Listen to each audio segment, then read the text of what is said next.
Welcome back, everyone. Just give me 1 second. Just want to make sure that everything is working properly. All right. Okay. All right. Because, I have to do this myself, obviously. I can't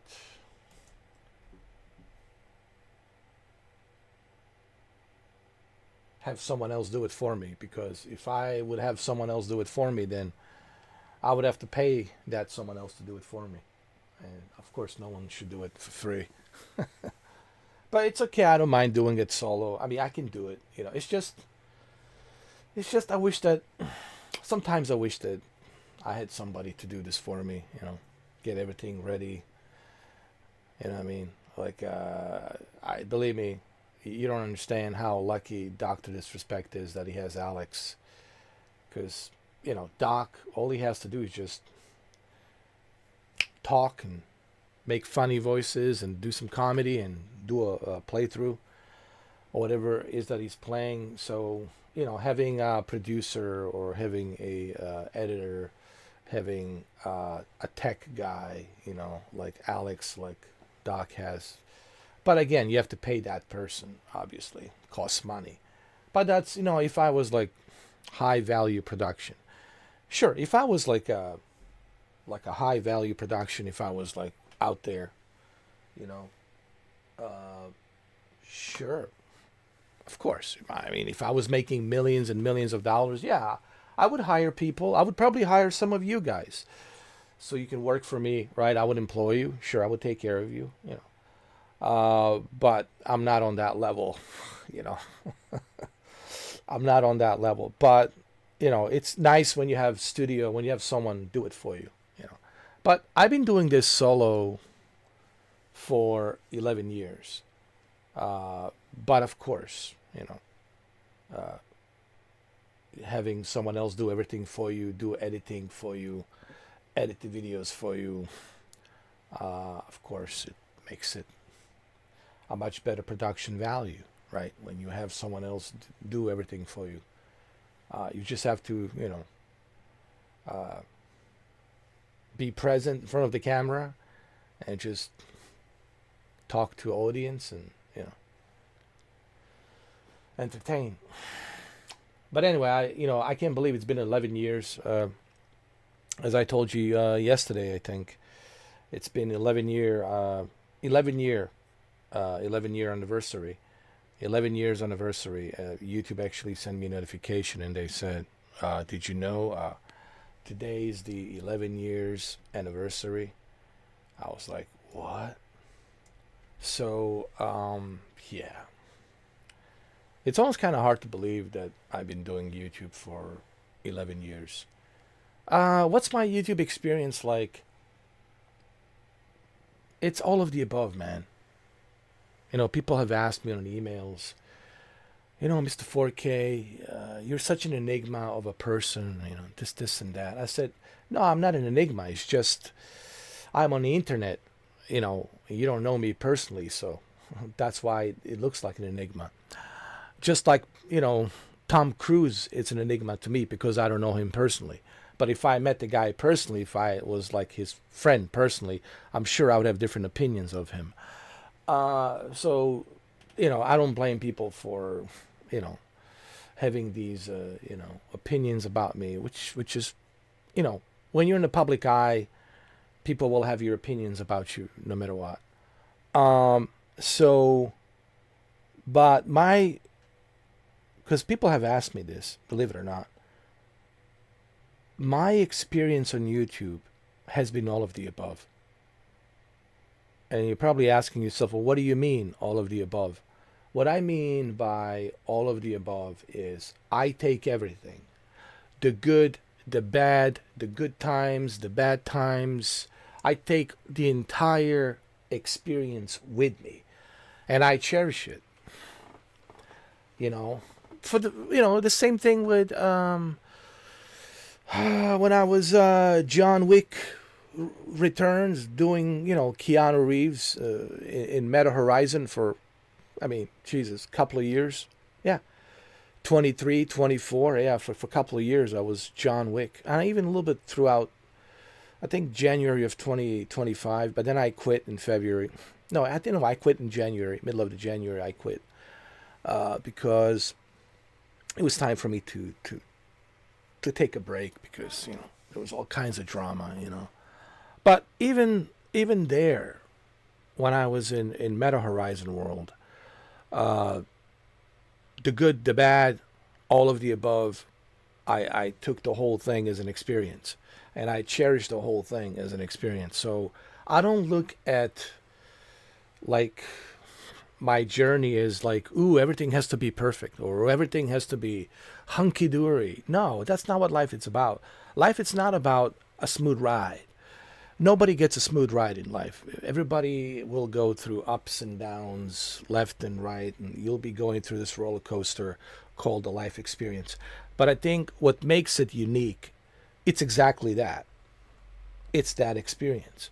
That makes it unique. And everything in my life, man, it still is. Like, every day I learn something new. You learn something new, you meet new people, you learn from the new people, they introduce you to other people and new experiences on a horizon there. Every aspect of life I look at as an experience, and I cherish that. I don't just look at my life as, ooh, what I have achieved, or what kind of diplomas do I have on the wall, or what people think of me, or like, did I get the seal of the approval, or that kind of nonsense. If that's how you live your life, if that's how you look at life, I feel bad for you. I really do feel sorry for you because you're missing out on the point of life. The point of life is the experience. That's the whole thing. And it's a very short experience. Believe it or not, look at me. I'll be 47 next year. I'm getting closer to the 50. Yeah. Yeah.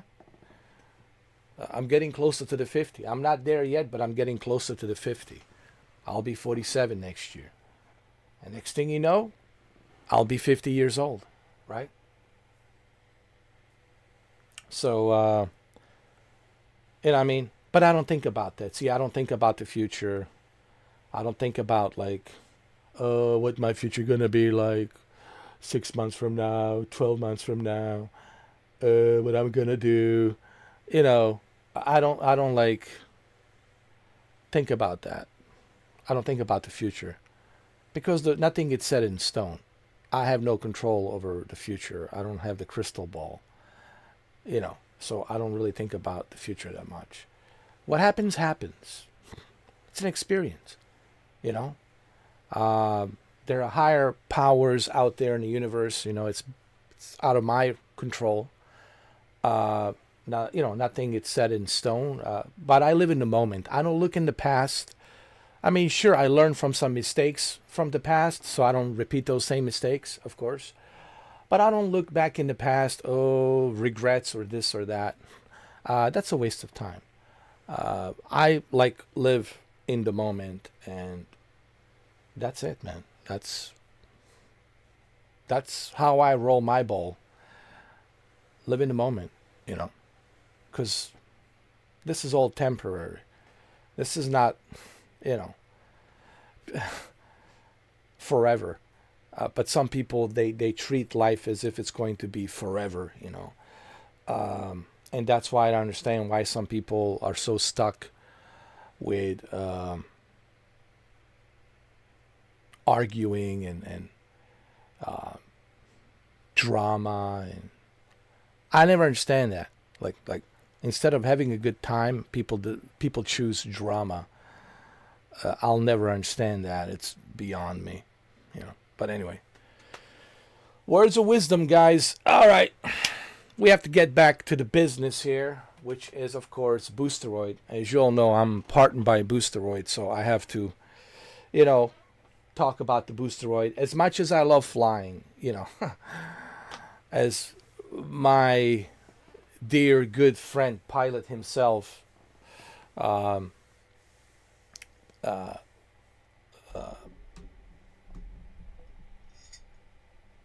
Dominic. Jesus, man. I'm starting to turn into Bruce Willis, forgetting people's names. I mean, Jesus. I'm not there yet, but who knows? I might be joining Bruce Willis and when I turn 50, I guess. I don't know. I don't know. We'll see. It's in God's hands. If I make it till 50, I don't know. We'll see. I might be joining Bruce Willis. I might have to get in touch with Demi. Tell Demi, hey, Demi, you might have to give me and Bruce Willis an extra room, you know. Because yeah, I mean, I still, my brain works good, but as I'm getting older, man, I'm forgetting things. Like, dude, like I'm not at like, I'm not like the way Bruce Willis is, God forbid, I'm not at that level. But man, I'm starting to like forget things. Like last night, I forgot that I had to live stream. And when I woke up in the morning, it was already too late. I was like, well, it's 5 in the morning, too late. So I made the video, of course, regarding test drive Unlimited Solar Crown running on Boosteroid. But, hey, Sir Galahad. What's up, Sir Galahad? Or Galahand, as I like to call you, Sir Galahand. Reach out and get my hand. Squeeze hard my hand. You are my number one Swedish guy in Valhalla. I don't know. Do I have a little bit of Viking in me? I don't know. Maybe I do. I don't know. Or maybe I'm a little bit of Viking. Because people say to me, you're not like some people said to me, you're not like a regular white guy. And I said, well, I'm not a regular white guy. I'm actually half Slavic and half, could be a little bit of Viking in there, man. I don't know. I have to look at my, my generation, because I'm very tall. I'm a tall, strong guy. I have no fear. Nothing intimidates me. So I do have maybe a little bit of that Viking in me, and a little bit of Slavic, which is it's like a nice mixture, cocktail. I'm not like 100%. I'm like, I don't know. See, that's what I want to know. Do I have like a maybe 2-3% of that Viking gene, that Nordic gene, or I know I have, certainly a 90% Slavic. And Slavics are tough, man. Don't mess with the Slavic people, dude. You see those battles in Ukraine and Russia? Those are some tough. Those are some tough motherfuckers, bro. You do not want to pick fight with those guys. They're tough motherfuckers. All right.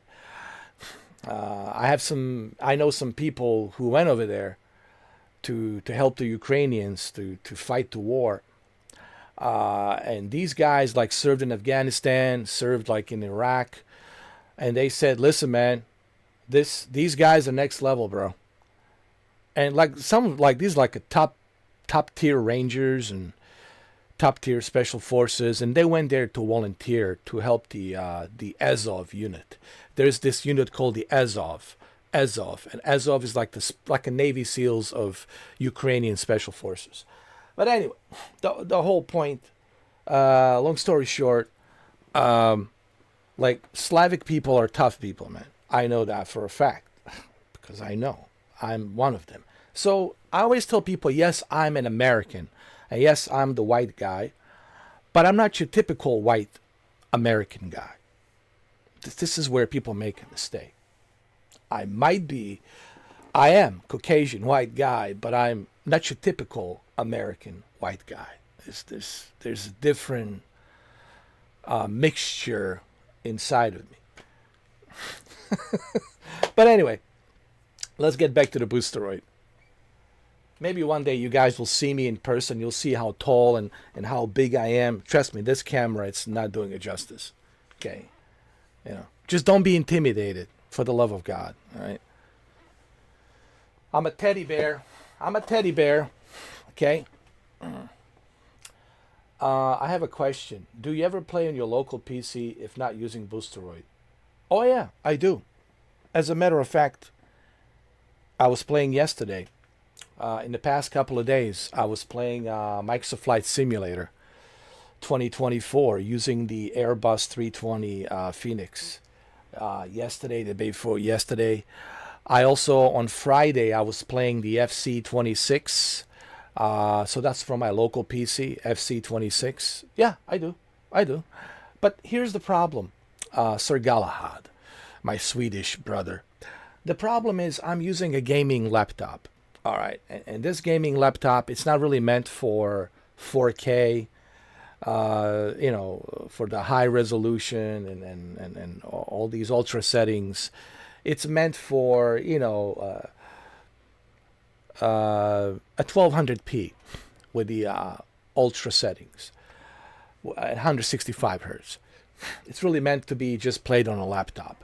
It's not a desktop replacement, what I'm trying to say. So my local PC, it's a gaming laptop. And it's good, but it's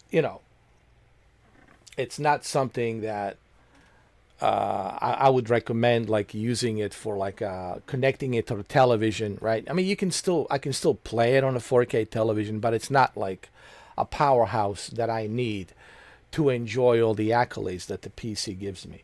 So this is where, to me personally, this is where Boosteroid comes in as a savior.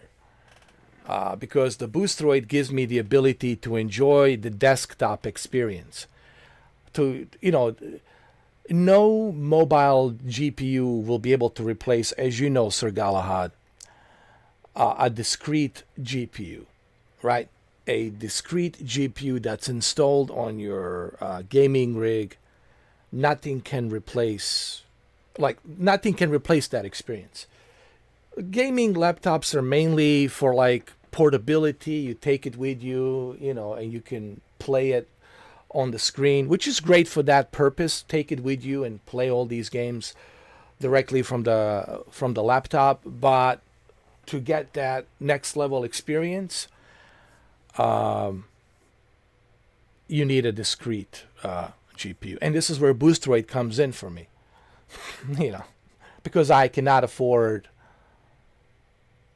Oh yeah, so for me, Sir Galahad, I know for some people maybe it's not a big deal, but a lot of people ask me why am I so excited about showing these 4K videos of everything maxed out, ultra settings in 4K from Boosteroid, because for me, Sir Galahad, 7900 XT, a discrete GPU that's installed with an additional 20 gigabytes of GDDR6 RAM, 7900 XT. For me, that's like heaven, bro.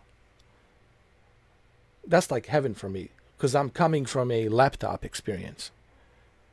Yeah, exactly. It'll never be the same. I mean, don't get me wrong. Like, I know some people are going to say, yeah, but gaming laptops, yeah, they're good for portability. Same thing with a portable, that's portability. That's it. That's the whole purpose of gaming laptop, portability. It's not really meant to be a desktop experience.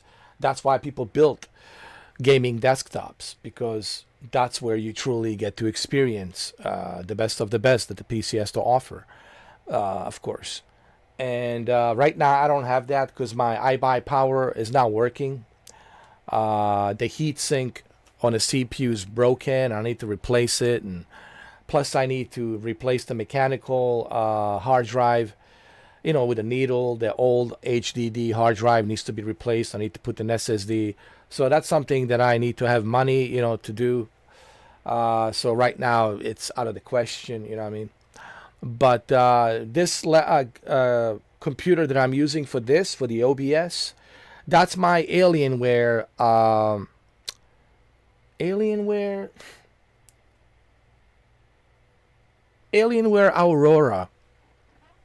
Alienware Aurora desktop, and it still works, and I'm only using it for OBS. That's where my AverMedia capture card is installed, And through this capture card is how am I doing this.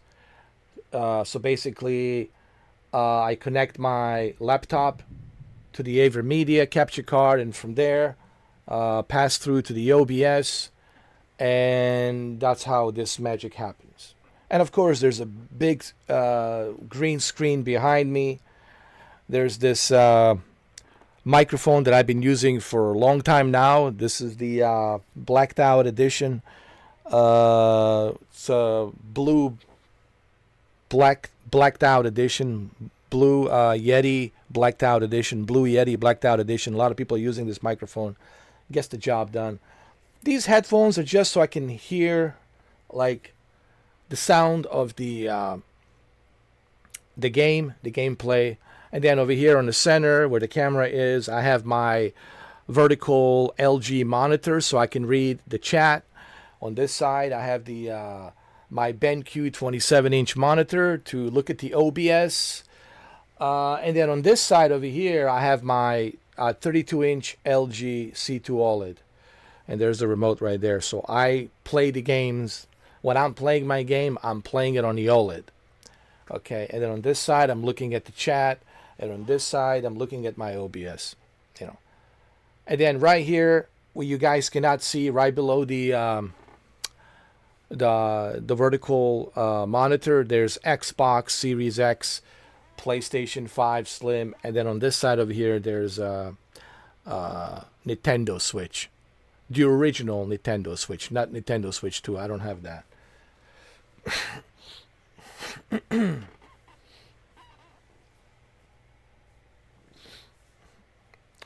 Well, you know, the only reason I got the laptop is because I do, you know, move around. I do, you know, go and visit, you know, some of my friends, old friends. I do like go and just I don't tell you guys. I do travel here and there. I just don't talk about it. I don't advertise my travels, you know. It's my own private life, you know. But I do take it with me. I have my laptop, take it with me, man. It has pretty good batteries on there, and, you know, it's, you know. And I use my Beats, Studio Beats, connected to it. Man, these things are the best, bro. These Beats Studios are amazing. You can even have a phone call, like the phone call, you can pick up the phone call if somebody's calling you. You can just switch to a phone call, which is pretty awesome. So, yeah. All right, so now that we had a little bit of a Discord talking, let's start playing, huh? Shall we? Let's stop playing a little bit, huh? What shall we play? What shall we play? Oh, I'll tell you, I already know. I already know, guys. I already know it. I already know it. We're going to play some let's play some Forza Motorsport, man. Let's play some Forza Motorsport. Because my friend Shuki is getting sick and tired of me just playing all these other games that he doesn't like, so let's make Shuki happy and let's play some Forza Motorsport. Yeah. I'm trying to mix it up. We're gonna mix it up tonight a little bit. A little bit of everything, you know. If there's something you guys see and you want me to try it, just let me know. But it has to be only what I have, or what's available on my list, you know.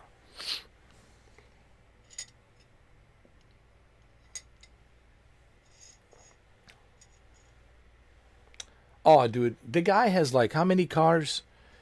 I mean, it's not his cars, it's his parents' cars. Like 16 cars. You know, not all of them work, you know. They need to be fixed up, you know, they're, you know.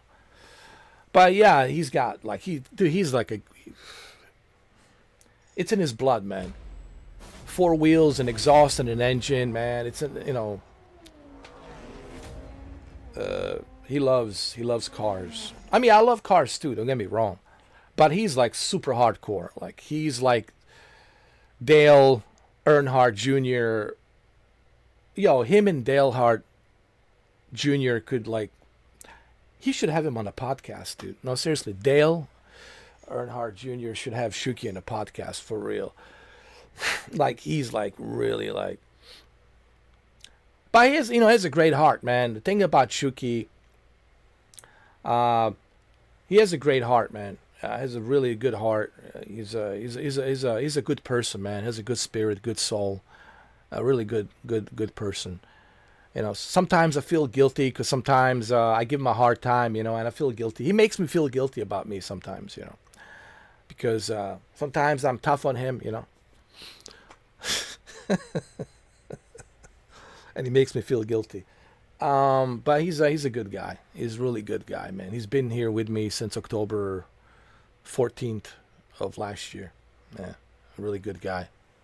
Uh, you should join Mr. 4K Circle, Sir Galahad. Go to Mr. 4K Steam, and on the Mr. 4K Steam, add me as a friend, and I will send you a invite to Mr. 4K Circle. That's where all the members are and some other people whom you will meet. You get to socialize, meet some new friends, you know what I mean, and talk to each other. And I don't go there too much because I feel that is your place. I created it for you guys. I mean, I do stop by there sometimes, say hi, but I feel that is a place for you guys to chit chat, and to hang out, have a good time, Hey, you can talk about whatever you want to talk about. It's like a pure freedom of speech. You can talk about whatever you want to talk about, man. It's like, so I created that circle for you guys, and I don't really get involved too much. Like, if you guys are fighting each other, you'll have to work it out. You'll have to find a way to work it out. No one's getting banned there. Nobody. You'll just have to work it out. If you guys don't like each other, you'll just have to work it out and figure out the way to, like each other by talking to each other.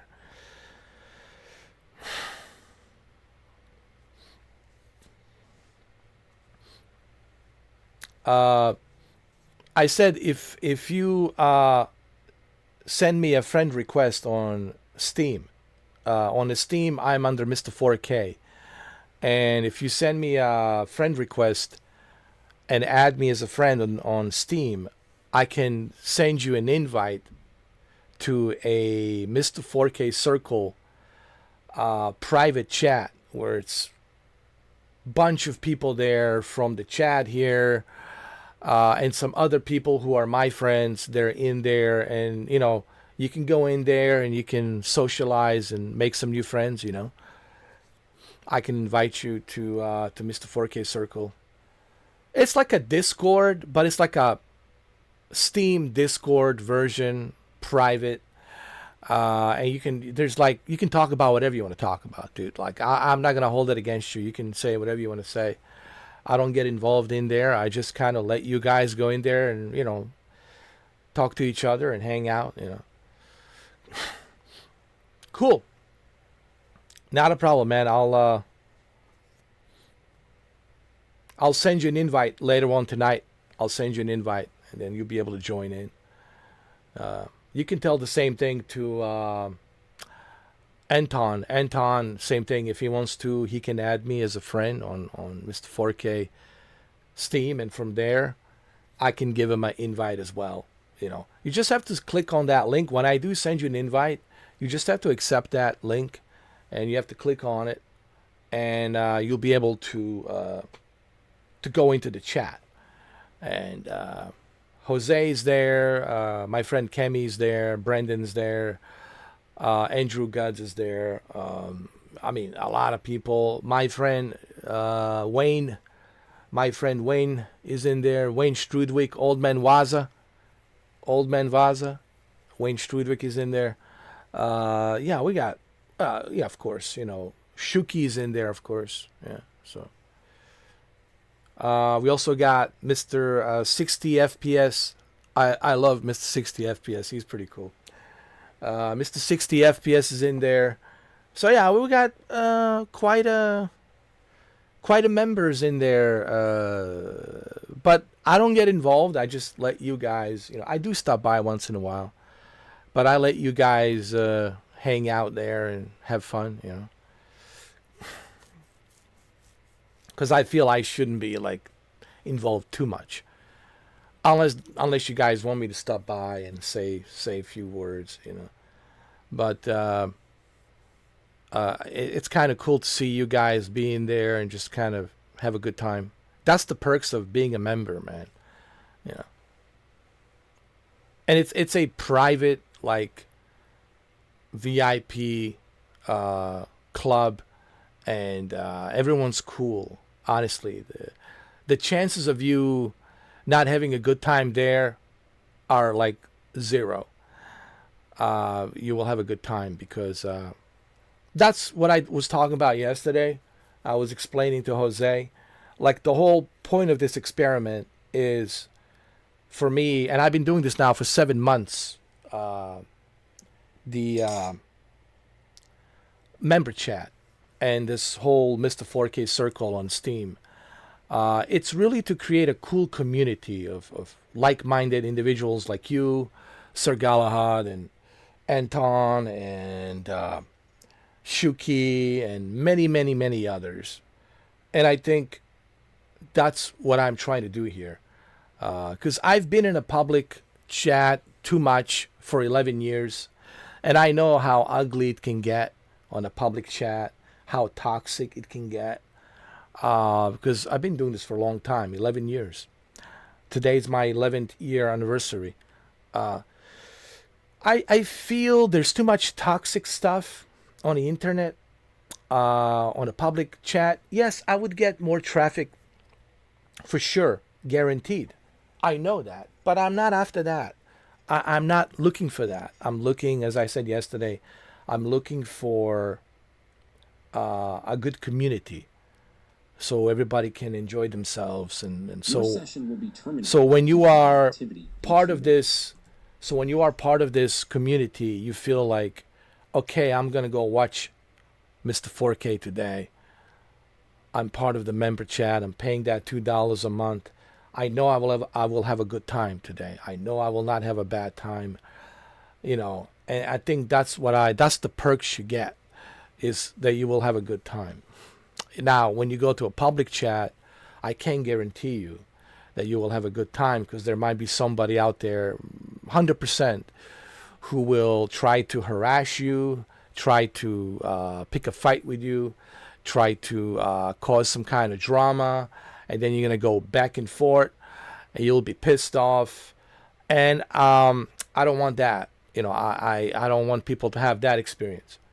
I'm not like looking for that, because I've been there. I know how it works. I know how it happens. So this is why I choose to do it this way. Thank you, Sir Galahad, man. And that's honestly the whole point. Honestly, I'm looking for quality, not quantity. If I was just after the money and clicks and views, believe me, I know how to do that, Sir Galahad. Believe me. I know how to make those thumbnails, and I know what to write on the description, and I know how to rattle people's cages. Believe me, nobody gets under people's skin like I do. Believe me, like rent-free. It's some unbelievable miracle, like the way I do it. It's like people like, how does he do that, right? Yeah, well, I don't know. It's just one of the things that I have, ability to do that.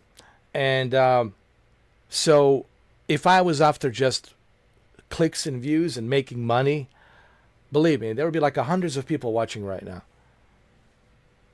And it would be free for all. All the bots will be here. All the AI bots will be here. Yes, artificial intelligent bots. They're out there. They're real. From various different countries, they're coming.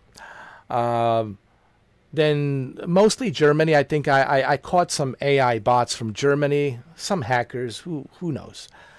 And then on top of the AI bots, you would get people with bunch of fake disposable emails coming in to troll the channel relentlessly on the repeat, copy and paste on the repeat, flooding the channel with spamming.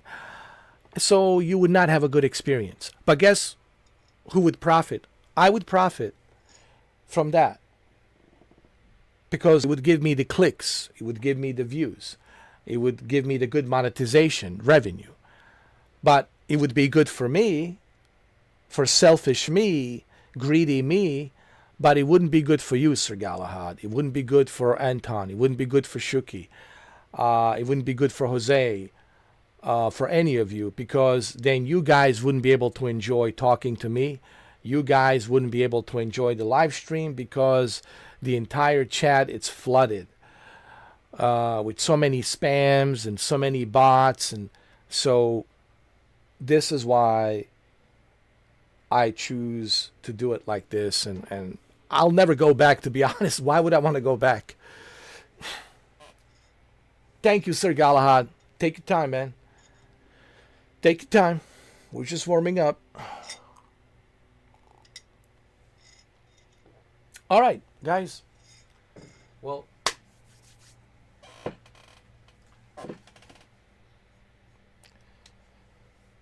let's play a little bit of Forza, okay? On Boosteroid.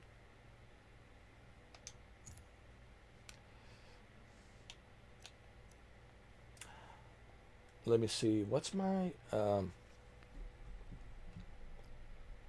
there it is. Advanced info.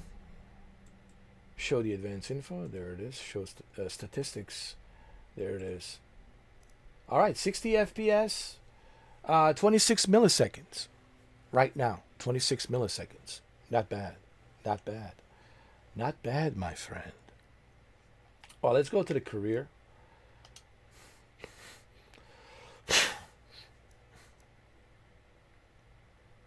I'm still playing Vintage Hatch. I haven't finished it yet, so let's do that. Let's continue. Tuning, performance.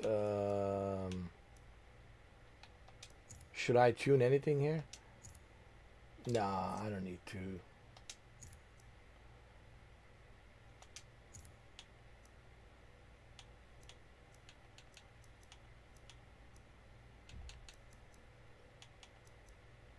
Nah, I'm not going to do any of that stuff. That's okay.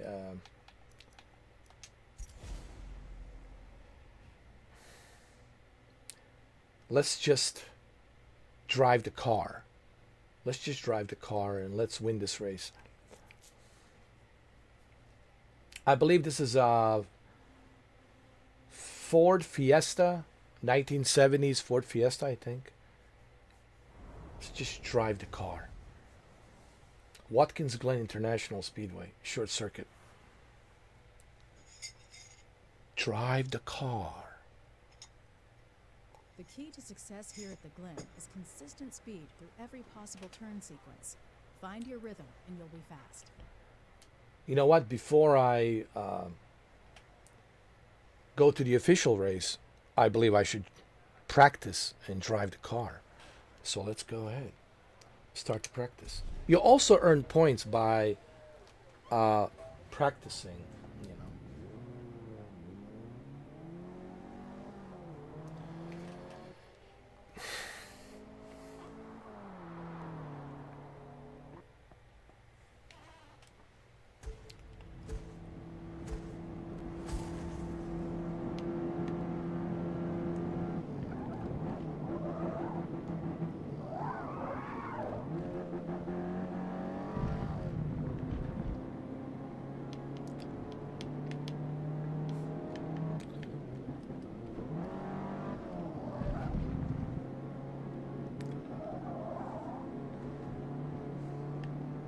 .24 millisecond latency, not bad.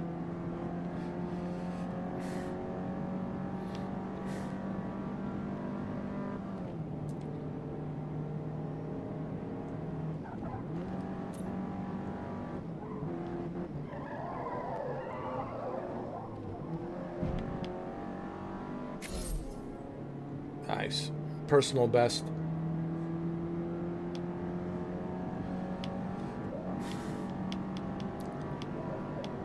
So according to Digital Foundry, Xbox has finally moved up their xCloud to 1440p QHD, which is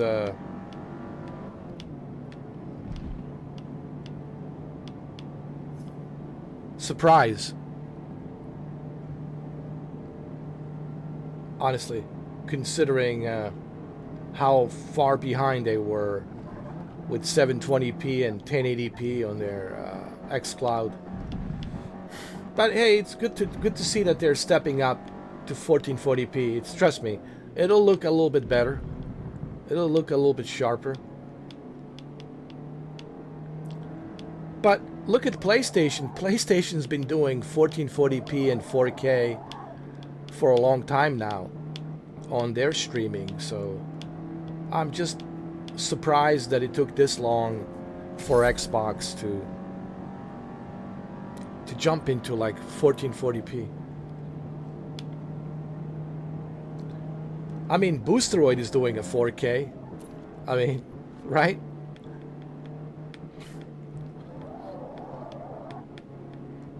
And this is on Boosteroid. We're in 4K with a H.265 codec.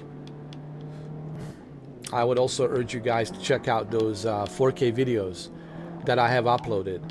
I think I have 3 4K videos for you guys to watch to see, like in its true 4K glory, how Boosteroid looks in 4K with H.265 codec. And keep in mind, I have probably the most mediocre internet out there, with like 300 megabits on a good day to like maybe 180 megabits to 223 megabits on a bad day. And the data center, as you all know, it's in Jacksonville. I'm in Miami. So and here I am, I'm live streaming and streaming at the same time. I'm live streaming on YouTube and streaming Boosteroid. So this shows you like how good these data centers are from Boosteroid.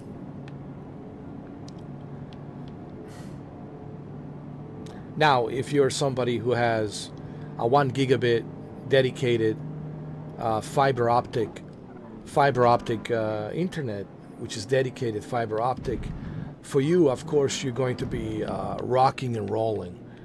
You're going to have a great time. But if you're somebody like me with a Xfinity Comcast shared internet, then it's a bit tricky, but it still works well. I mean, look at me. I mean, like I said, I'm a good example. I have the shared internet. I don't have the best of the best in terms of internet. I don't have a dedicated internet. I have a shared internet. And it's a coaxial cable. It's not even, okay, I don't have, for those of you who have dedicated, even a 500 megabit dedicated fiber optic, listen, you're good to go. You're good to go, man.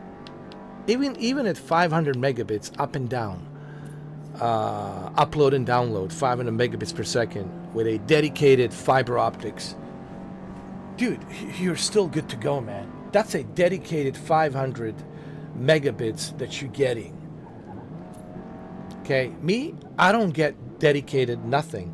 I don't know. Sometimes I get 300, sometimes I get 200, sometimes I get 100, 80.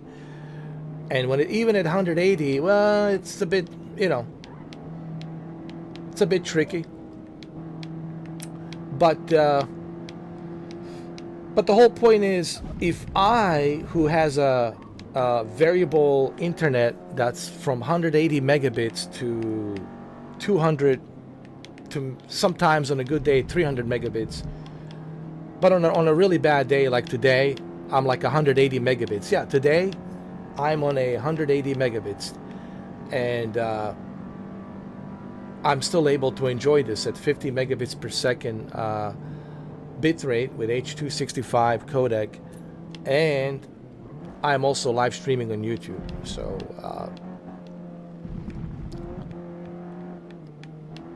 considering my situation with the internet, that should tell you everything you need to know, like how stable their servers are. I think after a month, it's been a month now since I've been, almost a month since I've been with Boosteroid, and I can tell you without any shadow of the doubt, I can say it publicly right now that Boosteroid has one of the best data centers, period.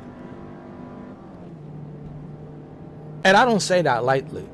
I don't say that lightly, but I'll testify on that anywhere, anytime.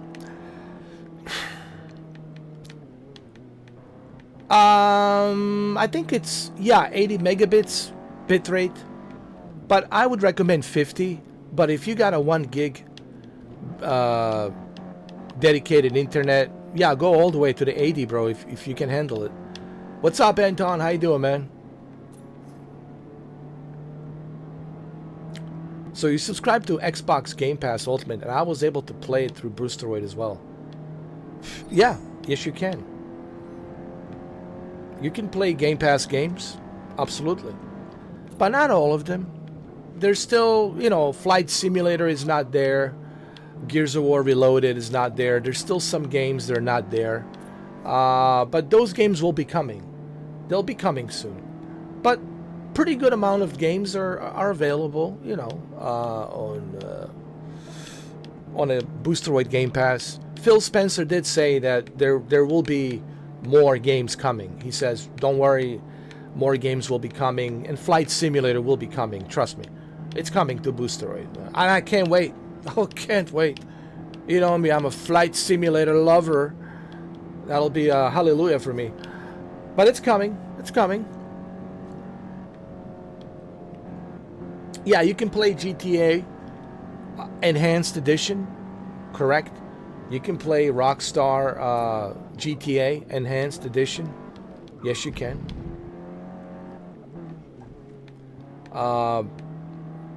You can play Forza Motorsport. Not a Forza Horizon 5, but that's coming. You can play Forza Horizon 4. You know, you can play Call of Duty, Black Ops 6, of course, through Xbox Game Pass. But more games are coming. Trust me. I know this for a fact. There's more games coming.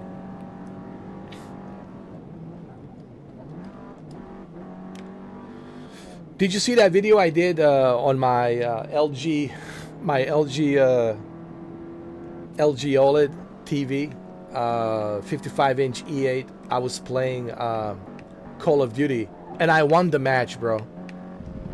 There was people cheating in the game, using aimbots and using wall hacks, and I still won the game with 23 milliseconds. I still won the game, and I have that video out there. People can go watch it.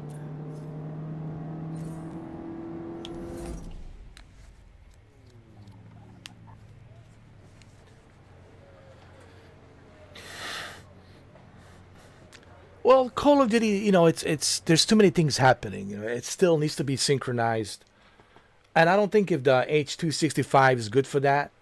I think you will have better experience if you are playing Call of Duty through browser. This is what they told me, because on the browser they're using a different codec. You see, the codec that I'm using right now, which is H.265, this is the best quality codec, right?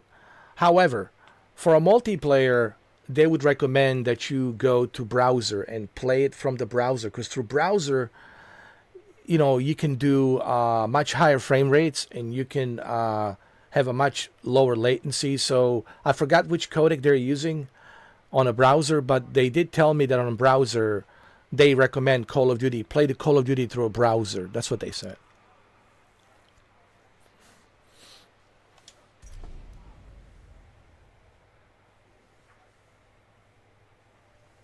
Oh, really? I didn't know that. Well, actually, it makes sense. I did look at your channel, Sir Galahad. I did check your channel, and I did see a lot of Witcher moddings, and I did see a lot of Skyrim stuff on there, which is pretty cool. I'm sure you got some naked chicks on there running around in The Witcher 3 and Skyrim. I'm pretty sure.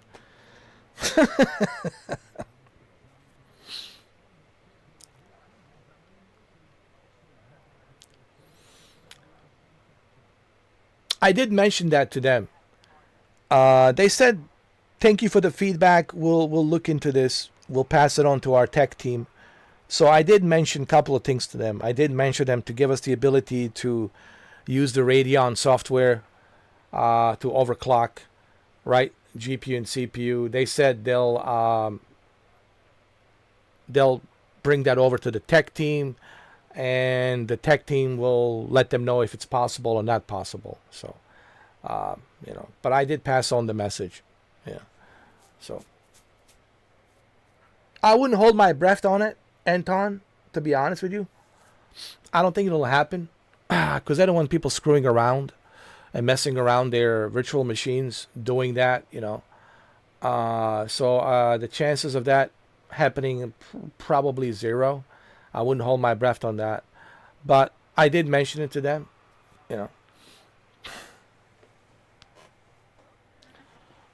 So that probably will not happen, but I did brought it up to them, and they said, remember, I speak to a marketing team. I don't speak to a tech team. Tech team, which is the tech team. It's a different department. But the marketing team can bring it on to the tech team, which is a technician team. So technician team, well, it's up to them. I mean, technically they could let you do that, but I also see why they will not let you do that, which I totally get it. I totally understand why, because people would screw up their virtual machines. It would be not feasible for them, because people are going to mess around because it's not their PC, so they'll screw around, and they certainly don't want you to be screwing around with the expensive equipment that they have. These are very expensive CPUs, GPUs, man. Cost money to operate these servers and to keep these servers cool. These virtual machines in France. I think they're in France. I think France and Germany. France and Germany, if I'm not mistaken.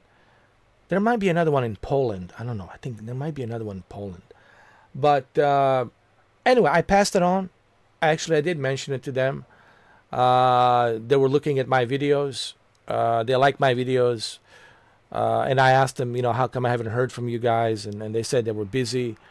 But this is the marketing team. Just remember, I'm always communicating with the marketing team. All I can do is tell the marketing team, hey, here's the feedback, and then they can pass it on to the technician team.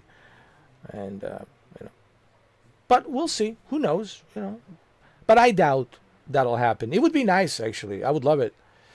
But like I said, Anton, I wouldn't hold my breath on that. I doubt it'll happen. Which I'm sure you can understand why. Because, it's not your personal computer. It's their computers. And it costs them a lot of money. So it's going to be probably fixed. Whatever upgrade we get will be a fixed upgrade. Meaning the Ryzen 9 will be clocked at that certain clocking speed, default clocking speed that it's, put on default. And the GPU will be probably set on that clocking speed that it's set on default. But it's still good, honestly. I think this new upgrade is going to be tremendously a big step up for a guy like me. For a guy like me who's coming from a gaming laptop. Maybe not for you guys, because you guys are running 4090s and all the latest and greatest, But for a guy like me, or for other people who don't have the money to build computers and to spend so much money on building these high-end rigs, man, a Ryzen 9 9000 series CPU with a 9000 series GPU, specifically, to be exact, 9070 and 9070 XT, Radeon RX 9070 XT, an additional 42 gigabytes of DDR5 RAM, For me, that's going to be RDNA 4 greatness. Honestly, it's like the best of RDNA 4. So like if you love RDNA 4, you will love this new upgrade, man. For all you RDNA lovers, and those, they told me this, that these GPUs and CPUs and these PCs will be RDNA 5 ready. Will be RDNA 5 ready, meaning that whatever RDNA 5 we get, like FSR 5, currently it's going to be FSR 4, whatever FSR 5 comes out with the RDNA 5, and the upcoming GPUs, whatever they call it next year, those current 9000 GPUs will be also supporting RDNA 5. So, so what does that mean? That means they got you covered. Like, you don't have to worry about, can I play this game? Can I play Grand Theft Auto 6? Can I play Witcher 4? Can I play all of these upcoming, highly demanding PC games that require a lot of GPU and CPU power and memory RAM? So next year, they got you covered. You know, so, and it's $9.89 for only $9.89, man. That's, to be able to access a virtual machine that powerful for $9.89, man. You just need to worry about, the only thing you have to worry about is your internet speed. Can your internet speed handle it? Can your internet be in par with what they're requiring? And believe me, if I'm having this experience with my internet and I'm able to do this on my end over here with a lousy 300 to 200 to sometimes today 180 megabits today, I'm coming to you with 180 megabits per second. Keep that in mind. And look at the quality. Look at the quality of the live stream and a stream. Data center, it's in Jacksonville. And if you know where Jacksonville is, if you're familiar with the state of Florida, it's way on the border of Georgia and Florida. I'm down here in Miami. I'm in the Caribbean, dude. I'm down in Miami. I'm in a Pirates of the Caribbean down in Miami, dude. So it's not close to me. It does help that's on a same infrastructure, that's in the same infrastructure of data centers in the same state. So that kind of helps a little bit. That's on the same infrastructure in the same state, in the state of Florida. But I am nowhere near close to data center. Versus you are in Vancouver, in Canada, Vancouver, Pacific Northwest. And the data center, it's in Seattle. And Vancouver and Seattle, dude, I'll jump on the boat. I'll be there within like half an hour, dude. I can spit across Mount St. Helens, and the spit will go right over to the Vancouver. That's how close Seattle and Vancouver is, man, as you know. No, really, it's super close. So for you, having the 1 gigabit dedicated internet speed and having a data center in Seattle, for you, dude, I wish that I had your internet speed, and I wish that I was in, Vancouver next to Seattle to get that kind of like performance, man. 4 milliseconds, 12 milliseconds, bro. That's a heaven. So consider yourself lucky, brother. But yeah, Boosteroid's definitely worth it. But one of the biggest attractiveness of Boosteroid is it's not just the cloud aspect of it.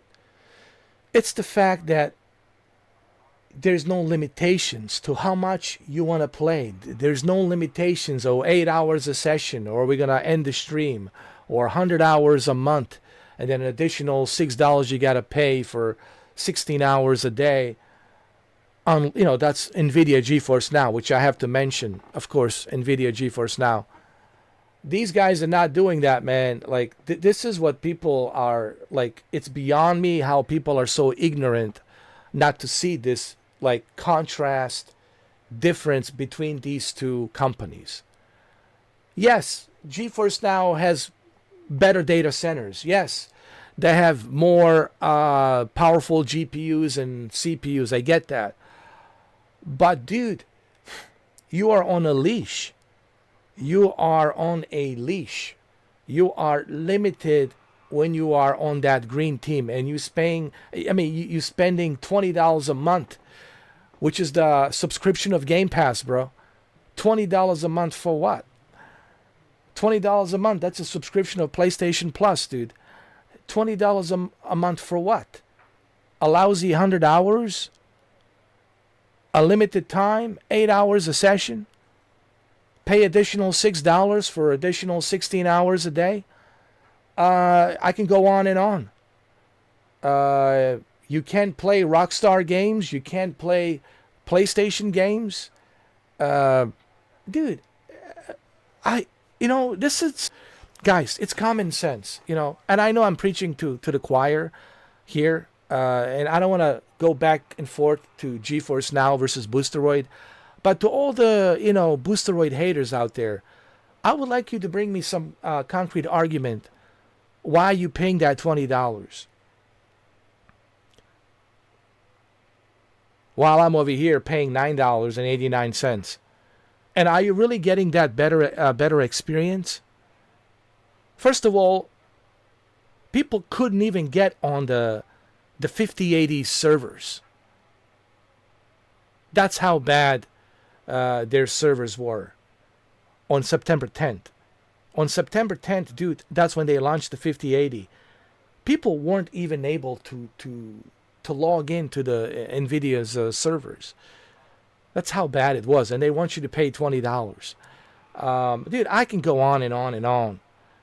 The drastic contrast difference between NVIDIA and Boosteroid. But you know what's funny?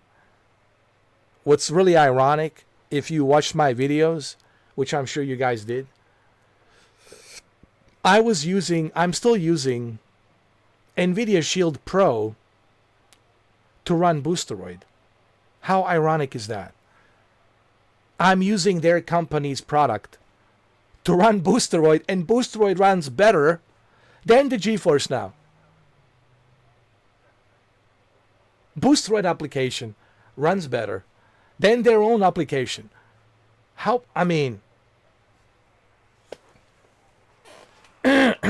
even get me started, man.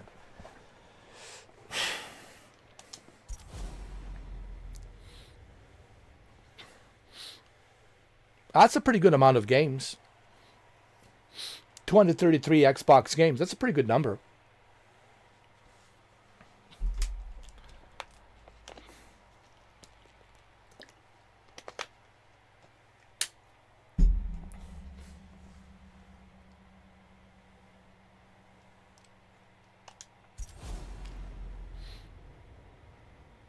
And there will be more.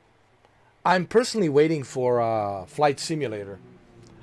Once they release Flight Simulator on Boosteroid, oh, thank God, man. I'll be able to enjoy the 4K Ultra greatness with the FSR 4.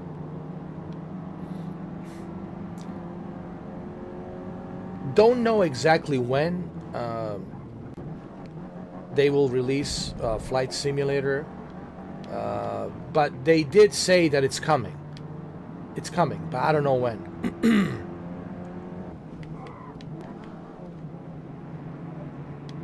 Well, those videos that you saw that I did on that LG OLED TV, those videos, go watch them again. That's from NVIDIA Shield. That's NVIDIA Shield Pro. That's what's so ironic. The Boosteroid application runs better on their own device, NVIDIA Shield Pro. It's hilarious, man. It's hilarious.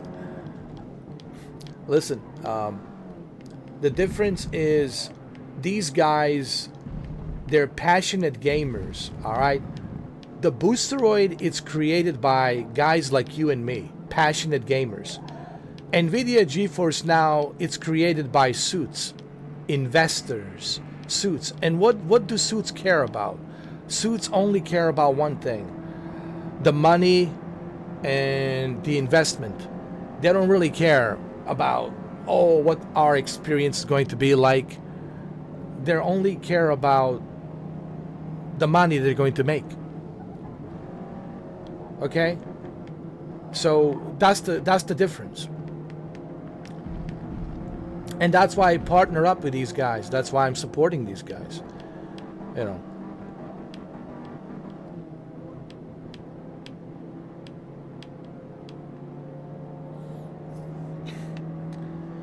I think it'll be a 9070. I don't think it'll be a 9090. But you never know. They might upgrade if they need to. But I think most likely you're looking at 9070 XT, which is still good with 16 gigabytes of GDDR6 RAM. But I don't know. Here's what's going on. They have a good partnership with AMD. And right now they're testing the GPUs. And because of such a great partnership that they have with AMD, who knows? They might let them choose 9090 XT. Who knows? But it's going to be 9070. That's what I've been hearing. But 9070 XT is still great. You don't forget, you got a Ryzen 9 9000 series, Ryzen 9 with 9070. Now, I don't know 100% if it's going to be a 9070. They could go 9090. But right now they're testing. So they're testing various different 9000 series GPUs. So they're in a process of testing these GPUs to see which ones are cost effective for them with partnership with AMD, and which one of them are the best suitable for the best performance. So we'll see.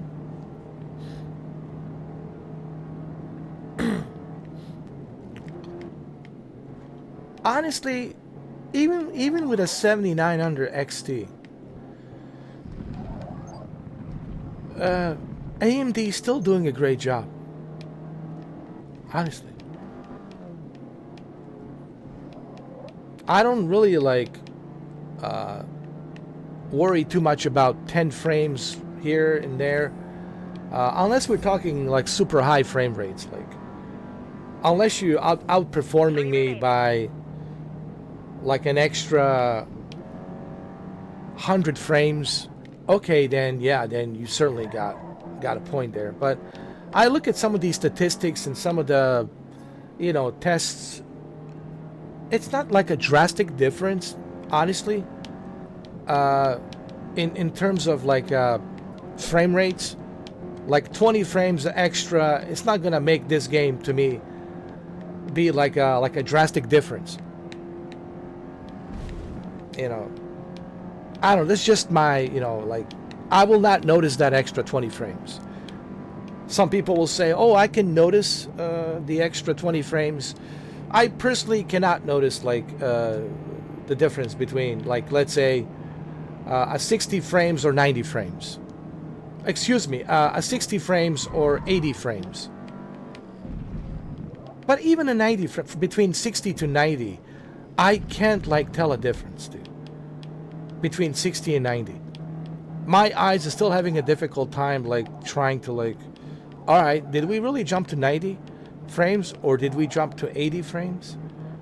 But depending on which horse you're riding, if you're riding an NVIDIA horse, then you'll say, yeah, I noticed the difference. Yeah, 1590, I noticed the difference. So it all depends which horse you're riding. Me, I ride a horse that's suitable for me.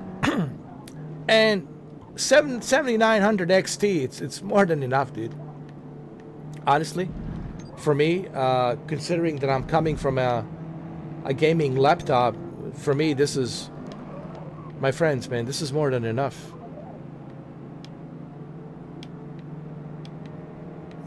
Yeah, it's all about that too.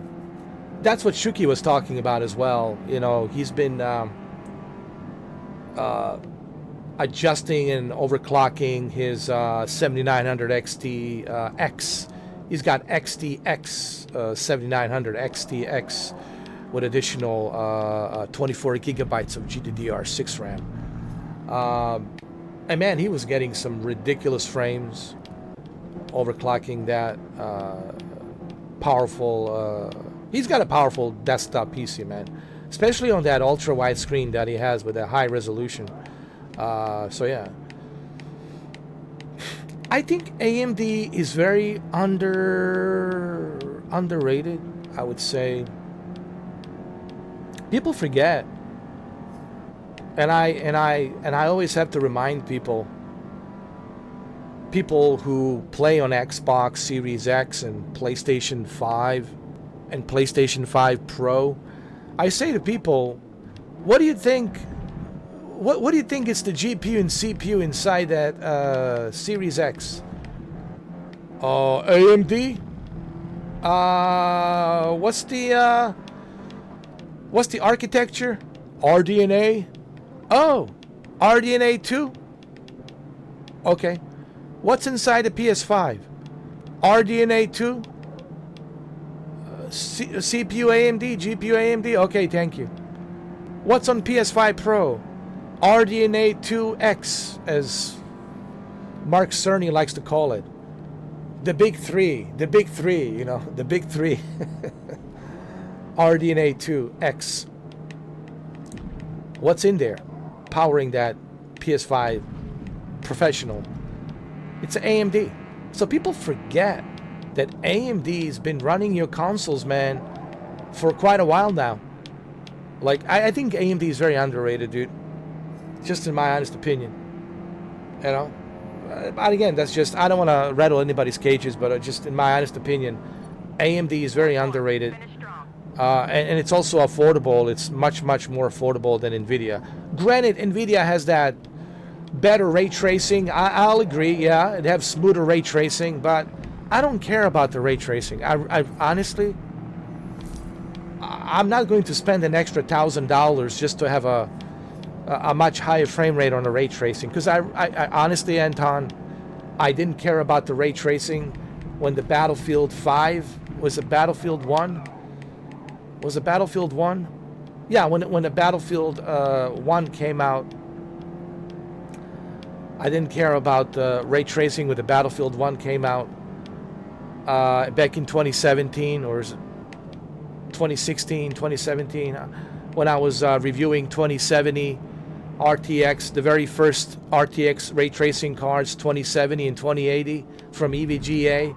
I still have the videos. You can go look up my name, type in Mr. 4K, EVGA RTX 2070 and 2080. It's all there, testing the Battlefield ray tracing. I didn't care about it back then, and I certainly don't care about it today, honestly. I think ray tracing is the biggest gimmick that has been sold by NVIDIA, in my honest opinion, and I don't care about ray tracing. Never did, never will. I didn't care about it even on the consoles. I don't even use it on the consoles at 30 FPS. I don't care. I'm not going to play my game 30 FPS with the ray tracing. So, AMD is very underrated, to be honest with you. And it was something for me. It took a long time to realize that, honestly, Anton. It took a very long time for me to realize that fact, because I was an NVIDIA fanboy. See, here's what people don't understand. I have evidence to prove. There's no bigger fanboy of NVIDIA than me. I'll show you how many GPUs of NVIDIA I have. I'll make a video. If you guys want me to make a video, I'll show you. Huge stacks of NVIDIA graphics cards. I'll show you. Don't worry. I'll make that video if that's what people want. But I was so blinded. I was so brainwashed. The word, yeah, it's brainwashed. I was so brainwashed, and I'll admit, I was so brainwashed by NVIDIA and their gimmick that I bought into it. I really bought into it, man. I bought into it big time. And now I realize, looking at the 7900 XT and what 7900 XT is doing, what Shuki's 7900 XTX is doing, I'm like, dude, I was so brainwashed by NVIDIA. And AMD is very underrated. Then I realized, wow, I like having the awakening. I had this like awakening where I realized, wow, I've been sold this gimmick about NVIDIA. You know, while totally ignoring like the AMD and what AMD can do, you know. But anyway, that's just my opinion, you know. And this is coming from somebody who used to be NVIDIA fanboy. And I can make a video to prove that point. Believe me.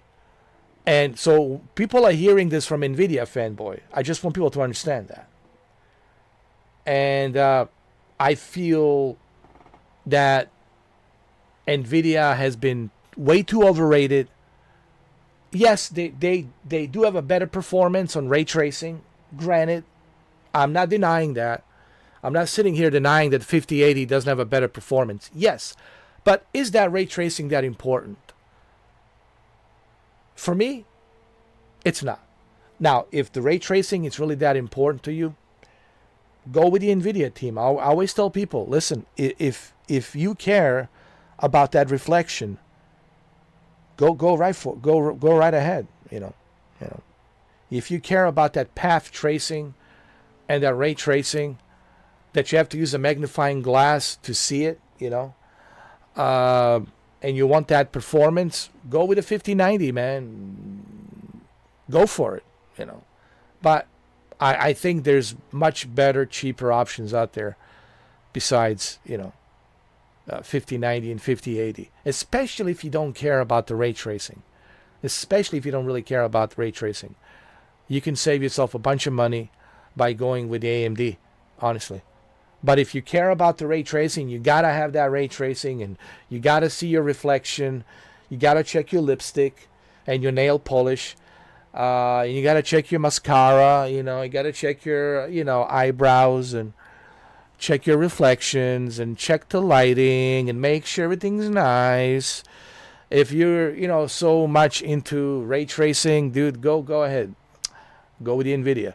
I could care less about the ray tracing. Space reflection is still good enough for me.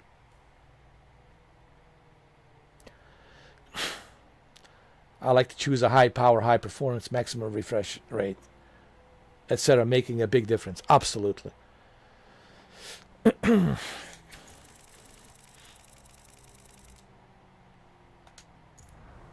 again, I want everybody to understand, you know, this is my personal preference. Just because I don't care about the ray tracing, maybe you do care. And if you guys care about the ray tracing, yeah, go ahead. You know, NVIDIA will give you that with deep learning super sampling 4 and frame generation, the latest frame generation that they have, path tracing, you know, NVIDIA reflex, all of that stuff, NVIDIA low latency, all of that stuff, man. Listen, you know, go for it. I just don't think, personally, in my personal opinion, it's worth paying an extra $600 or $1,000 to get that little extra frame rate to enjoy the ray tracing. You know, even if you're doing a ray tracing at 60 FPS, you're not going to see it. You have to stop. Like, here's what boggles my mind. And I had this discussion with my friend Jose. Here's what boggles my mind. Oh, the path tracing and the ray tracing and the advanced lighting, advanced shadow, and all that crap. And I'm like, dude, if you're running at 60 FPS, are you trying to tell me you'll see that reflection? You'll see that path tracing? You'll see that light reflection? No, you have to stop. You have to slowly pan and scan and zoom and check and see. So that means you have to stop to look at it. I don't have time for that. I'm busy. I'm playing competitive games. I don't care about that ray tracing. So for me, performance has been always the most important. Ray tracing, even on the Mafia, the definitive edition, I didn't care about the ray tracing. Yeah, there's the one level in the game when you're on the ship, and it's a nice little sunset, and you're on the ship, and you're looking for somebody, whatever, and all these light bulbs and everything, and they're celebrating, and it's like a nice little party on the boat. Sure, there's certain levels and certain scenes in the game that you appreciate the ray tracing, but honestly, that to me doesn't justify paying an extra money to just purchase an NVIDIA GPU for that ray tracing. That has always been my position and my stance. I never changed that position. I never changed my stance. Even when I was an NVIDIA fanboy, I never changed my position. I never changed my stance. If you look at that video, RTX 2070 and RTX 2080, and even a Titan X video that I did, and even a 3090 Ti, which I still have EVGA, Forward to Win 3 EVGA, one of the last of its cards, because EVGA, the company closed down. They're not making, graphics cards anymore. The company is closed down. So I have one of the last of the EVGAs. Believe me, I have plenty of EVGAs, GPUs, NVIDIAs. And even with a 3090 Ti, to me, it wasn't a big deal. So that's my stance on that.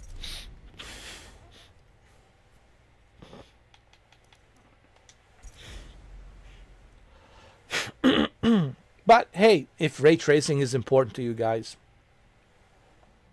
go for it.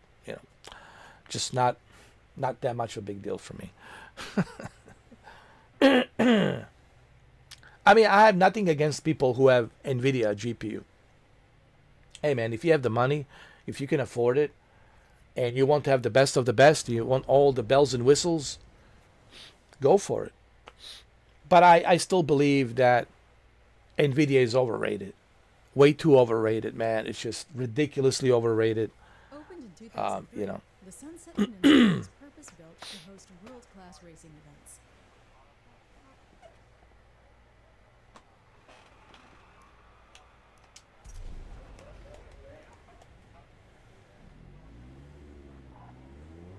Ford Fiesta, man. I wouldn't mind having one of those old cars.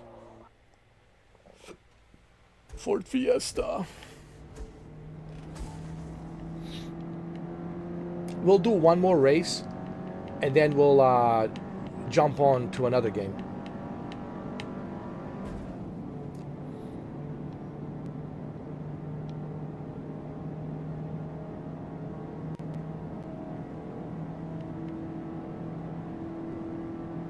Ford Fiesta, yeah. It's classic.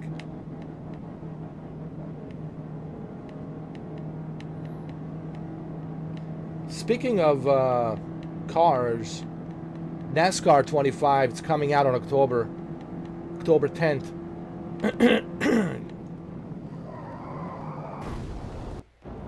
It's coming on October 10th. So, I don't know. I looked at like this one YouTuber. I forgot his name. He's very famous. He got an early copy of the game, and I don't know, man. I was looking at the game, and I do notice that the frame rates stutter, and on a NASCAR game, that's a no-no, dude. On a NASCAR game, I don't want any frame rates to stutter, dude. That has to be super fast, blazing fast, man, because that's what NASCAR is all about. Here's what the one thing that the EA Sports got right was the NASCAR Thunder 2003. Do you guys remember NASCAR Thunder 2003? They got it right because they gave you that sense of speed. That sense of speed, it's very important in a NASCAR game. so you feel like you're going really fast.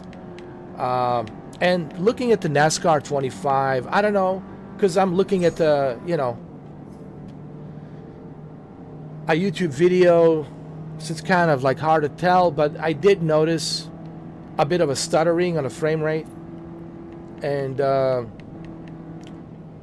don't know, I'll have to wait for the reviews. Like I was telling my friend Brendan, I don't know, dude, I gotta wait for the reviews. Lately we haven't been getting good NASCAR games, man. Look what happened with the NASCAR Ignition. Total disaster. NASCAR Ignition, right? So we haven't been really lucky with the NASCAR games. So I'll have to wait for the review. See what people are saying. Plus October 10th, we have Battlefield 6. I mean, Jesus. Battlefield 6.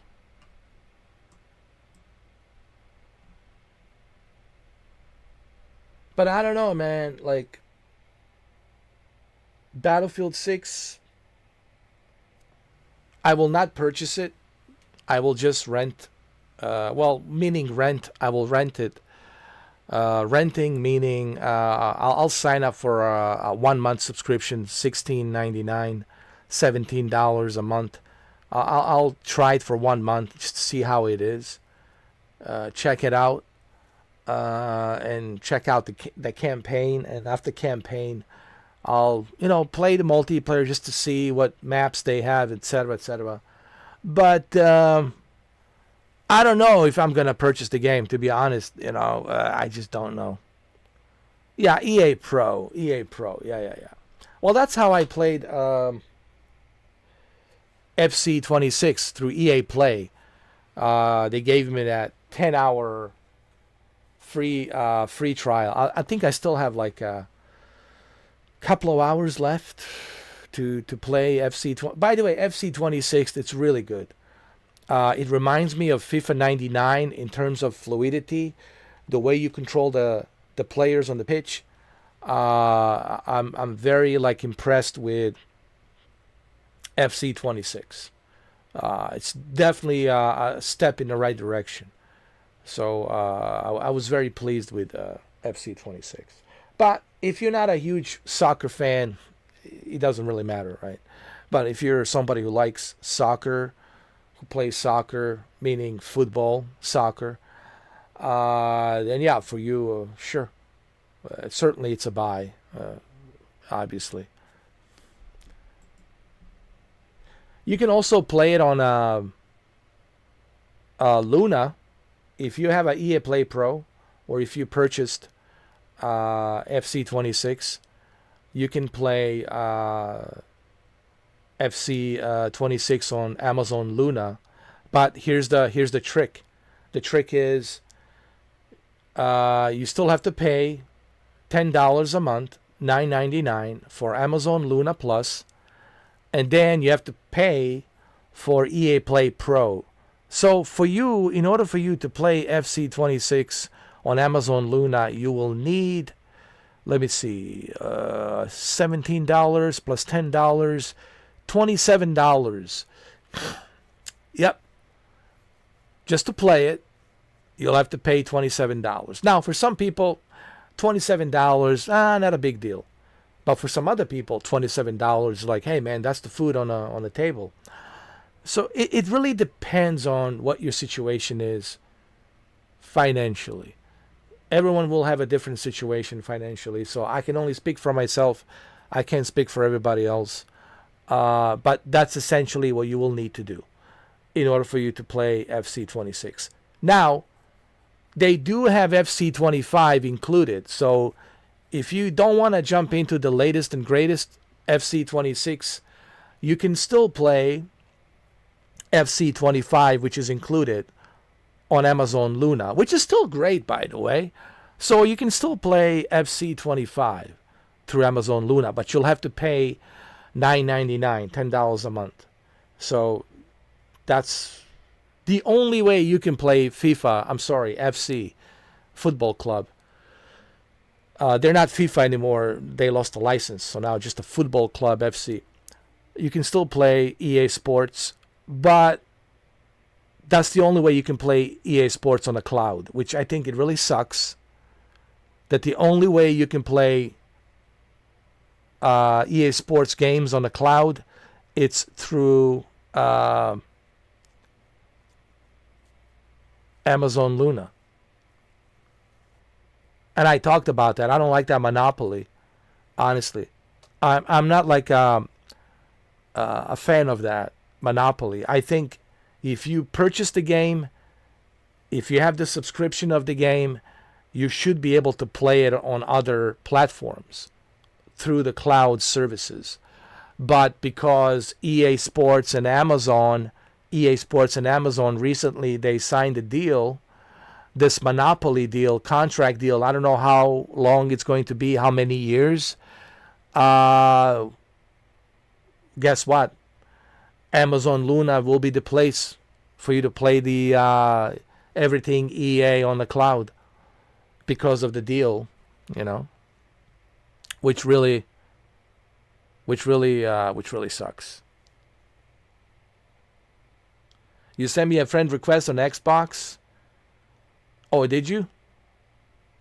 Okay. Next time I log into my Xbox, I will check it. I will add you. Are you under the same name? Under Anton?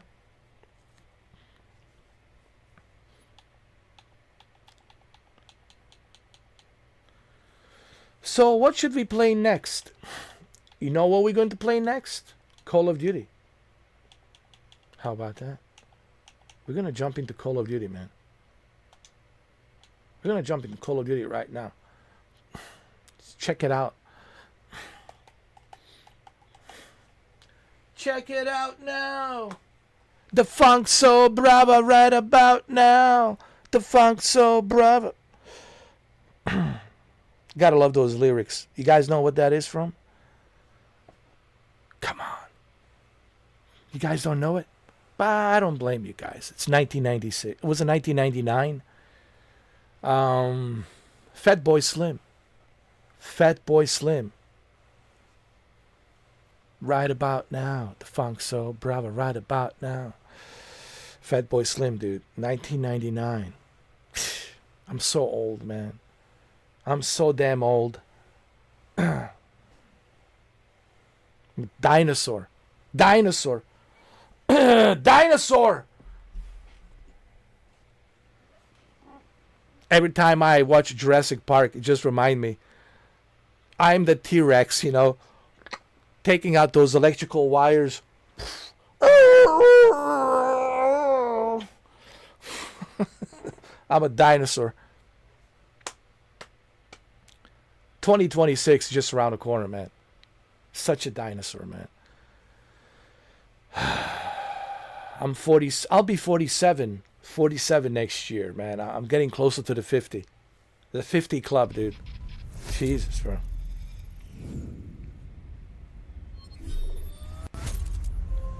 And I've been doing this for 11 years. If you told me 11 years ago that I would be still sitting here holding, have these headphones, holding this bottle of water, talking to this Blue Yeti blacked out edition microphone, and drinking this water of Zephyr Hill, and talking to you guys, 11 years, man.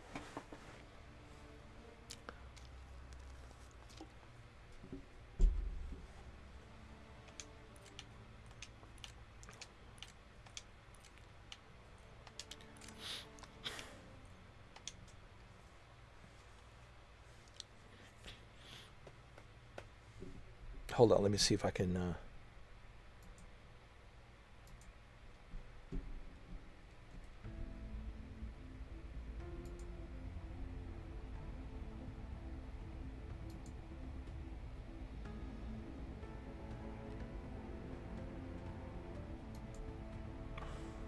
Oh, there you are. Bacalian. I got you. There you go.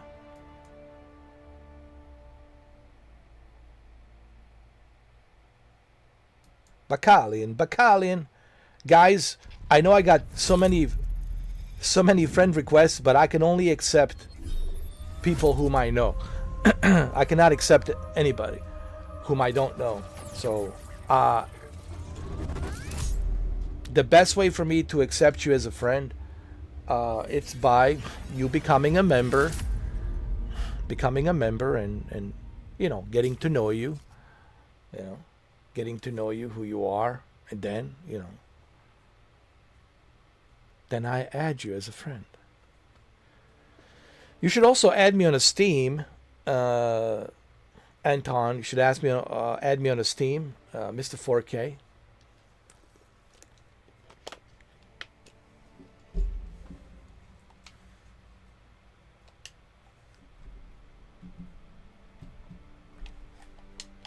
Hold on. There we go. This is on Boosteroid, guys. Boosteroid. Believe it or not, 60 frames, 26 milliseconds. Not bad. Boosteroid. Boosteroid.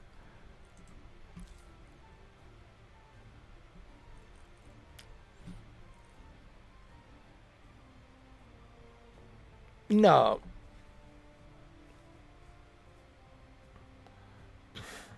Through Xbox you can do it. Hold on. I can take care of that. Let me see. Go to social. Let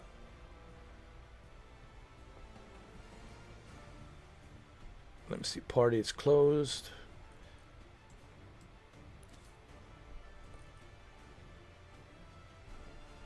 I'm not sure, cause see, I'm on a Boosteroid, so I'm not sure how that works.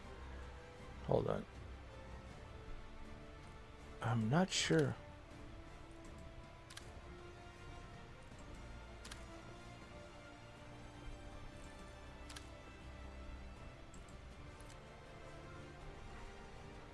Hold on.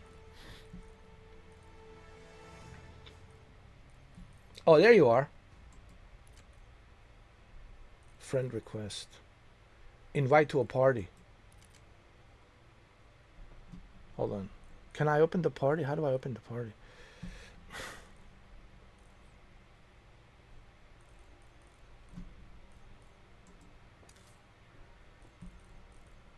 Party needs to be open. How do I do that? This is my ID right here.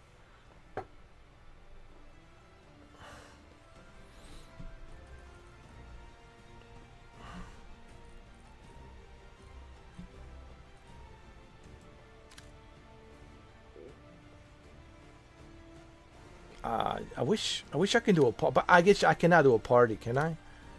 I should be able to do a party.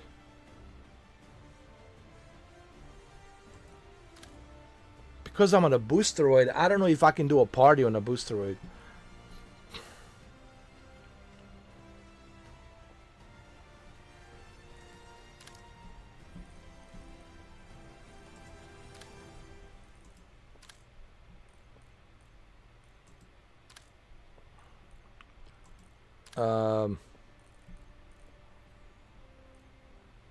Yeah, I don't know how to do that.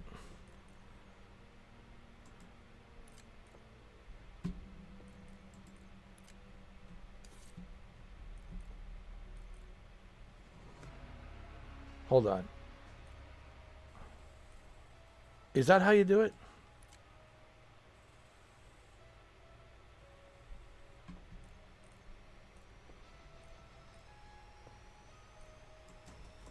Not joinable. Why?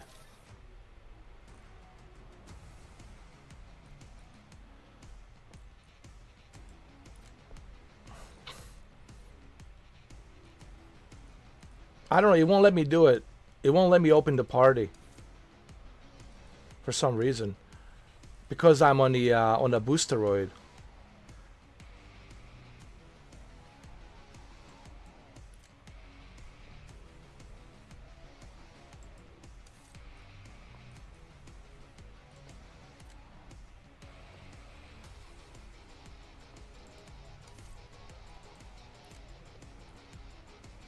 Ah, hold on. Here we go. Here we go. Here we go.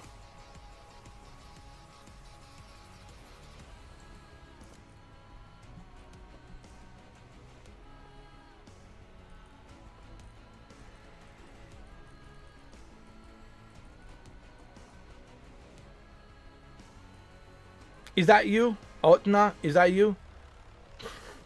OTNA 92?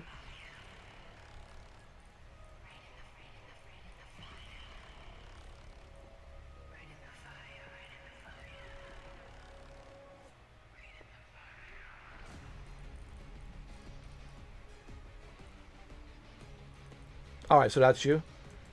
Alright, hold on. Alright. Alright, you in the party, I got you. Alright, let's do some Nuketown, man. Let's do some Nuketown. Just remember, I'm on a Boosteroid, so I don't have a dedicated internet speed. But hold on. Before we do that, I forgot. I need to, hold on. Keyboard and mouse.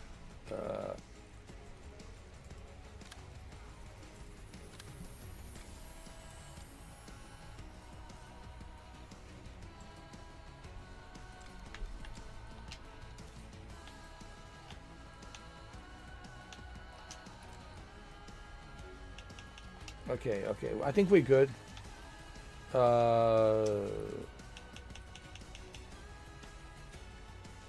It is a controller. That's good. It's a controller. Cool.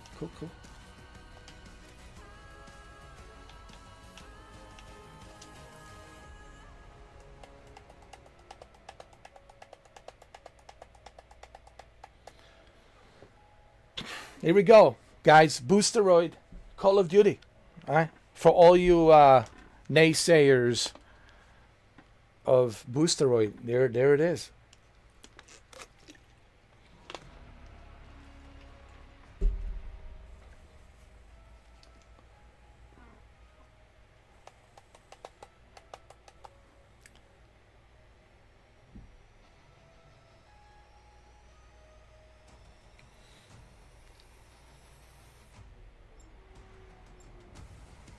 There we go. Let's have some fun, man. Let's just have some fun for a little bit.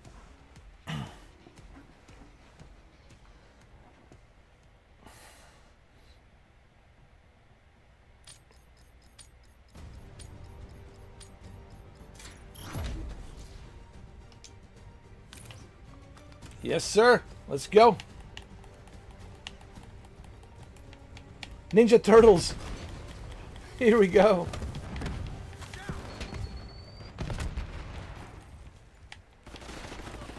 You've fallen behind.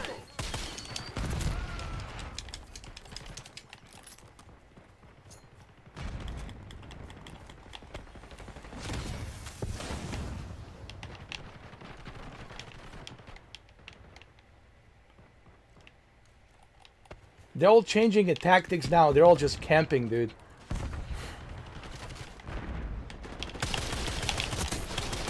Everybody's camping nowadays. Even on a Nuketown, dude, people are camping. It's so ridiculous.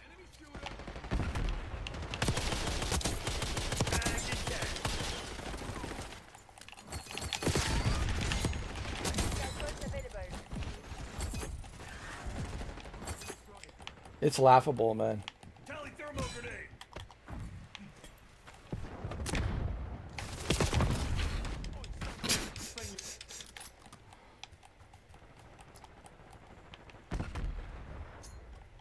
Watchdog helo incoming on your location.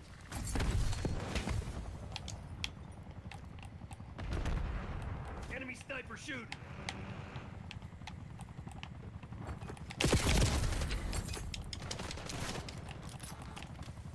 Take out that watchdog helo.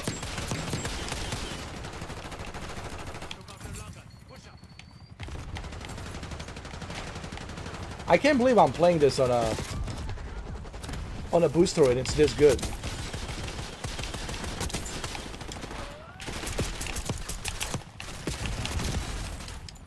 Double kill. Double kill with a 56 milliseconds. Jesus Christ. I'm whooping that ass even with a 56 milliseconds.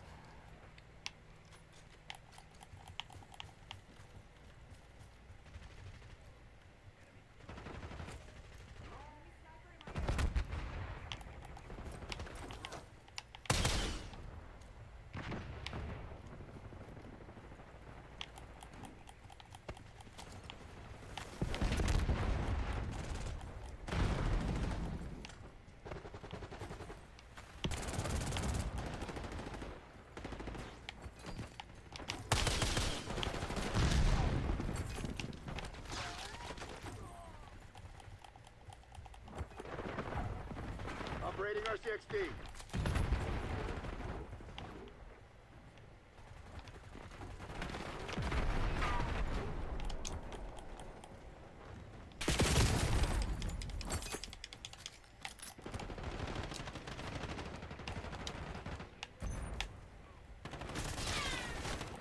Using stim.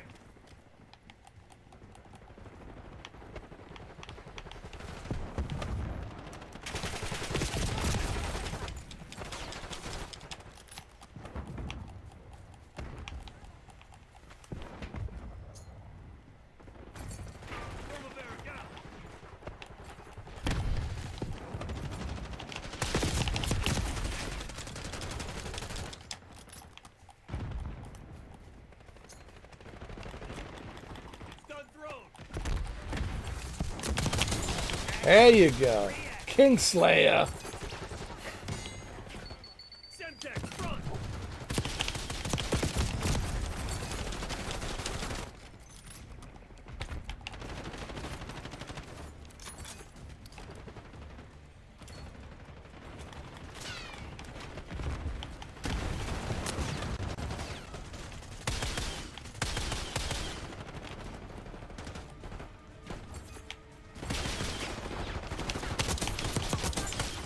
There you go.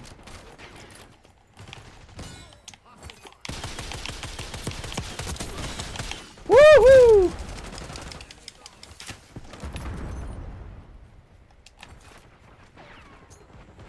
Send the thermal. Concussion grenade out.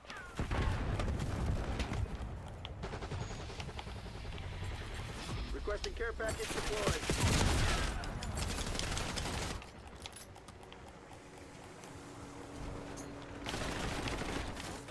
Send it stun. In your fucking dreams. Are we having fun or what? Gotta get some Boosteroid in you, man. Gotta get some Boosteroid. Get some Boosteroid.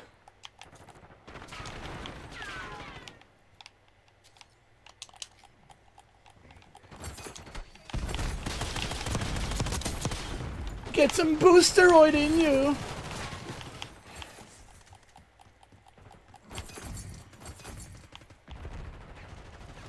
Even with a 44 milliseconds, I'm whooping that ass.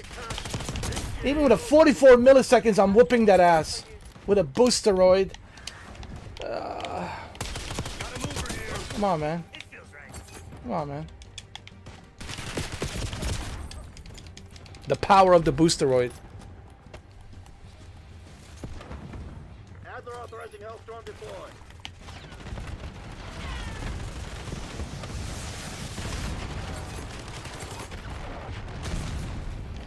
Adler authorizing strategic bomber above.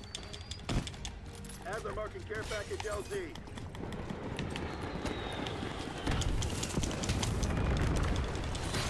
God damn, I love this victory. Hotel Sierra, people. Not bad. Not bad. Not bad. Not bad at all.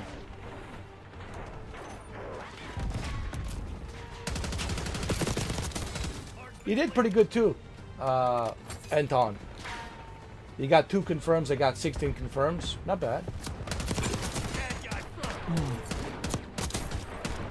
You did good, my friend. So guys. Yo, what's with these skins? Oh my god. So guys, you see, Boosteroid. If guys, I don't have the greatest internet on the planet.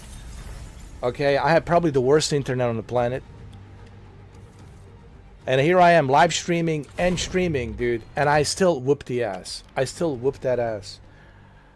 So, how much proof do you guys need about the Boosteroid? Seriously, like, how much proof do you need before you finally realize that you need to file for a divorce from GeForce Now?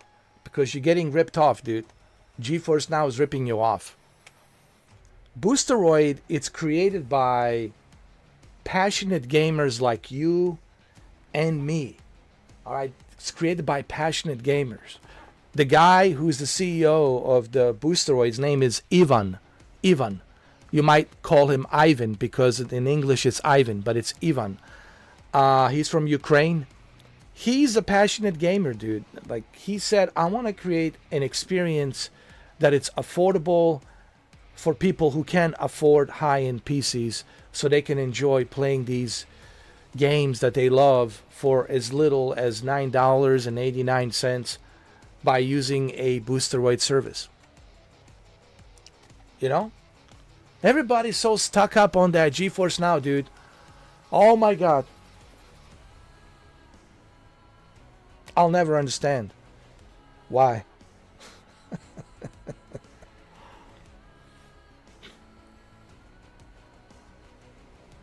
Guess what? If you're playing this on a GeForce Now, you're looking at the time. Ooh, what's the time? Ooh, I got maybe a few more hours left. Only 8-hour session and 100 hours a month. Oh my God. You always have to look at the time. There is no time here. Play as much as you want to play, as long as you have a membership. As long as you have the membership, as long as you're paying for the membership, play as much as you want to play. Now, if you join Ultra Pro, with Ultra Pro, you can stay idle for like 15 minutes. Let's say you need to go to the bathroom, right? You need to go to the bathroom.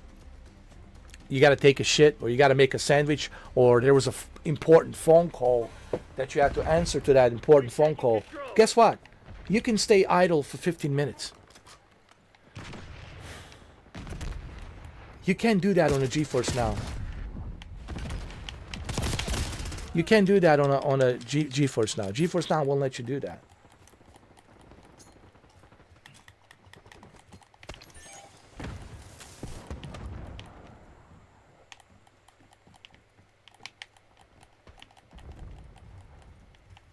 Why is everybody camping? Come on, guys. Stop camping.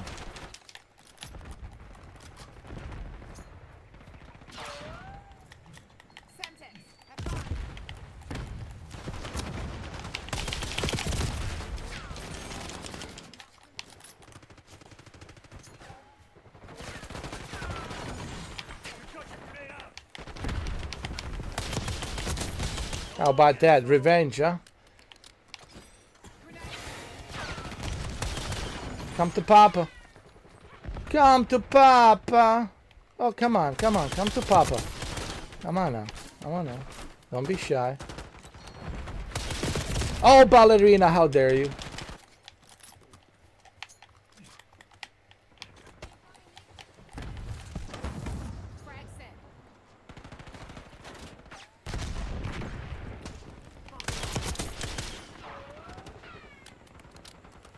Come on, man. Come to Papa.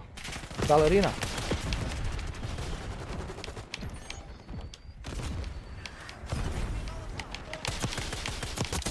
Ballerina!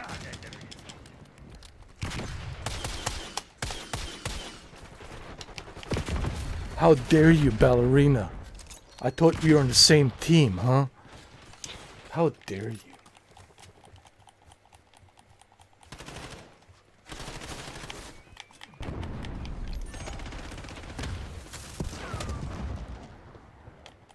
Hostile scout pulse in your AO.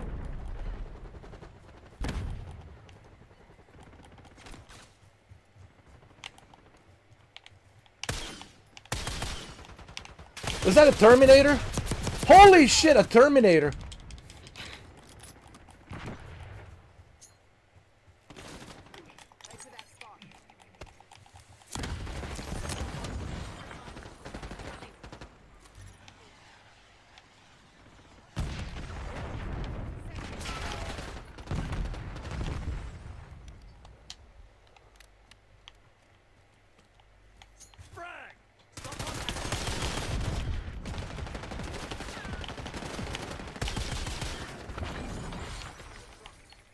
Enemies have a block.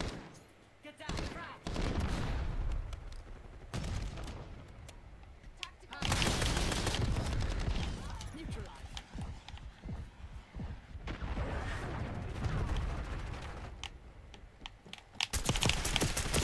Damn it, ballerina.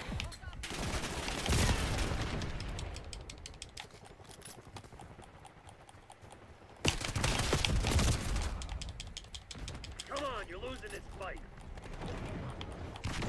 Net call. Enemy watchdog helo inbound.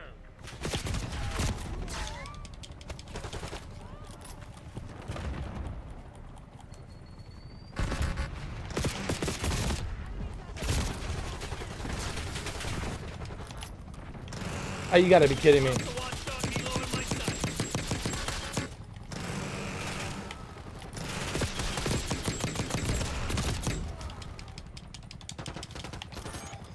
Aren't we getting tired of these guys with these unlimited helicopters?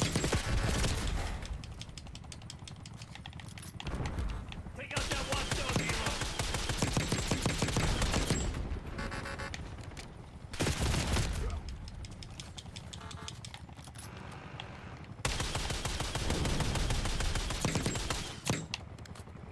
Hostile watchdog helo in my sight. How about that, huh? Stalin in score streak.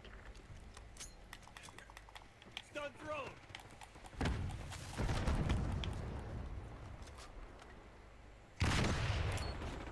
The fact that people are camping here, it's disgusting, bro. That they're camping on a Nuketown map, it's disgusting, dude. Thermal thrown.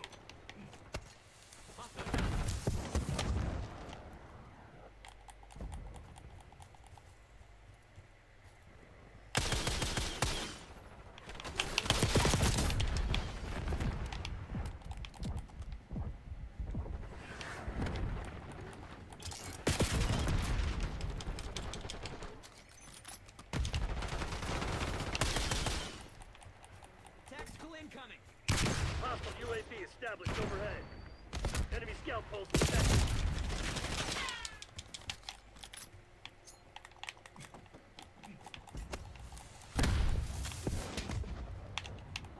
Market target location.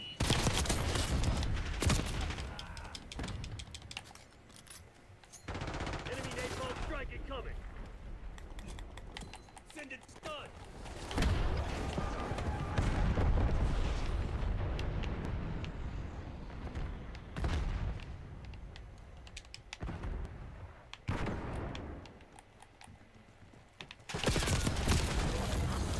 Oh my god, this is so You gonna let stupid, a man. bunch of company assholes beat you?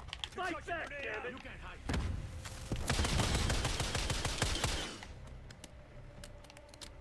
There you go, ballerina. Come on, ballerina. Eyes on hostile septic. I don't believe in bad. Trash, man. Just bad aim. Get back. It's such a trash game, dude. Like, people are camping on a Nuketown, dude. Whatever, Kiko. Yeah, use more of that mommy's gift card and buy some more skins. Yeah. Oh god, let me get the fuck out of this game, dude. I can't play this bullshit though. Watch out, sniper. Yeah, please let me get the fuck out of this game, dude. No, man. Fuck yeah. Yeah, no. No, no. Like, I can't, dude. I'm sorry, dude. I can't play this fucking bullshit, bro. Sorry, man. I just wanted to try it out, but I can't, dude. People are fucking camping. It's fucking disgusting, dude. It's fucking trash, dude. Like, camping on a fucking Nuketown, dude. Like, how Dude. Yeah, it's fucking. Yeah, dude. I don't want to cuss, bro. Don't make me use the bad words, dude, because I want to say some really fucking nasty words, dude, right now. And believe me, you don't want to fucking open that can of worms of fucking nasty words. Okay? When I see this kind of bullshit, bro, fuck, dude. No. But it doesn't matter. We still kicked ass. We still won. Even with a 56 milliseconds of a fucking latency, I was still whooping that fucking ass, dude. You know. Still, I was getting the kills. I was whooping that ass. Ugh. Oh, this fucking Call of Duty, it's so finished, man. It's such a fucking finished franchise. I was looking at the Black Ops 7. It's the same shit, man. It's such a desperate franchise that it's really, dude, it's really getting old. This game, this franchise, it's really fucking getting old. And it's so fucking annoying, dude. I know some of you are still playing this. Dude, but this shit is so fucking annoying. I'm level 55, dude. I mean, I accomplished everything I need to accomplish on a Call of Duty. But it's such a annoying game to play, dude. Because everybody's camping. Everybody's buying all of these air supports, unlimited choppers, and all of these skins, and all of these upgrades. And, dude, it's so fucking annoying, man. Oh, dude. Ugh. Can't play that shit. Honestly, it's just.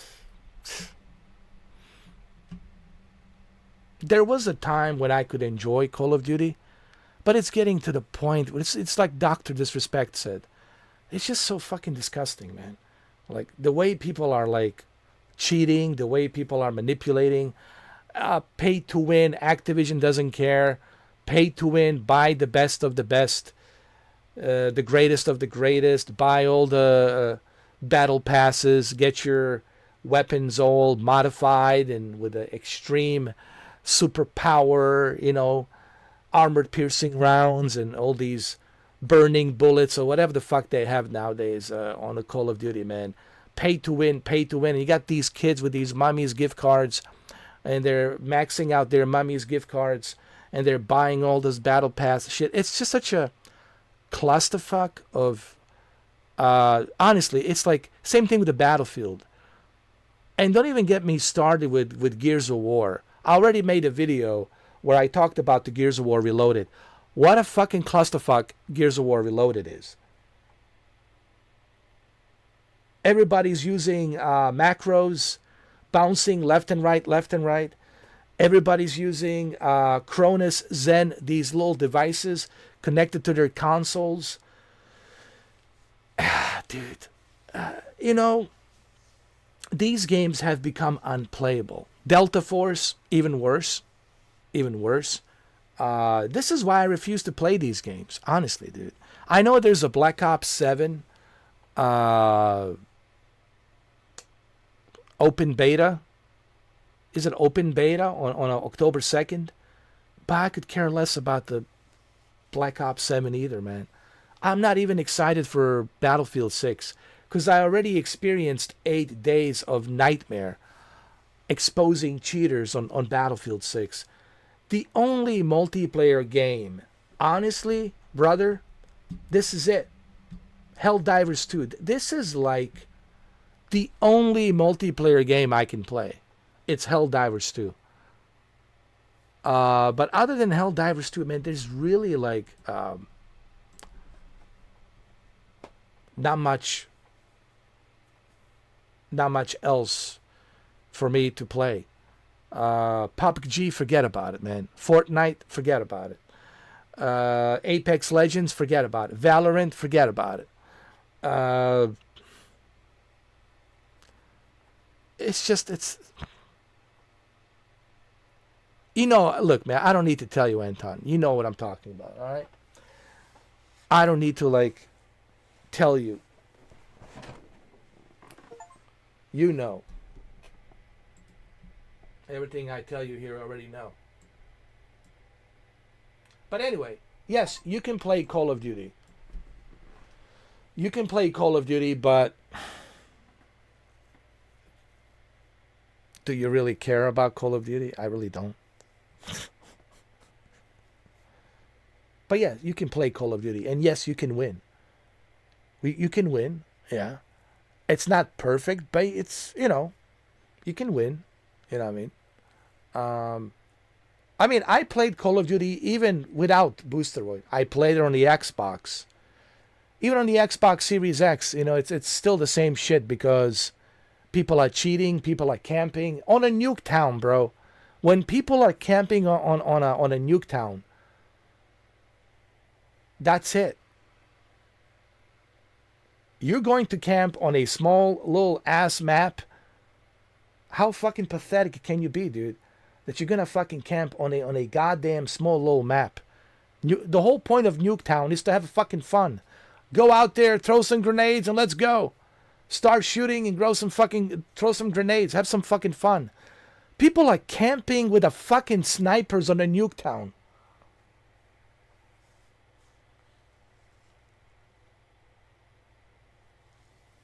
Jesus H. Christ.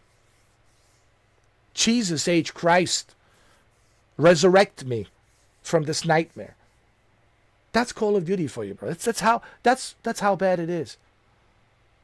When you have players camping on a fucking Nuketown, dude. A Nuketown fucking map. It's not a Battlefield 2042. A giant, large map.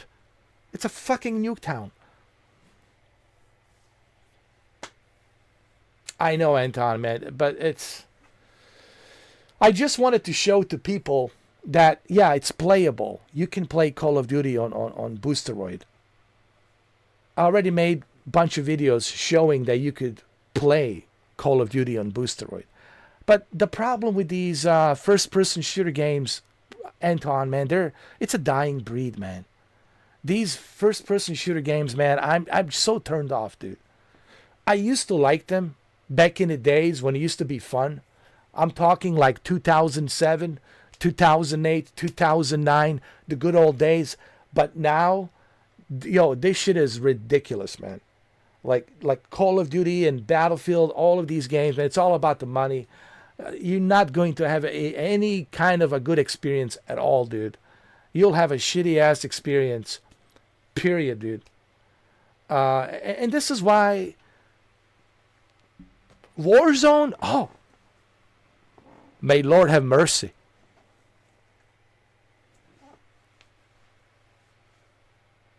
May Lord have mercy. May dear sweet Jesus, Lord, have mercy. May he have mercy. Warzone, Call of Duty, Warzone, dude, even Dr. Disrespect, a 2-time back-to-back champion, says, fuck this. Fuck this. Says, I'm uninstalling this shit. Done with it. When the great 2-time back-to-back tells you, sorry for the language, guys. I apologize. I really apologize. When even he says, fuck this. Why? Because everybody's using wall hacks, aimbots. Everybody's cheating. And why is everybody cheating? Because everybody's streaming and everybody wants to tell you how good they are, that they're the champions. Nobody wants to lose the game. Everybody wants to be number 1. Nobody wants to be number 2. Nobody wants to be number 3. Nobody wants to be number 4, number 5. Nobody certainly wants to be the last. So everybody wants to go out there and use the cheat codes and, I'm a pro. Yeah, look at me using the cheat codes. Yeah, man, it's just, this is why I can't play first-person shooter games. Honestly, to me, I really don't care. I think I'm so done with the first-person shooter games. Battlefield 6, dude, I'm already on the blood pressure pills. I certainly don't need the Battlefield 6 to raise my blood pressure.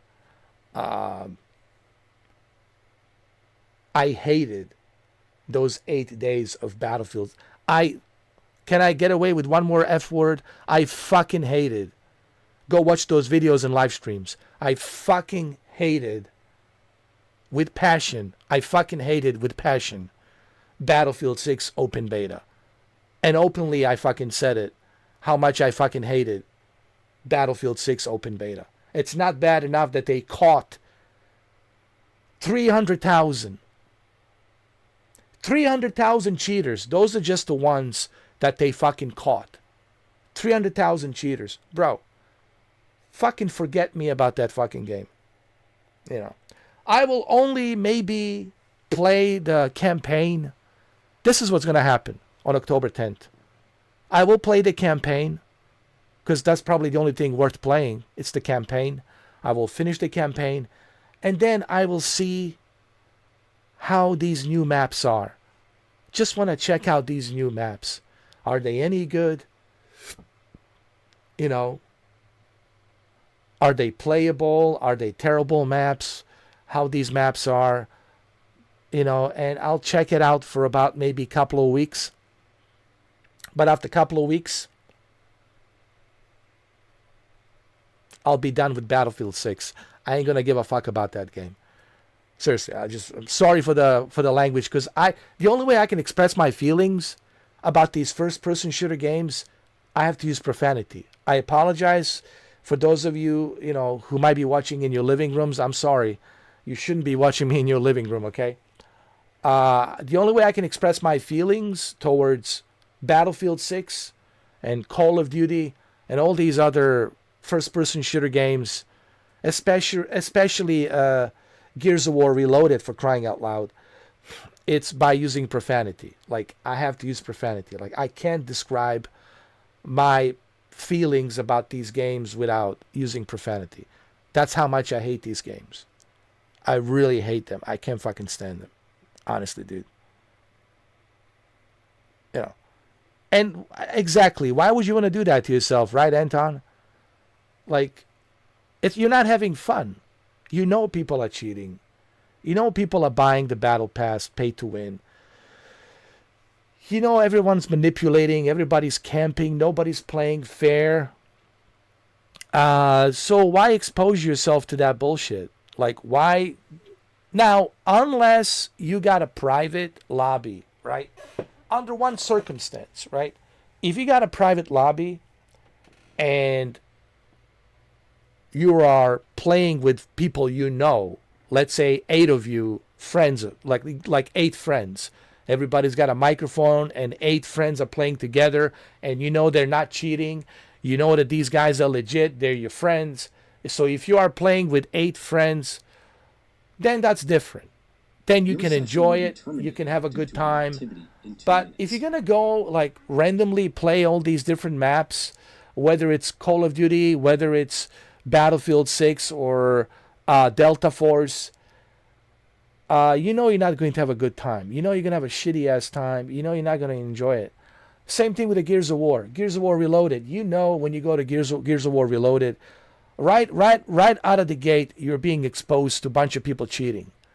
And these are a bunch of cheaters with an attitude. They got an attitude. They got a toxic attitude, right?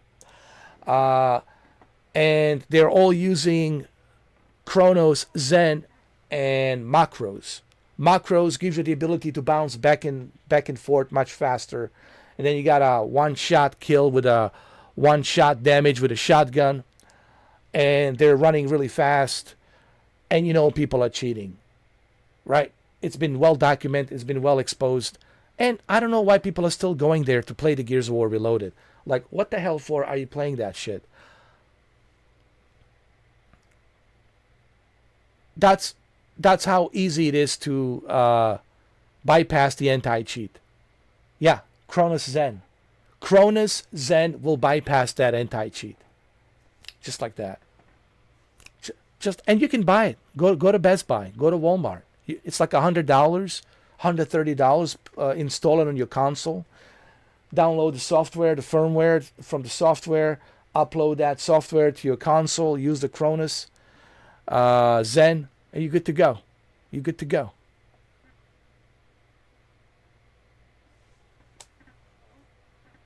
Yes, even on a console, you can do it. So then, my question to people is, then why are you like playing Gears of War Reloaded? Because you know that people are cheating using the Cronus Zen device. Yes, they're willing to pay $120, $130, go to Walmart, go to Best Buy, and buy these little devices. And they're going to go on a live stream, and they're going to tell you, yo, homie, look at me, homie. Yo, yo, yo, yo, yo, yo, yo, yo, yo, yo, yo, yo, yo, yo, blah, blah, blah, blah, blah, blah, blah, blah, blah, blah, blah, blah, blah. All this bullshit. Oh, tough talk, all this bullshit, puffing their fucking chest, right? And they're fucking cheating. And now you're going to go in there, and you're going to be exposed to a bunch of fucking toxic assholes whom they're cheating. So what's the point of that? Why even go there? Why expose yourself to that bullshit? I don't play those games. I choose not to play those games for that fucking reason. So guys, don't play those games. It's really that simple. I don't. I'm just showing this as a demo to show you that you can play Call of Duty. I don't play Call of Duty that much. I retired from Call of Duty a long time ago. I play a variety of different games. Lately, I've been playing a lot of Flight Simulator, as you have noticed that, obviously. But this is part of the demo. I want to show you that, yes, if you want to play Call of Duty, you can play Call of Duty on Boosteroid. Okay. It's playable. It's not perfect. But it's playable.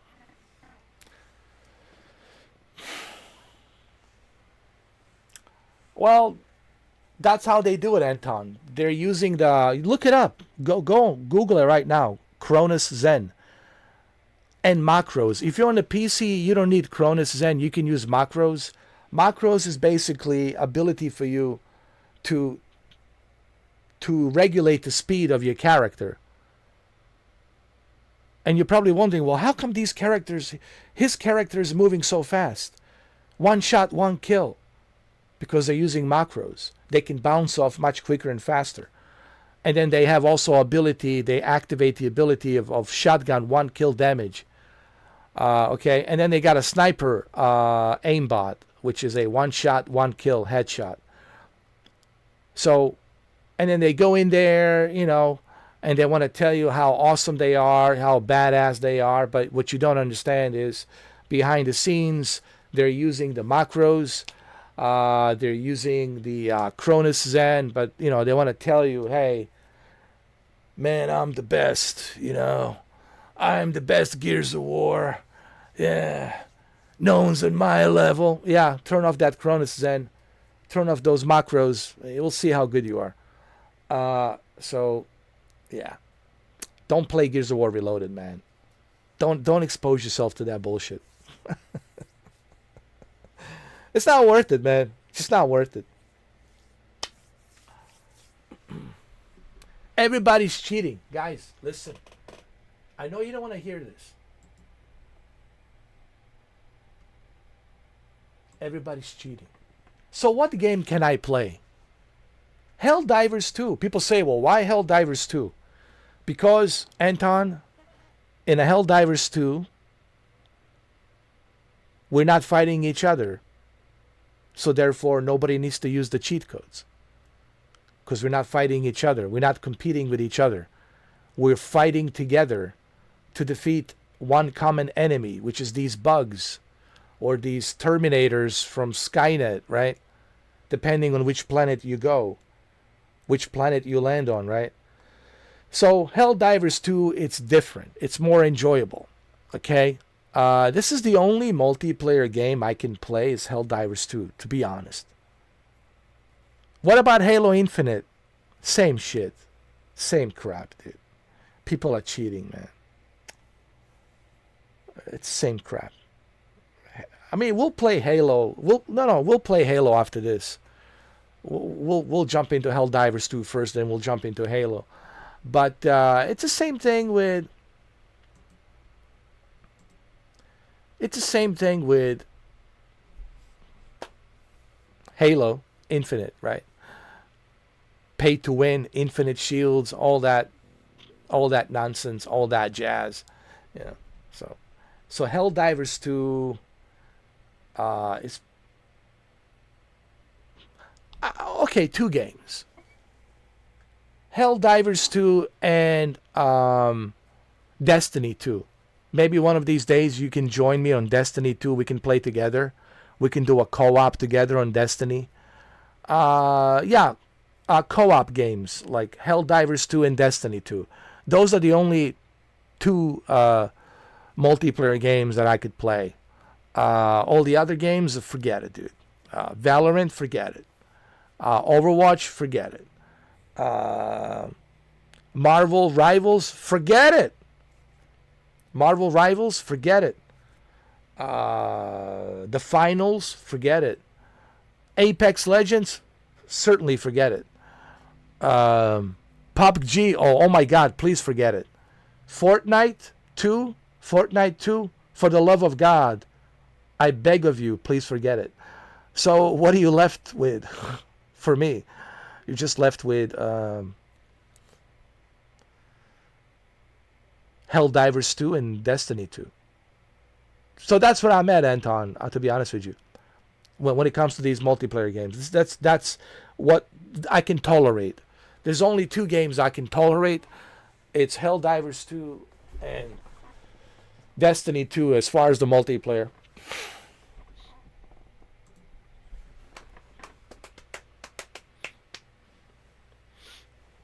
But everything else, forget it. No.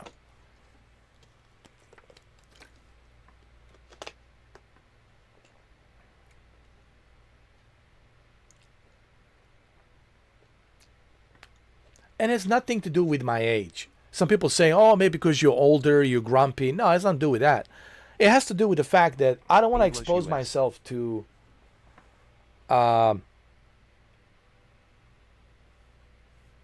people who are cheating. Okay, I am a gamer. I've been a gamer since 1984. That's a fact. I've been a gamer since 1984. What's the whole ideal of being a gamer? The whole ideal of being a gamer is to be competitive. Like sports, right? Think of it like sports. Imagine Olympic Games and people were cheating, they were juicing, right? Everybody was manipulating, they were juicing, they were cheating. Nobody would watch Olympic Games. Nobody would care about the Olympic Games. The reason people watch Olympic Games, the reason people watch sports, because it's competitive. Let's see who's the best. Let's see who's competitive. Who's got the skills? Who's got the talent? But no one has talent anymore because everybody's cheating pretty much. And that's the problem nowadays with these multiplayer games. Everybody's cheating. No one's playing fair. Nobody wants to play fair. Everybody wants to stream, make some money on the stream, get some clicks, and they're going to use the cheats. They're going to bypass the anti-cheat so they can brag about it. They can tell you, look how awesome I am. Look how badass I am. I'm the badass. Look at me, bro. Right? Oh, yeah, the cheat is... I don't want to put everybody in the same basket. Okay? I don't want to do that. I don't want to generalize. But a good percentage, Anton. See, I want to be careful what I say. I don't want to put everyone in that same basket. No, not everyone cheats. There's genuine gamers like you, like me, like all of my friends who are genuine gamers. Even people who are watching this, they're genuine gamers and they're genuinely playing. They're not cheating. And they have really good skills. They're really good. But there's a pretty good percentage out there, Anton. There's a pretty good percentage out there that are cheating.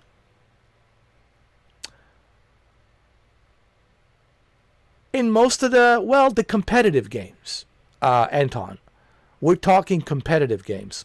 What are the trending competitive games? Let's look at it. FC 20, 25, FIFA, FC 26, FC 25, right? It's pretty big in Europe, pretty big in Latin America, pretty big here in North America too now. Pretty big in Canada. So FC 25, FC 26, people are cheating there on multiplayer because everybody wants to be number one. Everybody wants to. This is all because of streamers. Streamers have really made all these cheats possible. You know, and I know I'm a streamer myself, but I'm not a cheater. But I think this huge amount of streamers that now it's coming to the scene, everybody wants to be number one. Nobody wants to be number two. So most of the competitive games like FIFA, FC 26, FC 25, NBA 2K, Madden, Tekken, Street Fighter, Mortal Kombat, Call of Duty, Battlefield, Delta Force, PUBG, Fortnite, you know, the usual suspects. All of the usual suspects, competitive games, majority, yeah, they're cheating. Not all of them, but majority is cheating. It's been well documented. There's this YouTube channel called Call of Shame. Just go to the Call of Shame, dude. Go to Call of Shame YouTube channel, and you're going to be shocked. You are going to be shocked and surprised how many people are cheating. It's a huge amount of people, man. Why they're cheating? It's because of streaming. It's about getting the clicks, getting the views, and getting the paycheck. Nobody wants to watch somebody who sucks at playing a game. Oh, dude, this guy sucks. I don't want to watch this guy. Man, this guy sucks. I'm unsubscribing, dude. This guy's a noob. Nobody wants to be a noob. Nobody wants to suck. So what do? To get the attraction, to get people to subscribe, to get people to click, to get people to watch, what do? You resort to the cheat codes. And why they're cheating? Because they want to show to their audience, I'm a badass. I'm the best. No one's on my level. You know? So English that's it. mess. That's the reason why. Now, I'm not saying everybody, but because of the streaming, it's really what has created all of this cheating nonsense. It's all because of the streamers, dude. Streamers from Twitch, streamers from YouTube, streamers from Rumble, Kick, Facebook. I mean, you name it. You name it. So many platforms nowadays, everybody streaming. Even on a Steam. Streamers from the Steam. Yeah, you can stream on a Steam as well. So everybody is cheating because it's easy to cheat.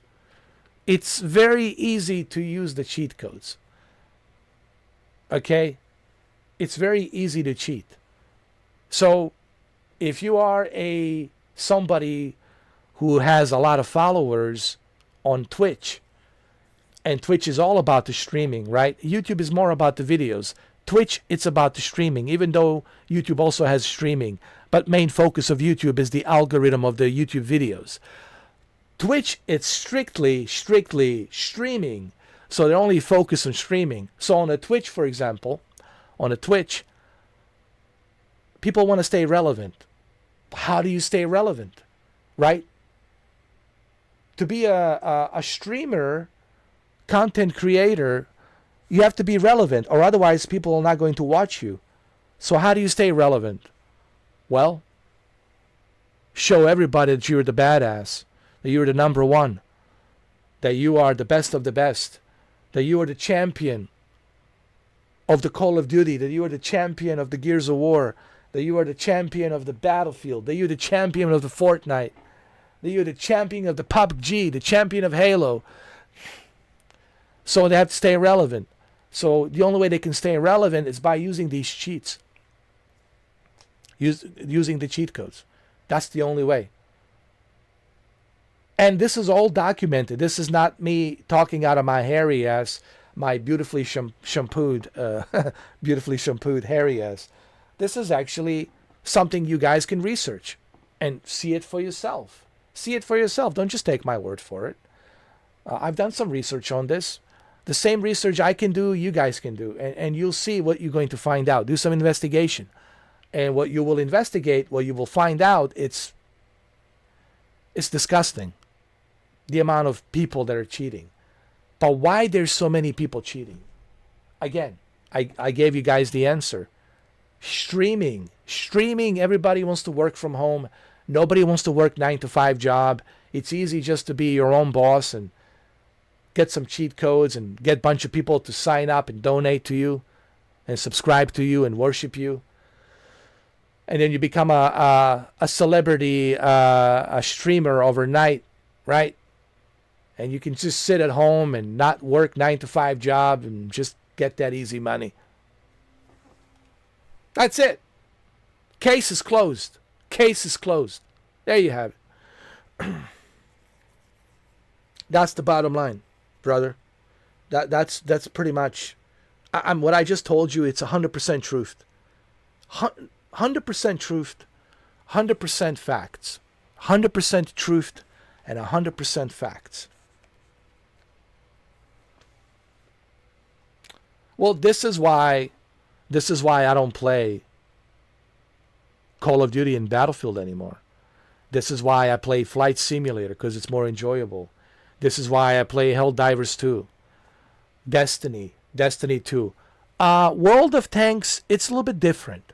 World of Tanks, it's about strategy. So I like World of Tanks. World of Tanks, it's about strategy. You know, you have to strategize how you maneuver. So I like that. World of Tanks 2.0. So World of Tanks, yeah. No, there's other multiplayer games. I don't want you to think it's, I'm being negative, Anton. Yeah, people are cheating. It's out there for sure. But not with every game. On the competitive games where they're making money, right? The games that they're keeping them relevant, right? They need something to keep them relevant. And of course, these competitive games, they're making them relevant. So of course, they're going to be playing these relevant games to keep them relevant. Like, Fortnite, Call of Duty, Battlefield, the usual suspects.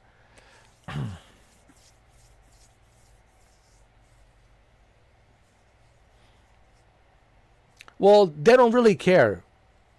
You got to remember, Anton, they're not gamers. You see, that's another point I'm trying to bring up to you. They're not gamers. They're just doing it for the money, right? They're not gamers. They're pretending to be gamers. That's why they're using cheat codes. They only care about the money. You got to remember that. They're there for one reason, to make money. Okay? They're not there to show you how much they love video games, how much they care about the games. No. They're there for one reason, to make money.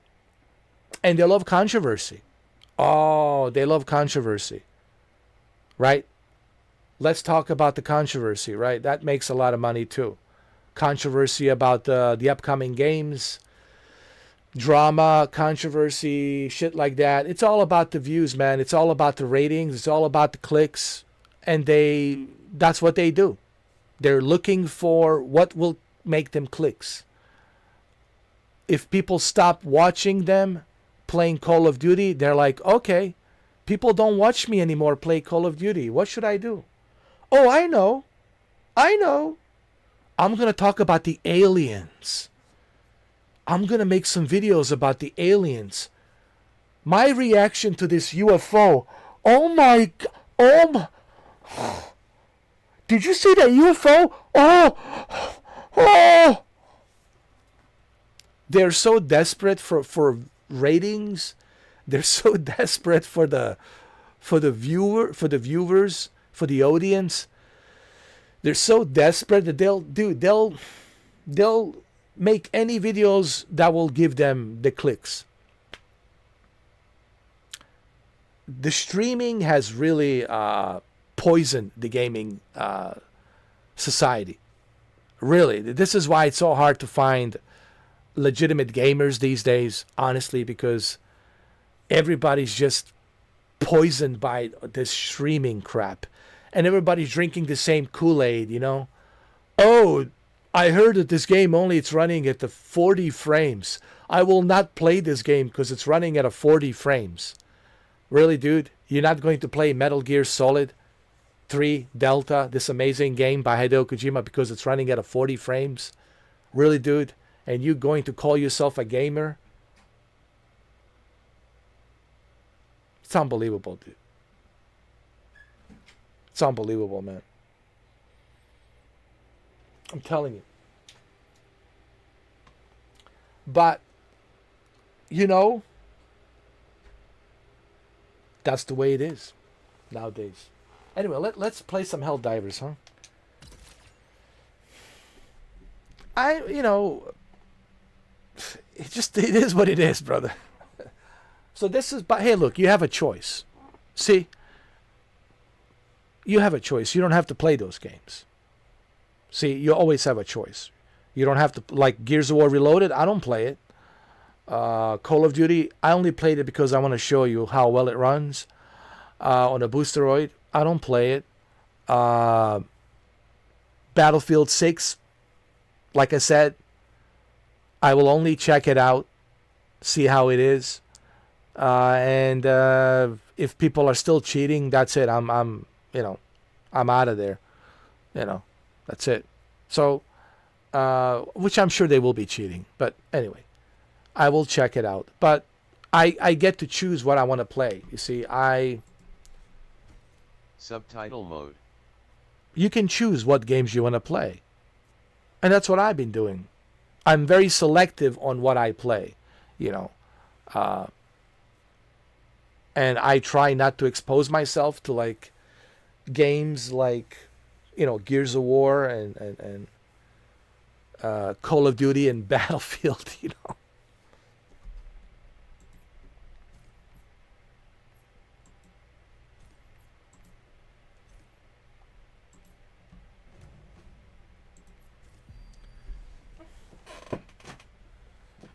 I'll be right back. I have to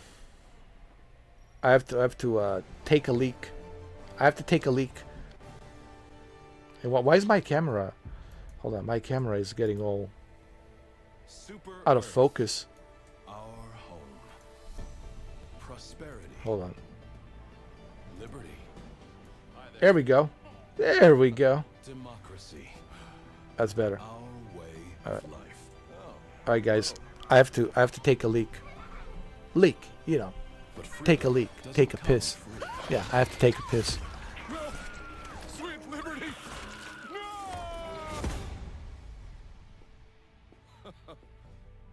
Look familiar? Scenes like these are happening all over the galaxy right now. You could be next. That is, unless you make the most important decision of your life. Prove to yourself that you have the strength and the courage to be free. Join the Helldivers. Become part of an elite peacekeeping force. See exotic new life forms. And spread managed democracy throughout the galaxy. Become a hero. Become a legend. Become a Helldiver.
Your session will be terminated due to inactivity in 2 minutes.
I'm back.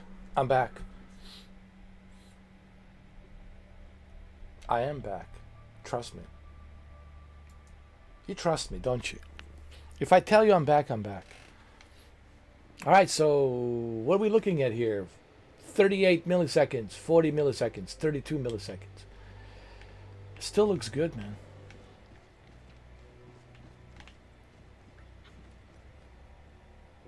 One shudders to envisage what repulsive larvae gestates within the gloom as we speak. Honestly, if you don't have a console, if you don't have a high-end PC, you just got like maybe a Chromebook or NVIDIA Shield Pro or maybe Chromecast or whatever, any of these, you know, devices, portable devices that can, you know, support a Boosteroid application.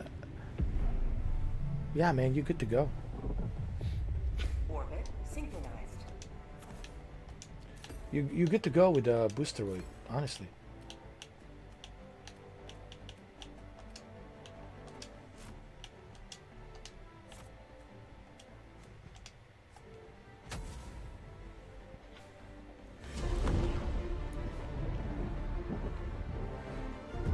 I think Boosteroid supports Chromecast. I think they support Linux, iOS devices. You know, if you got one of those mini Mac PCs, you can use Boosteroids on there.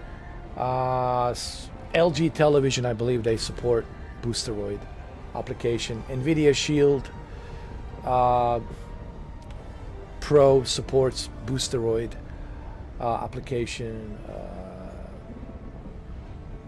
Which I find ironic because of GeForce Now. But so yeah, if you're somebody who doesn't have a high-end PC, if you're somebody who has like maybe a Chromebook or whatever, just like a small little Chromebook or maybe NVIDIA Shield or a Chromecast, right? I think you will appreciate Boosteroid. It gives you that ability to enjoy gaming, high-end PC gaming at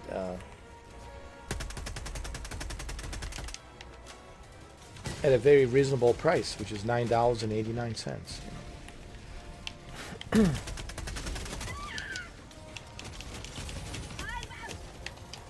Run! Jeez. Hold on.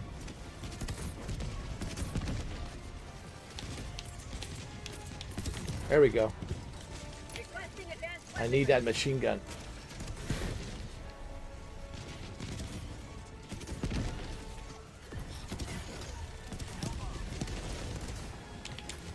Oh!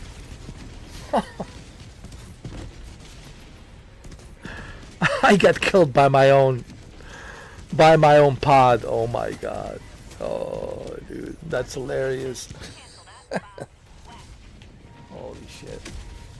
That was hilarious. No, that was, laugh it up guys, laugh it up. That shit was hilarious.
And all around Earth, it's Antarctica, covered with a giant ice, and we never went outside of this Earth, never. My dear friend Anton, what are you on about?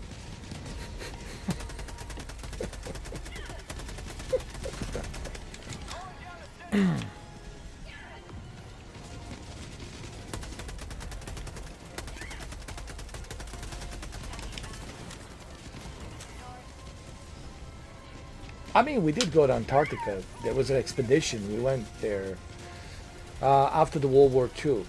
I forgot who was the admiral that was part of that expedition. I can't remember his name. You guys will have to look it up. But apparently they did find something interesting down there, but it was kind of kept secret. It's a bit of a conspiracy.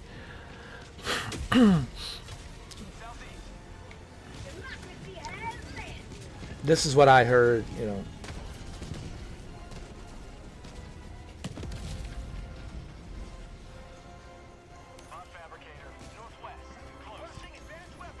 The Earth might not be a planet. Well, it certainly is a planet.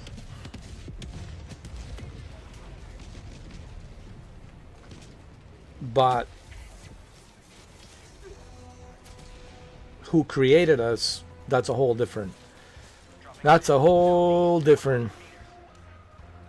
subject.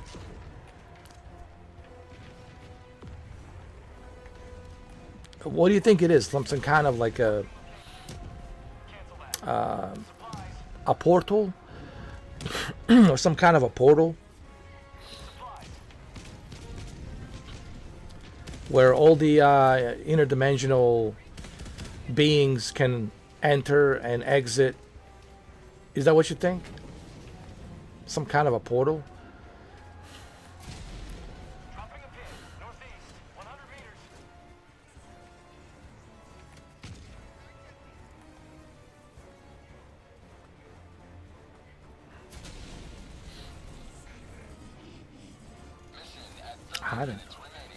I mean, we do know that it's a planet. We do know some certain basics. I mean, we have sent satellites, Voyagers out there, you know, Hubble telescopes and whatnot. Russians have done the same thing, you know. So we know that it is a planet, but how old is this planet? 7 billion. That's what scientists are dating it back to, 7 billion.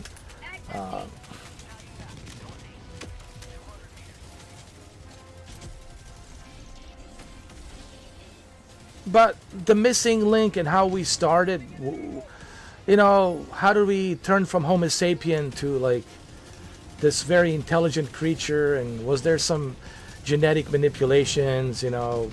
Now this goes back to, you know, you're jumping into a rabbit hole, brother. You're jumping in a rabbit hole that you'll be stuck in there for a long time, and you're not going to find any answers. Believe me, I have asked those questions too. Like, what happened to the missing link, and what's going on? You know, how did we become so intelligent overnight from Homo sapien caveman to a very intelligent beings? Was there manipulation being done? Was there some other intelligent, you know, civilizations that came in to manipulate us genetically in their likeness? Again, this is all theories. Theorizing will not get us anywhere. Trust me.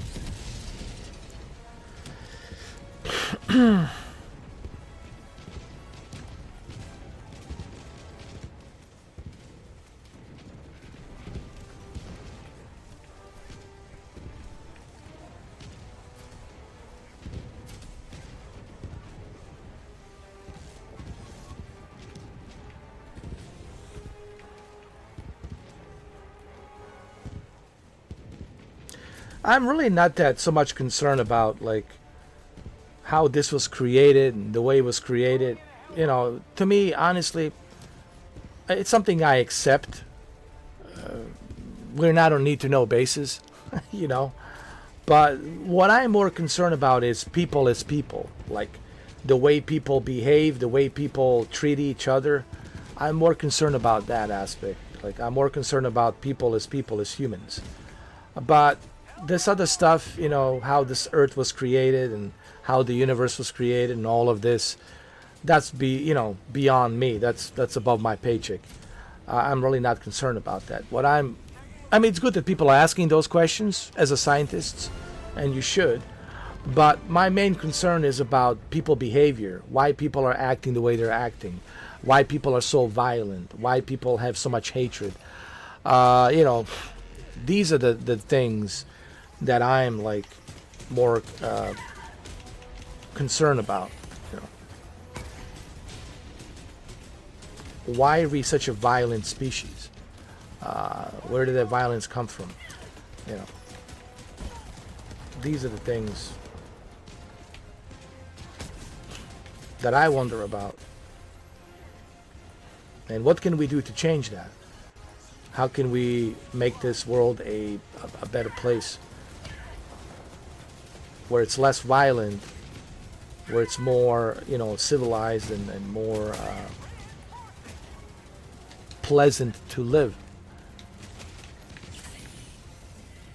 But that's another mystery, in on itself, that's another mystery. So the whole thing, it's a one big mystery. But you see, earlier I talked about this before I started the live stream. I said, I look at life as an experience. I don't look at life as if, I'm going to like figure things out, or I'm going to find the truth, or I'll know exactly what's going on, or this or that. I look at life as an experience, and to me, everything in life is based on experience. Like everything that I've been through in my life, it's an experience. Good or bad, doesn't matter. But it's the collective of experiences that I cherish. And I think this is where people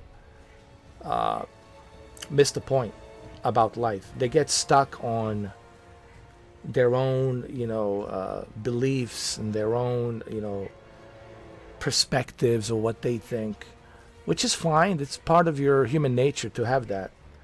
But just remember, life is not about that. Because if you get caught up in that stuff, man, you're gonna go crazy, dude. Your mind will go crazy. You gotta be careful, dude.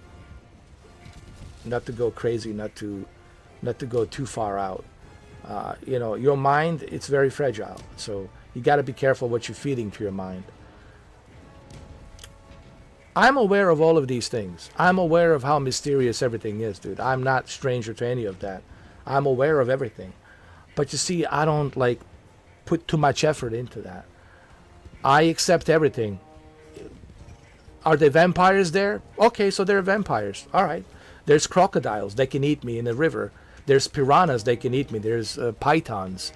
There's great white shark. There's all kinds of things out there that's going to eat me in the woods. All right, so there's predators. There's prey. There's, all right, there's all kinds of stuff. There's insects out there. They're venomous, right? Like Black Widow, right? I don't wonder about like these things. I'm open-minded that everything's possible. That the ghosts are possible, that the werewolves are possible, that zombies are possible, that Draculas and vampires and the witches are possible, that evil does exist, all of that stuff. But you see, Anton, I don't focus too much on that. I focus on the experience. And I'm like, man, this is an amazing experience.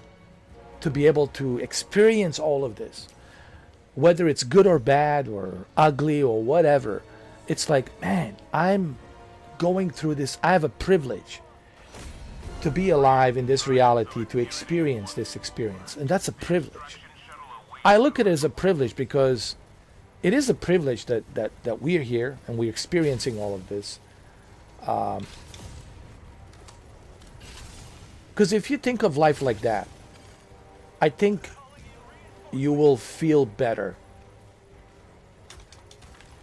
You're not going to be stuck in some kind of a limbo, wondering about this, wondering about that, or having some false sense of misconception about what you think is going on, right? Remember, it's all a matter of perspective. Just like an opinion, right? Opinion is just an opinion. It's not a fact. Perspective is just a perspective. It's not a fact. Fact is the fact, right? The fact is that the sun will rise on the east and it will set on the west. 100%. So there's certain things you have to kind of like look at. Laws of physics, right? But all this other stuff, you got to be careful not to fall into like, you know, some indoctrinations of beliefs, right? Where you're listening to some guy preaching, talking about something, right? And then you got to ask this guy, well, who is this guy? How does he know that? Based on what facts, based on what credibility does he know that? So, you know, you got to be very careful. What I'm trying to say to you is this, and this applies to everybody. You got to be careful not to step into a bullshit. Because God knows there's a lot of bullshit out there. And internet, it's a universe of bullshit. Okay? So you got to be careful, dude. Not to fall into the bullshit. Believe me, there's a lot of bullshit out there.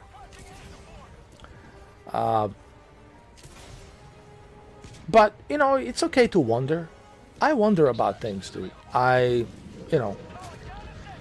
seen things I can't describe. You know, I've seen some stuff in the sky when I was a little kid. I can't describe what I've seen, but I've seen something.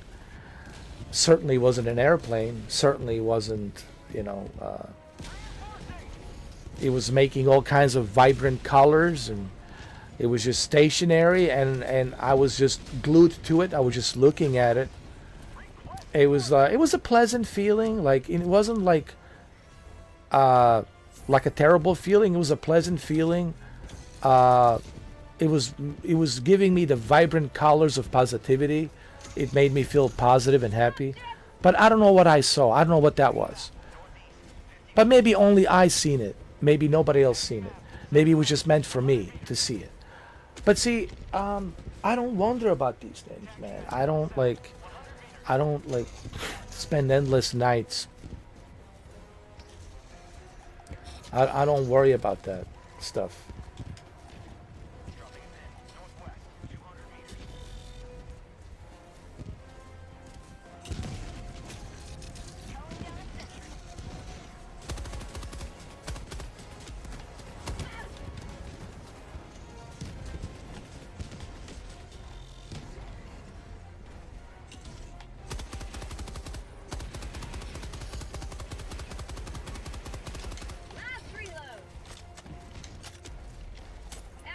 As long as I get to play my video games, dude.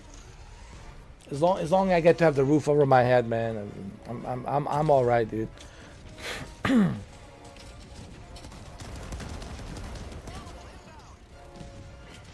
I mean, I understand where you're coming from, but I'm telling you, I've been down that rabbit hole, dude. Rabbit hole of conspiracies and all that other nonsense, man. Just remember, there's a lot of bullshit, bro. You're gonna go deeper and deeper into that bullshit, and you won't be able to find your way out of that hole. You're gonna be drowned by so much bullshit, bro, that you're gonna be like so confused and paranoid, you know. And that's how people become mentally not stable, and they become paranoid because they get drowned by so much bullshit that's out there. Trust me, you gotta keep yourself balanced, man. You gotta. Now, I'm not saying there's anything wrong with you, like, having these thoughts, but just, I don't know what research you're doing and who you're watching, and, but I'm telling you, be careful. There's a lot of bullshit out there, bro. There's a lot of bullshitters out there who are just trying to make money. They're just, remember, oh, I've seen a ghost, oh, I've seen this, oh, I've seen that. Oh, there's these creatures that live underground. Oh yeah, where's the evidence? Show me the evidence. I want to see it. Yeah, please, I would love to see a skinwalker. I would like to see one of them knock on my door. Yeah, please. Yeah, where's the Sasquatch? Please knock on my door, right? It's, to me, it's like credibility is everything to me, brother. Yes, there are some secrets out there. Don't get me wrong. There's some secrets out there they don't want us to know, of course. But the problem with the conspiracies, and believe me when I tell you this, and this is where people get drowned. They get drowned by so much bullshit on that toilet of conspiracies that everything becomes a conspiracy. Everything's a conspiracy. Your toilet, it's a conspiracy.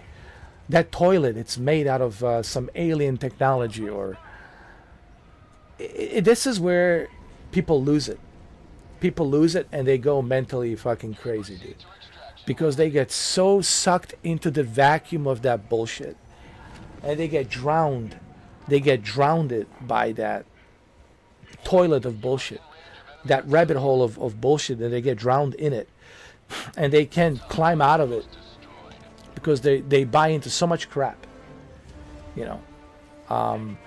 And of course, the YouTube and social media and documentaries, they don't make it easier either, you know.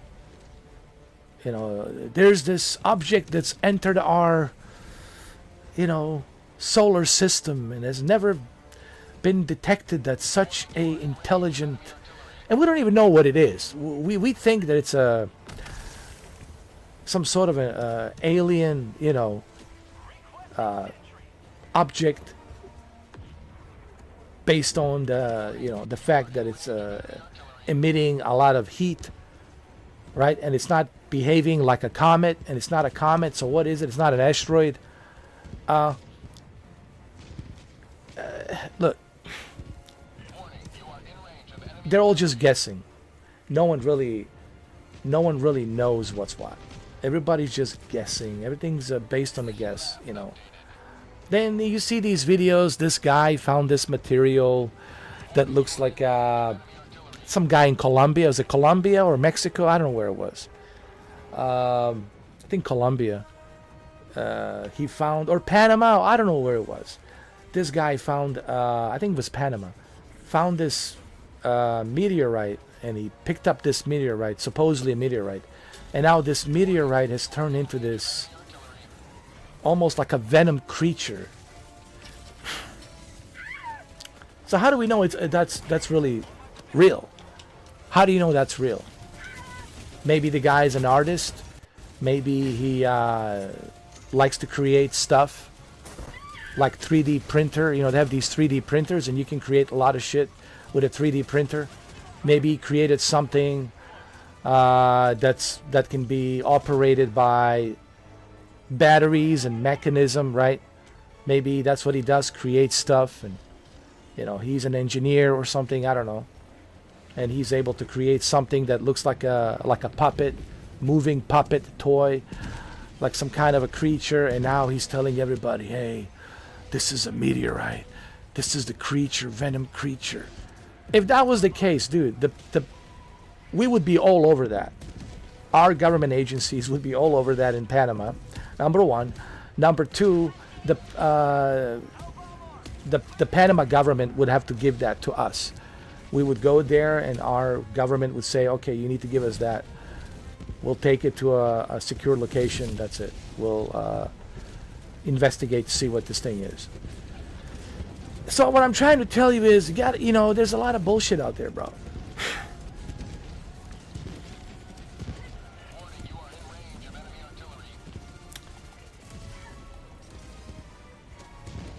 Well, lies has always been part of human society. You know, people always lie. That's just part of the human nature. That's nothing new, Anton. People lying, nothing new.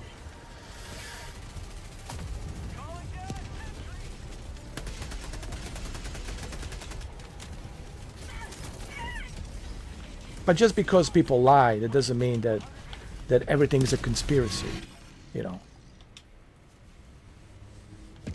So you got to be able to distinguish the difference between the facts and the lies. You know, everybody lies, dude. People lie all the time, dude. You know, it's nothing new. People act all the time. They put on a fake face, fake smile. People lie to you all the time. But it doesn't mean that, you know, that you shouldn't stick to the facts. The facts are facts. The earth is round, and the earth, okay, rotates, and the sun will rise on the east, it will set on the west.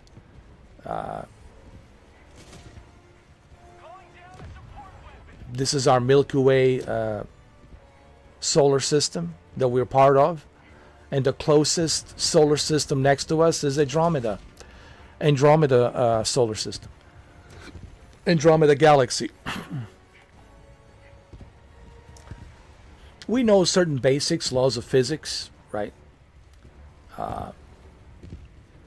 So there's certain facts we have to stick to.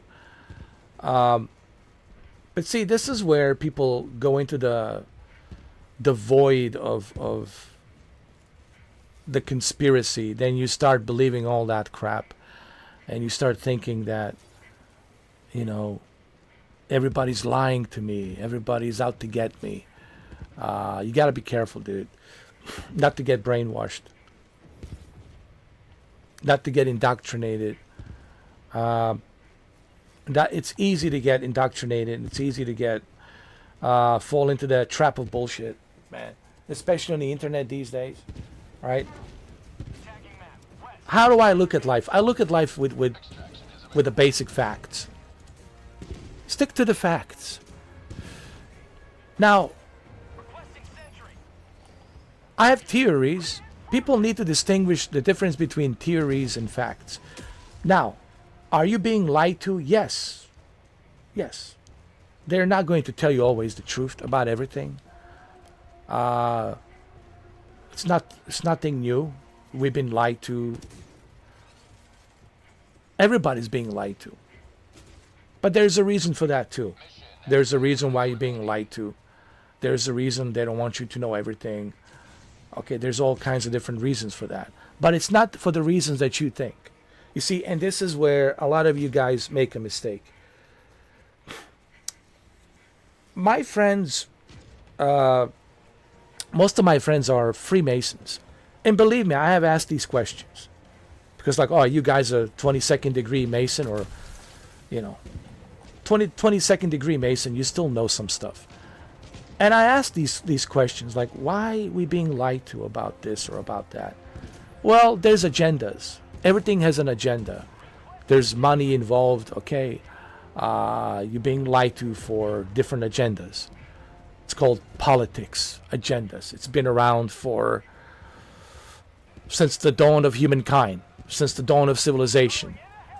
This is nothing new. Lies are nothing new. But, you know, you got to be able to distinguish between a lie and a fact. You know. But if you start believing that, if you become paranoid and you start believing that everyone is lying to you and no one can be trusted, then you are entering a very dangerous territory, dude. You're entering a very dangerous territory that's not going to be good for your mind. You're going to go crazy. You're going to go mentally crazy. And you don't want to go there. We all know how that movie ends. We all seen it. We see it all the time. So the idea is for you not to go down that road, okay, where you can, you know, when you're not mentally stable, where you start getting paranoid and brainwashed and believing all kinds of shit. Yes, people lie. You know, you're going to be lied to. But that's just a human nature, dude.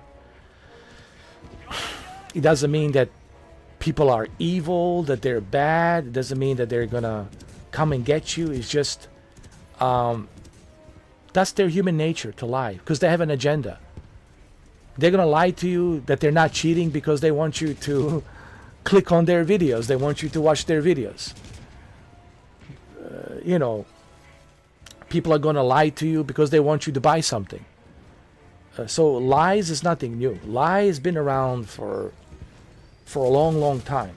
And I asked these questions to my Freemason friends. He says, well, the lie is there because of the agenda. You're being lied to because of the agenda. And it's easier to lie to people than to be honest. Because if you're honest with people, then they're not going to think you're relevant. But when you are lying to people, they think you're relevant and they'll support you. So it's easier to fake and lie, okay? And it's all because of the agenda. Whatever the agenda is, you know, whatever the case might be or whatever the agenda is. That's just politics, bro. Welcome to the politics. That's nothing new. The agendas of politics been around since the dawn of humankind, and it will be here forever. It's never going to change. Politics will always be the politics. Okay, it's a dirty business. It's a business of lies, but you got to be careful not to fall into that. Not to fall into that pit, and not to get brainwashed. You can have your theories. You see, I have theories about a lot of things, but I also know the facts. So, yeah, I have theories which I cannot prove, but I also stick to the facts. So, facts are facts, theories are theories. I cannot prove them. They're just theories, so to me, they don't really matter much. Like, theories are irrelevant. Like, you can theorize that we're not the planet, that we're controlled by some other entity like Matrix or whatever the case might be. But those are just theories. They're not relevant. So I try to stick to what's relevant. The relevant is that the Earth is round, and we do have a sun on our solar system, and without the sun, there'd be no life here. And the sun will rise on the east, and the sun will set on the west. And that's a fact. Okay? And there is a moon there. That's a fact. We are in the Milky Way solar system. That's a fact. How do I know? Because I use the telescope. I can see what's out there. So there's certain basics, like laws of physics, right? Certain things that we do know, that we need to stick to those basics. Those are the facts. So you got to be always focused on the facts.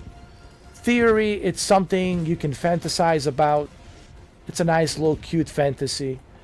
You know, maybe you can write books about it and have that little fantasy, or you can make a movie about it and have a little fantasy. But remember, don't try to mistaken your theories with facts. This is the mistake that people make. They start mistaking theories with facts, and they start mistaking the opinions with facts. Opinions are irrelevant. Theories are irrelevant. They're all irrelevant. It doesn't hold any glass of water to anybody. So that's why you got to be able to distinguish the difference between theories, opinions, which are irrelevant, versus the facts. Facts are relevant because they're facts. Like, the fact is that Kemi just came in and he says, "How's it going, Ed?" ? That's a fact. That's not a theory. So, we got to stick to the facts, brother. Why we don't have any real photos from the outside of... Dude, there's plenty of real photos from the outside of the Earth. Are you kidding me, man? There's so many images from Hubble telescope, from the Voyager, from Russian Sputnik satellites, dude. Like, bro, there's tons. Believe me, there's plenty of CGI. But see, that's your theory. That's not relevant. That's a theory. That's a theory which you cannot prove. You know.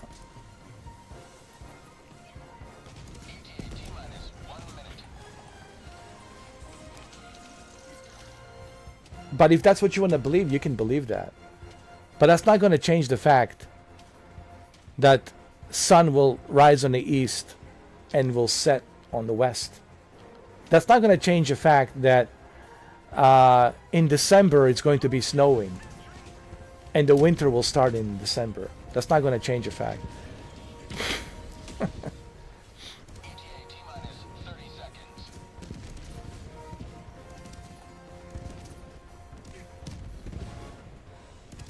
Oh, yes, we can go out. There is a little bit of radiation between Earth and Moon. There's this like a belt of radiation between Moon and Earth. So we don't have those types of spacecraft that can withstand that kind of radiation to go through that belt. But you know, we can go under it. So there's a ways for us to go under it, you know. But we can send, like, you know, rockets and Voyagers to go out past that radiation and go and land the rovers on Mars and other places. We have that, you know. That's something we have. But radiation, it's something that it's a bit tricky, but I think our technology has really advanced to protect us from any sort of radiation that might be out there, dude. I mean, we're working on a nuclear reactors, for crying out loud, man. You know, I think we're very familiar with the nuclear energy, and radiation. So I wouldn't really like worry about that. Now, did we land on the moon? I'm pretty sure we did, man. I'm pretty sure we did.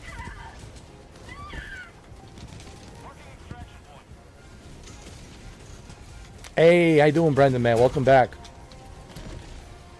I'm good, man. I'm just playing a little bit of a Boosteroid over here. Playing some Boosteroid, testing out some games, you know. Where have you been, man? I haven't seen you since Nixon broke the Watergate.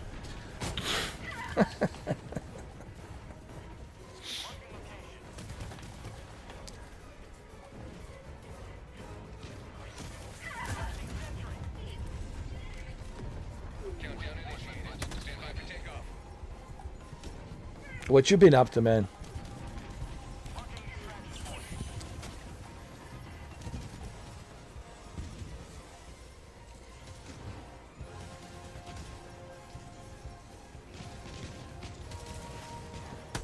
Extraction complete. Pelican 1 beginning ascent. Oh, you need some soccer practices? Nice.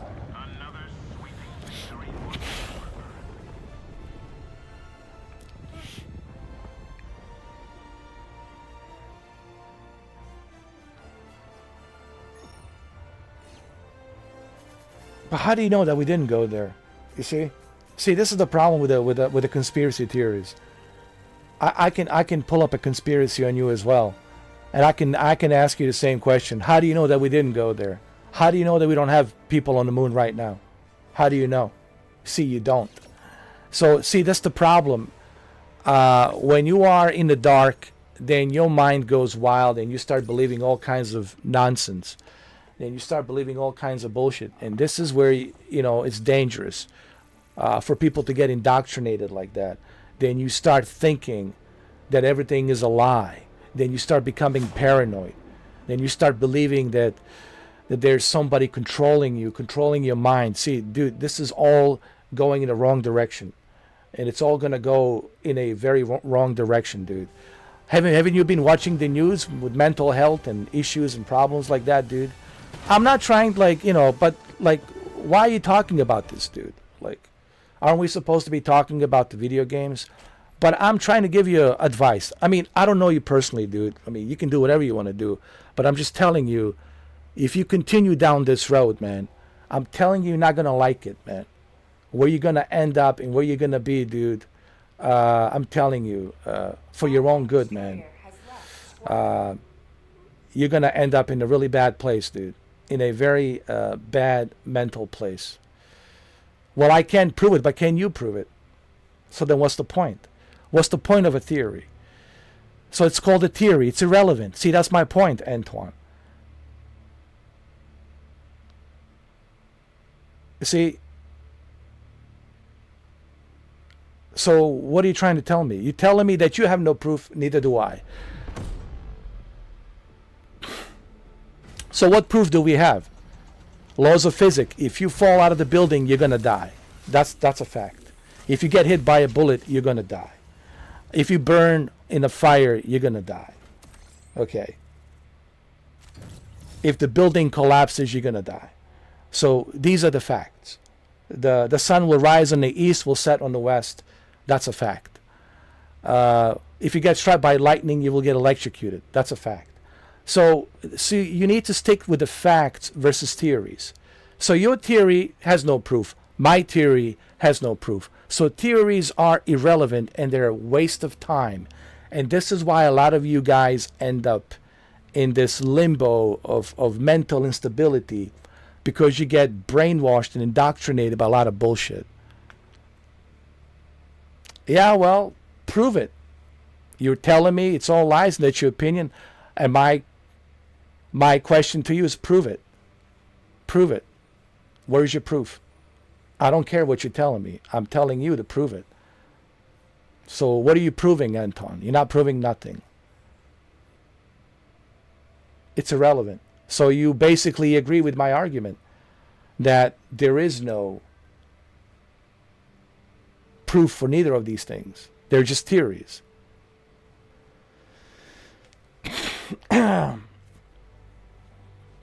do you know it was staged? Oh yeah, Kemi.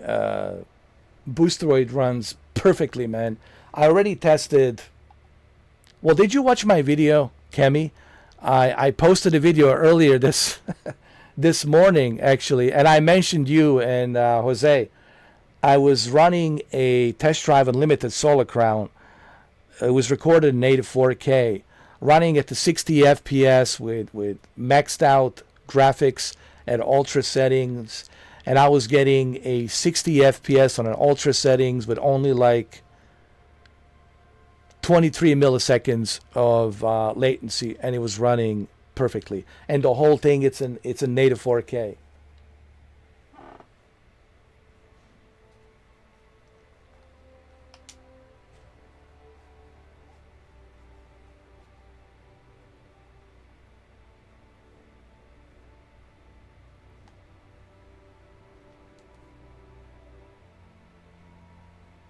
And what is your proof that we didn't land?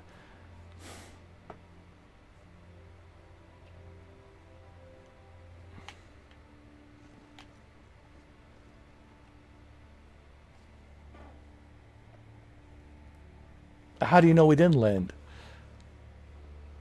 Okay, so the news is telling me that we did land.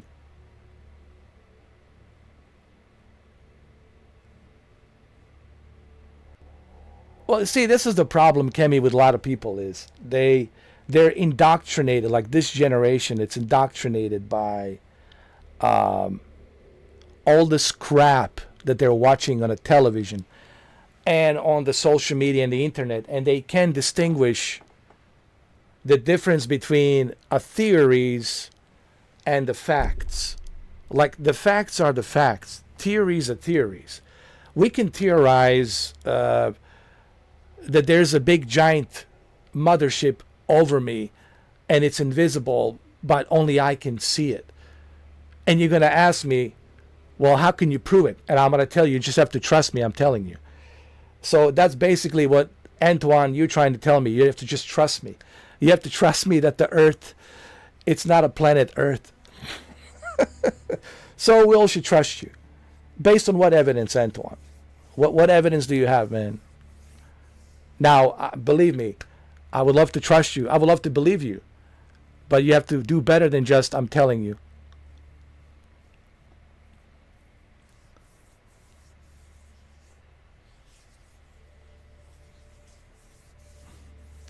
Well, news has facts. Certain facts, dude. There's certain facts that we know. Yes, the news have certain agendas for certain political parties, which is politics, but news do try to bring you the facts. You know, the shooting happened here, the murder happened here, the stabbing happened here, this person got stabbed, this person got beheaded, this person got killed, there was an accident here, there was an accident there. There's, the news does bring facts. Now, there's agendas, political agendas. That's a whole different subject. Yeah, some of the news agencies are driven by political agendas, but they always stick to the facts. All right, this is what happened. This is what has transpired, right? So the news brings the facts. That's why they have the reporters. Reporters go there and they look at the scene. They talk to the detectives. They talk to the sheriff. They talk to, fire rescue. Okay, what happened here? They talk to the eyewitnesses. So they collect evidence. This is what George Knapp was saying, a famous news anchor from Las Vegas, who actually broke the whole news about what's his name, Bob Lazar. And he was talking to Bob Lazar back then, and Bob Lazar, was the whistleblower that he worked at S4 Site 4, which is next to Area 51, and he saw these flying saucers there. They was back engineered, so he broke that news. Now, can Bob Lazar prove this? He can't, because they removed, because you can't find anything about him working there. So, do I trust Bob Lazar? I don't know. Do you trust Bob Lazar? How do you know? Is he like a government agent? Is he part of CIA? What do you know? We don't know. See, that's the problem. Is theories can only go to so many lengths before you reach the bottom of the pit. And then you get to the bottom of the pit and you say, well, man, I'm at the bottom of the pit. I can't find any concrete answers. Bob Lazar says this. This other guy says that. Stephen Greer says this. Dr. Stephen Greer or this guy and says this and these UFOs and right. So then you start theorizing. Theories and theories and theories. Until I see with my own two eyes a gray alien come visit me at night, wake me up. Hey, wake up, telepathically talking to me, wake me up. And then he says, look out the balcony. There's my flying saucer. Let's go. Then, okay, I'll know for me. For me. I'll be convinced. But I like to stick to the evidence, all of these hearings about the UFOs and UAPs and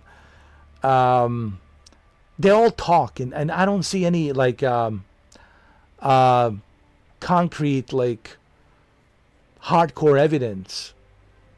And I want to believe them. Listen, I want to believe Bob Lazar about the S4. And according to Bob Lazar, he said that these 9 disc-shaped crafts, apparently they are ancient.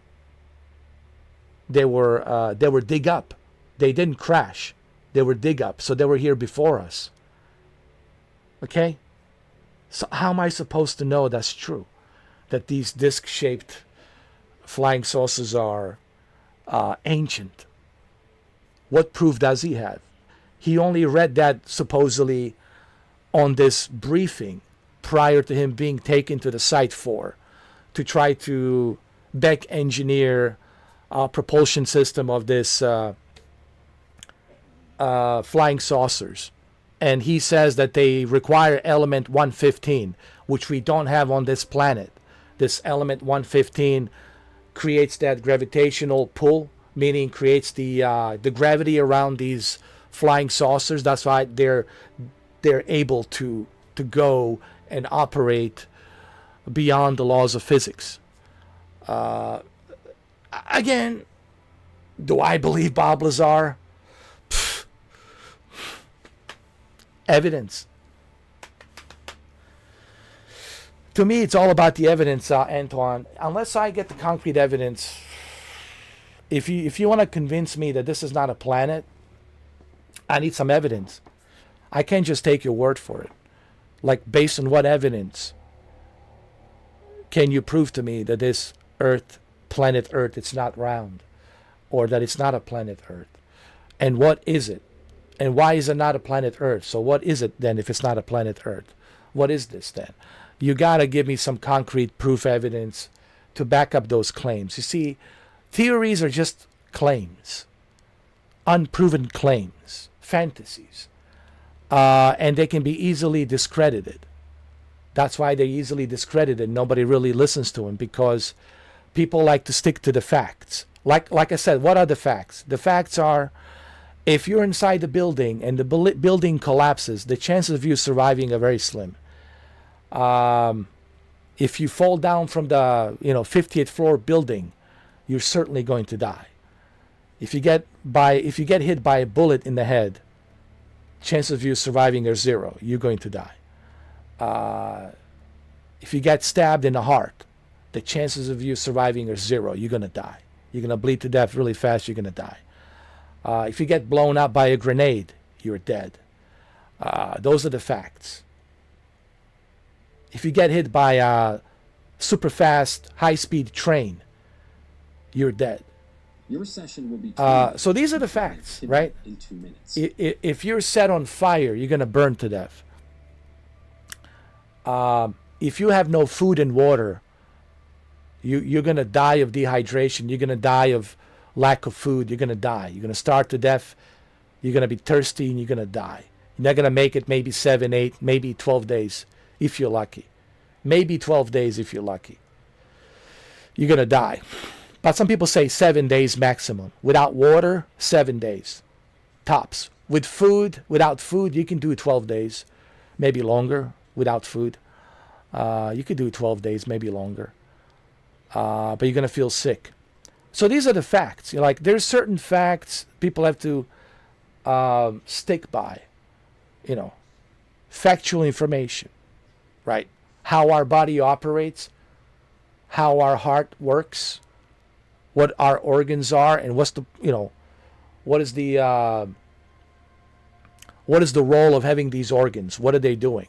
How are they supplying that blood? Why do we have kidneys? What is the point of having kidneys, right? All of this stuff based on the science, medical science, facts. So what I'm trying to say to people is, theories are theories, facts are facts, So it's important for people not to get tangled up with theories, because theories can take you in a very wrong direction, in a very dangerous place of schizophrenia, really, it can take you to the schizophrenia, paranoia. Schizophrenia, psychosis, paranoia, it's all pretty much the same thing. You are believing something that it's not true. You're living in a false reality, but it's so real to you that you accept it, that it's real, but it's not real. That's a false reality. So schizophrenia, it's definitely psychosis. These are the terms that they use for mental term. And people got to be careful not to fall into that. And you can easily fall into that crap if you're not careful. If you're watching these garbage, being brainwashed by the garbage, mainstream, documentaries about these UFOs and aliens and this and that, or the social media, YouTube. I've seen people watch nothing but garbage on YouTube. Now, even the mainstream media, it's pumping out these garbage documentaries on the History Channel, on Discovery Channel, History, Discovery, and there's some other channels, the Learning Channel. They're playing these documentaries of bunch of garbage that's not proven by any evidence, just a hearsay. Hearsay. There's these creatures, they come out at night. Okay, where are they? Do they take a shit? Do some of them die? Do they bury them? Where's the trace of them? We can't find any skeletons of these creatures. Where the fuck are they? Sasquatches. There's such a big giant creatures, but not one single skeleton. Not one single skeleton. There's plenty of skeletons of silverback gorillas. When you go to Congo, you can find them. Oh yeah, you can find them out there. There's skeletons of gorillas. You can find them out there. But we cannot find the skeleton of these Sasquatches. There's so much, And then people say, oh, but they're hiding it. Do you really think, Anton, do you really think that we're really that sophisticated? The world leaders, the government, that they're so sophisticated. Here's the important. This is what Freemasons told me. And I have Freemasons friends. And I asked them this question. You know what they said to me? And these are Freemasons, 22nd degree, who have told me this. They said to me, do you really think that we're so sophisticated that we can cover everything up?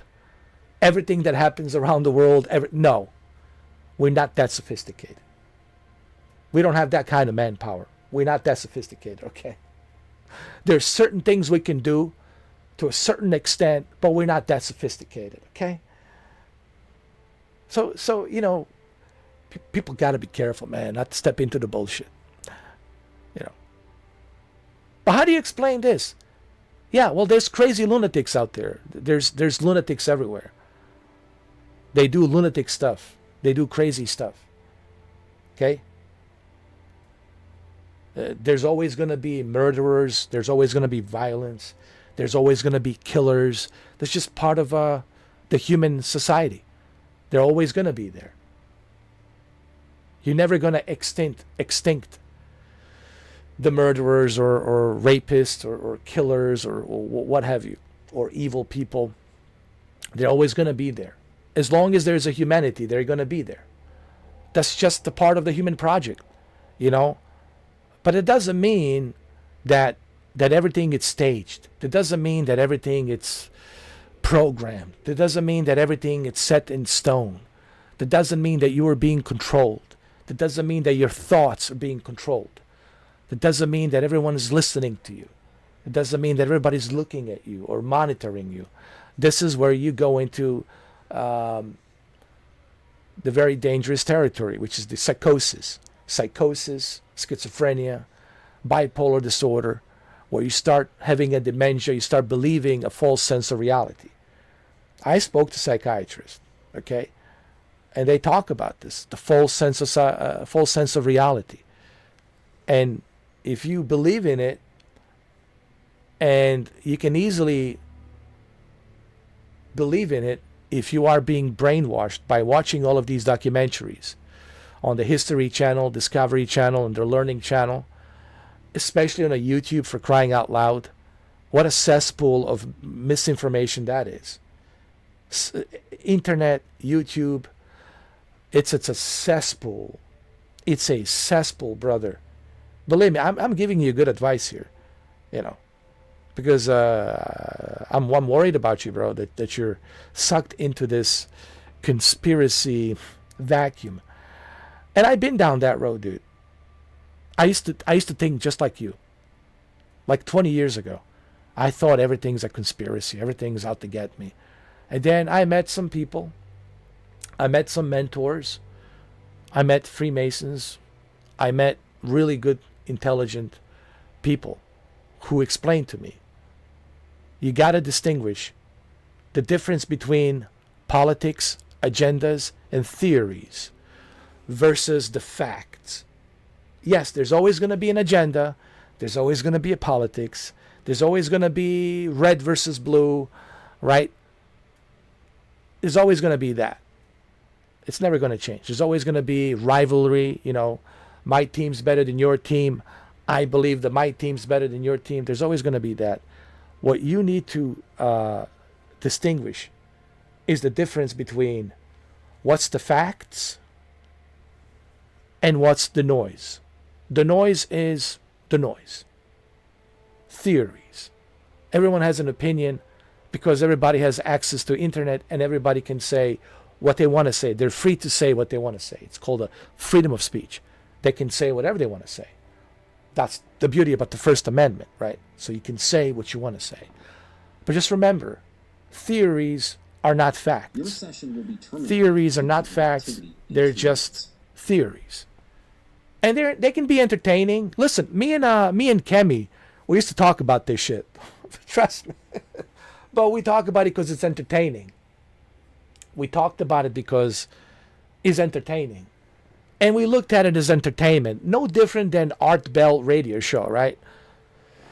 If you're familiar with who Art Bell is, a famous radio show host, he's the godfather of podcasts, Coast to Coast AM, right? And he used to bring these guests, and Art Bell used to ask these questions, you know.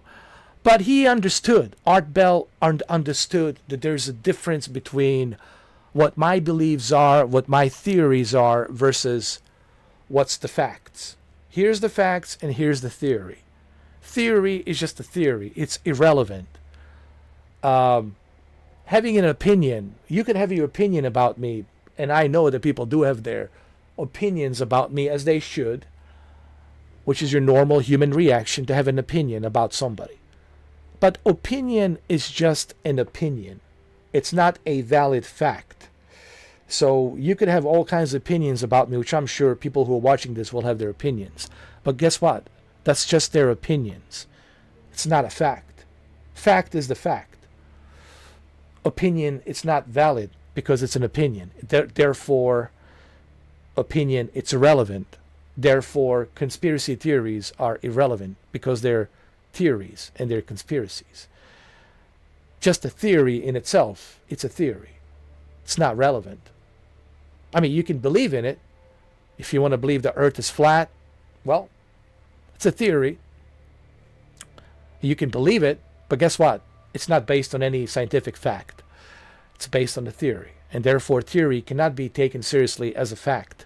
It will not work anywhere. No one will take it seriously because it's a theory. It's not a fact. It'll be rejected no matter where you go. It'll be rejected immediately because, well, it's a theory. It's a hearsay theory, not based on any kind of valid facts. So what I always try to tell people, try to distinguish the difference between theories, opinions, which you can have opinions and theories, but I try to distinguish them between facts and a theory and an opinion. Like I say, people can have opinions about me, but here's the thing. Their opinions are not valid. Their opinions are irrelevant because their opinions are just that. They're just opinions. They're not based on any valid facts. Unless you can bring the valid fact, then people will take you seriously. Okay, well, he's got a valid point. He's got a valid fact. Well, we can start there. This is what I was told. This is what I was told by, and I was so lucky that I have good mentors in my life. And most of them were Freemasons. And listen, Freemasons have treated me, they've treated me like a son, man. They really they wanted me to become one of them. I choose not to, because I don't want to belong to any group. That's just my choice. And they respected that. They totally respected that. But they were always nice to me, and they always tried to give me a good advice, and they opened my eyes based on like life in general. Life in general, it's a short experience. But you need to fulfill that experience by enjoying that experience, not questioning that experience. And a lot of you guys, especially this generation, Gen Z, because of the social media, you guys are constantly questioning everything. But you're not enjoying anything.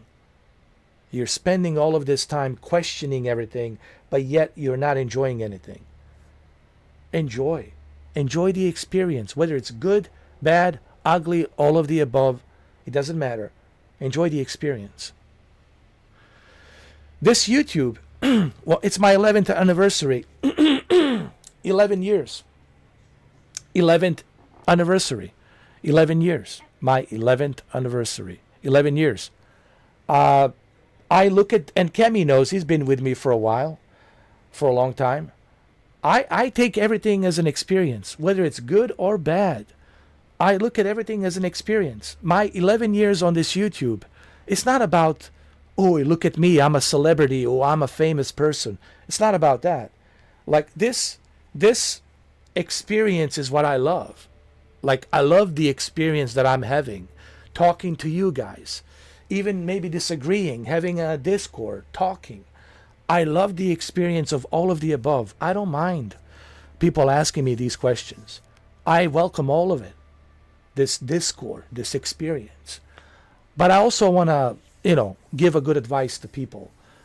If I see them where they're going, or if they're going to the wrong direction, I try to steer them away from that wrong direction. Like, don't go down that route, dude. I've been down that road, dude. There's nothing good in that road.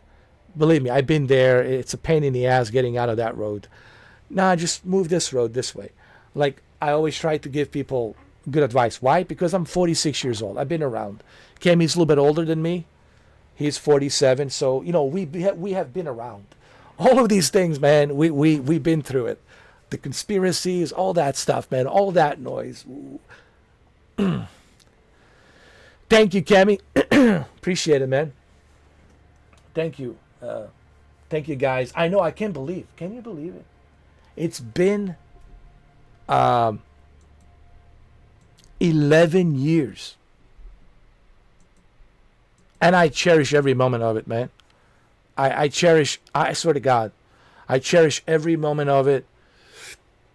Every experience that I have with everybody, even with those who didn't like me, I cherish the experience. Everything. All of the above, man. People say, is there anything you didn't like about YouTube? Dude, I loved everything about it. The good, the bad, the ugly, all of the above, dude. It's just this entire experience. I cherish the whole thing, man. Same thing when I went to the, excuse me, when I was in the Meta Horizon world since 2023 all the way through 2024, and then beginning of January 2025, for a couple of years, I've been in Meta Horizon world. I met so many cool people. I had a great experience there, and I never broke the character. But I really had a great time, not breaking the character, staying in the character, being there for 2 years, make people laugh, entertained everybody. Everybody was having a good time. I cherish the whole experience, man. I cherish everything. There's nothing in my life that I have regrets. Kemi and Antoine and Brendan. There's nothing in my life that I have that what I say, ooh, I regret. I have zero regrets. People say, really? Yeah. I have no regrets. Because everything that has happened to me in my life happened for a reason. Because it's part of the experience. It's an experience. And that's what I cherish, man. I cherish the experience. When I wake up in the morning, I don't wake up like, oh, man, am I a loser? Am I a success? Am I a nobody? No. I'm like, man, what a great ride this has been, huh? What a great ride. What a great experience. Holy shit. Holy shit. I cherish that. That's what I cherish. So I don't waste my time questioning all of these things that are irrelevant. They're not important. Trying to figure out who created the universe and who created the universe of the universe and who is the creator of the universe and who created the creator that created the universe. So who is the creator of the creator that created the universe? I don't go down that rabbit hole. I don't waste my time on that. When I was younger, I used to wonder. I used to wonder about that. But then I met some people. I met some good mentors who told me, hey, be careful, not step into the bullshit. Don't get, indoctrinated by all this nonsense and noise out there. It's too much noise. You got to be careful not to get, sucked into that vacuum of indoctrinations. And it's so easy to get sucked into that vacuum, right? There's so many false prophets out there, so many prophets. My God, so many prophets on internet. All of these prophets, 2027, aliens are coming in 2020. How do you know? And then you got all of these guys talking about Nibiru. Nibiru, it's coming. Yes, this dwarf planet with all these other planets. It's coming. It's coming 2012. The end of the world. The Mayan calendar said so. It's the end of... First of all, the Mayan calendar never said that the world's going to end on December 21st, 2012. What it basically says, this is where this ancient calendar ends. And just like the end of the year, you got a new calendar. 2025. By the end of this year, we got a new calendar, 2026. But no, everybody, all of these theories, oh, the world's coming to an end. Oh, they're coming. Oh, we're done.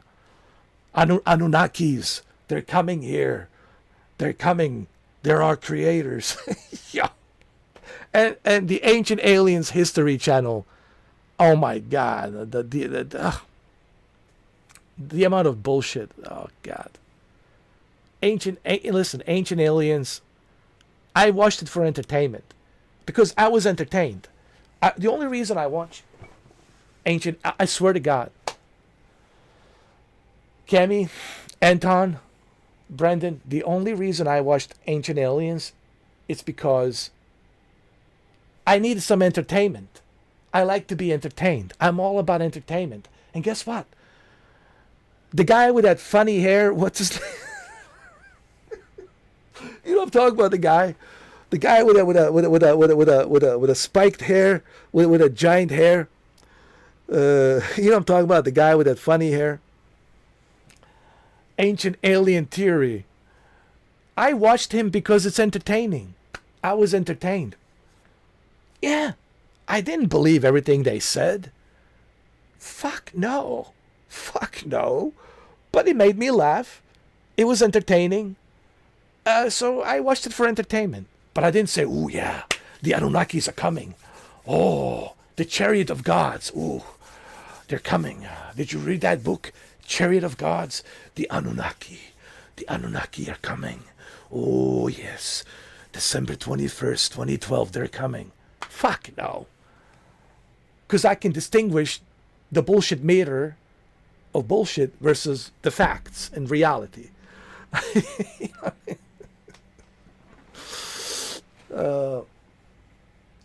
Do I remember very first video you uploaded on the YouTube? Yes, I do.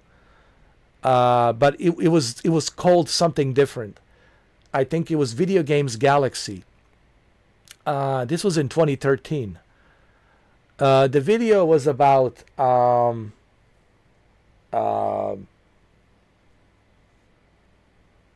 what was I talking about? Oh, I was talking about the Xbox One. 2013 is when they were releasing the Xbox One. And I was like, I'm kind of excited about the Xbox One. And I want one. And, I was like super excited for the Xbox One. I think that was the first video I made. It was 2013. But it was dude, I was so different. I looked like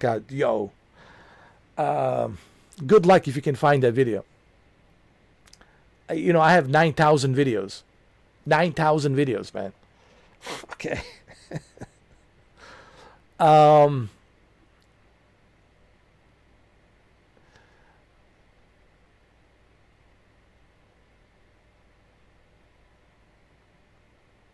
Everything is important. Nothing is a waste.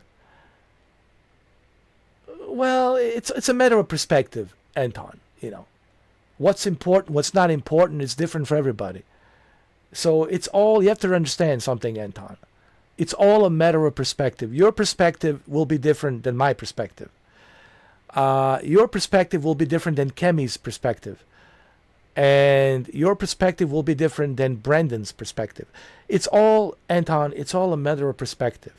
It's everything in life, it's based on the perspectives and how you look at things through perspectives. And we all have our perspectives. There's nothing wrong with that. We all have our beliefs. That's the whole point of, free thinking and freedom of speech. But my message to everybody is be careful not to get indoctrinized where you start believing that everything is a lie, that nothing is real, that everything is a fake. That's very dangerous, indoctrination. Where you start believing that everything's a fake, that nothing is real. That's when you go into very dangerous territories of indoctrination. So you gotta be careful, man. Not to fall into that trap, not to fall into that, I call it a vacuum, to get sucked into that vacuum of misinformation, indoctrination. You gotta be careful, man. Gotta be careful. I've been hearing, hold on, Kemi says, I've been hearing we will all die from global warming for like 15 years. Yeah, we're still here. Correct. I know, right? Everybody's, oh, global warming, global warming. The Florida will be flooded. The Florida will turn into an ocean. Everything will be flooded. All of this, end of days, all of this apocalypse, four horsemen, all of this stuff, you know. The end of days. There's so many false narratives out there, man. Guys, you gotta be careful. Listen, life is too short. Nothing is set in stone. You see, I don't think about the past and I don't think about the future. I live in the now because I know tomorrow is not guaranteed. There's no guarantees for tomorrow. But right now, I live in the now because I know the now, every second, every minute, I need to enjoy it. See, people live in this false sense of reality. They think they're going to live forever. Life, it's a very short experience. Dude, I'm going to be 47 next year. If I'm okay, if nothing happens to me, God forbid, right? I'm going to be 47, dude. I'm slowly, Cami will be 48. We're slowly approaching to the 50 clubs. Yeah, we'll be Social Security, bro. Eligible for Social Security. So what I'm trying to say is this to everybody. Don't waste your life on like getting tangled up and sucked in with the vacuum of this misinformation and theories, and they'll get sucked into that. The individuals who are doing this, they're profiting money. They don't care. They're just doing these documentaries and they're talking about this because they're profiting money. They're selling books. They're selling documentaries. They're doing these podcasts because they're making money. They're earning revenue. It's a good clickbait.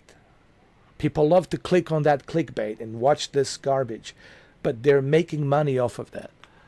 And people get sucked into it.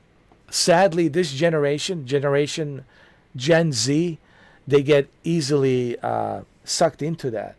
And I'm sorry to hear that you, Anton, get sucked into that vacuum.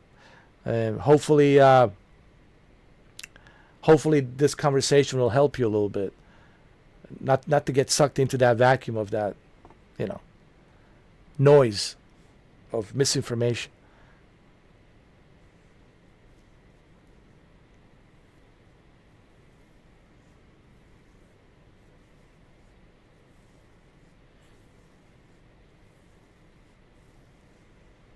Anyway,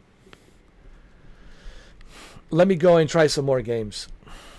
I think we had plenty of discussion. Art Bell Radio, Coast to Coast AM. I feel like we had like an episode of Art Bell, Coast to Coast AM. Okay, what else should we try?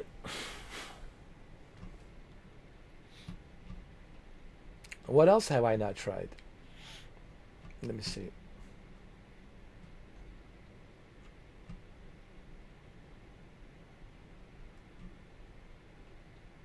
Trying to find a game that... Oh my God, Quake 3 Arena. Oh, yo. Oh my God. No.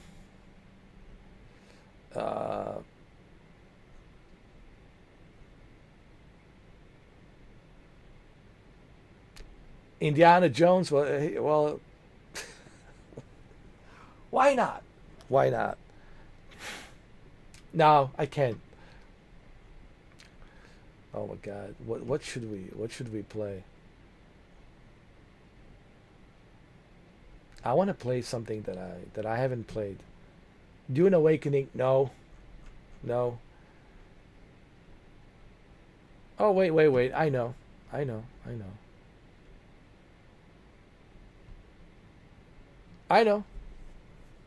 Hold on a second, guys. I know exactly.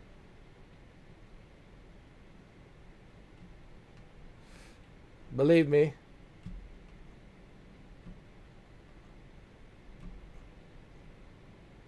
I just have to find it.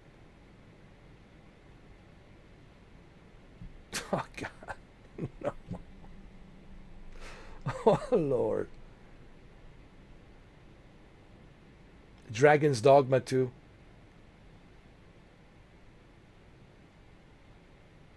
Well, why not? Let's try it. Let's see how Dragon's Dogma 2 runs on Boosteroid. Why not? Why not?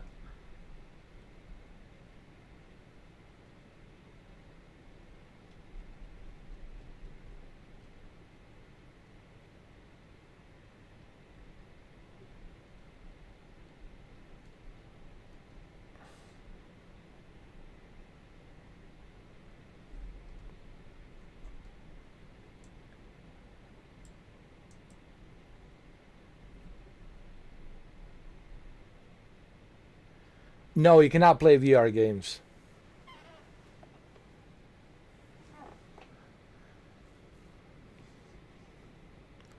But VR on a streaming, it's a bit of a stretch. It's a bit of a stretch, dude. Even honestly, even if they are able to do virtual reality, streaming in VR is going to take so much bandwidth that it's going to be very difficult for data centers. You're going to need like a really good like internet speed, and the data centers will have to be sophisticated, top-notch data centers to be able to do that. I don't think people realize what kind of bandwidth it takes to properly stream VR experience. The latency would be terrible.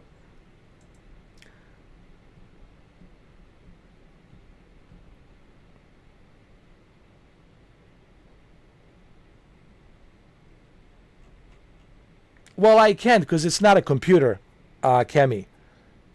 You got to understand, Boosteroid is not a PC. It's a gaming service, just like GeForce Now. So it doesn't work like that. On a Shadow, I think you can do it on a Shadow PC, but not on Boosteroid. Boosteroid, it's a like a GeForce Now. It's like a gaming platform. It's just intended for you to play video games. It's not really intended for you to use it as a PC. But I don't have to do that. I mean, because I already have a gaming laptop. I can play VR games on my gaming laptop, so there's really no reason for me to even worry about the VR.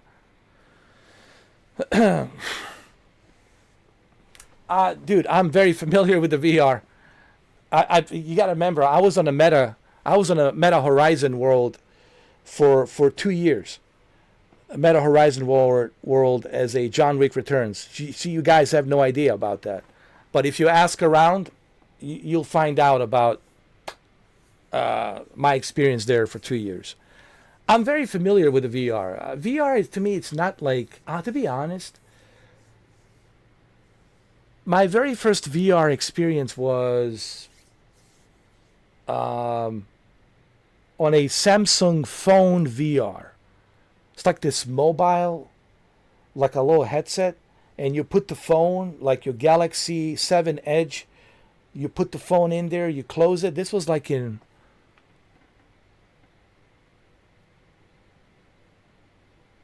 2011, and it's like my very first VR experience. I had this like Samsung Galaxy 7 Edge, and you put the phone inside. It's called the metal. What was it? Not like Samsung Gear VR, right? So this is called Samsung Gear VR, and you put the phone in there and you close it, and you put it on, and that was like my very first VR experience. And after that, I tried everything from the original Quest, the very first Quest prototype, and then the final version of the Quest. Not the Quest, the Oculus. I'm sorry, the very first Oculus prototype, and then the original Oculus, and all the other Oculus after that. Then the Oculus Go, and then, my God, so many. HTC Vive. Guys, I've been using VR for more than 12 years. I've been using VR for longer than 12 years. I've been using VR for 14 years. So my experience with virtual reality, it's been for like 14 years. So for me, VR, Kemi, it's nothing new, brother.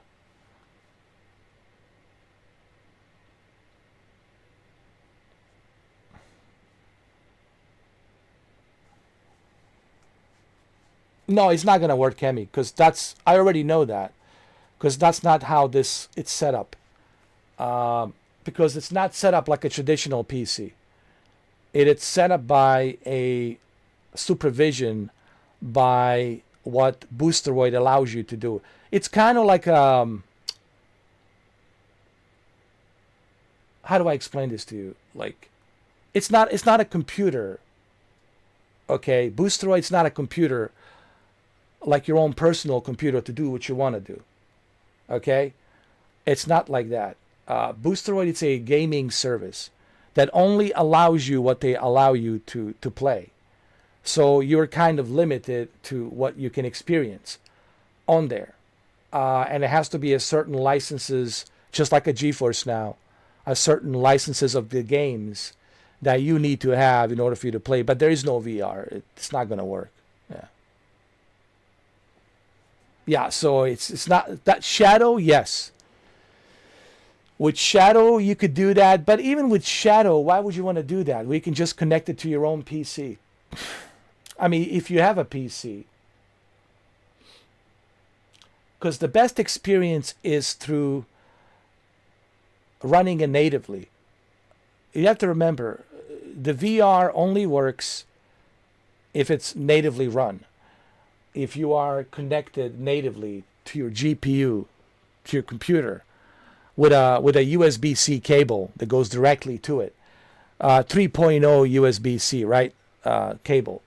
That's how it's recommended that you use the MetaQuest if you want to play games from the PC. So that's how it's recommended. But if you want to stream it, like I have seen people trying to like stream their PCs on a big screen. It's a lot of latency. It's not that good. So the best way to like enjoy the VR is directly connected through USB-C, which gives you that direct connection between your PC and your headset, you know. But DisplayPort is the best. See, the Oculus and HTC Vive, Oculus Rift, it's called Oculus Rift S, which I used to have, but I sold it. Oculus Rift S has a DisplayPort and a USB-C 3.0. So when you connect it directly with a DisplayPort, it gives you that perfect clarity, perfect image with a USB 3.0 that's feeding off of GPU and CPU. So if you are if you want to use the VR properly, you want to make sure that you have either HTC Vive Pro, Oculus Rift, or Pimax. HP Reverb G2 or HP Reverb G2. But they're very expensive. These are very expensive headsets, but HP Reverb G2, oh my goodness, man. It just looks amazing.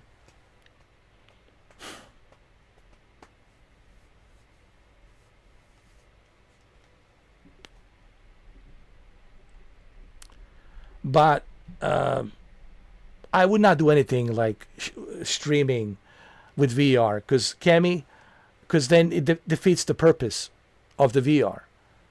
The whole point of VR is to have that fluid experience. with consistent frame rates.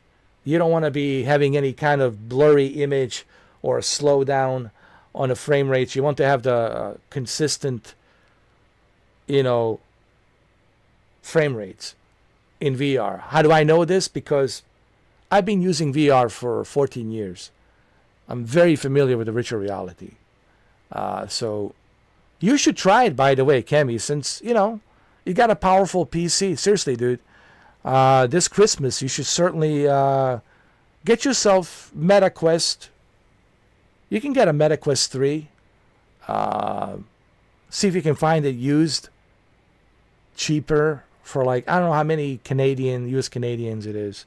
Let's say you find it for like 300 US Canadian. I think you will have a great experience, man. Why don't you try it? But since you have a pretty powerful PC, I'm telling you right now, dude, you're pretty much all set for the VR experience. And it's not just the video games, dude. There's VR chat. There's Meta Horizon World. Dude, there's so many cool experiences you can have. Big screen VR. Oh my God, dude. There's tons and tons and tons of software and programs that you can use with VR. It's endless possibilities, bro. And yeah, porn too. Oh, Jesus, there's so much porn. Oh, God. It's kind of freaky, dude. The whole thing with porn, it's like, it's kind of weird. Yeah. It's weird. I tried a couple of times. Like, man, this is weird. It feels weird. Like, my buddy doesn't look like that. That's a bunch of bullshit. Like, this is not me. No. It's just kind of weird.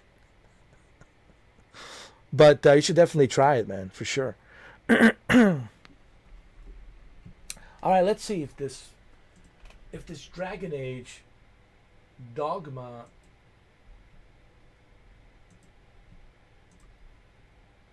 not Dragon Age, Dragon's Dogma 2, if it works on the Boosteroid.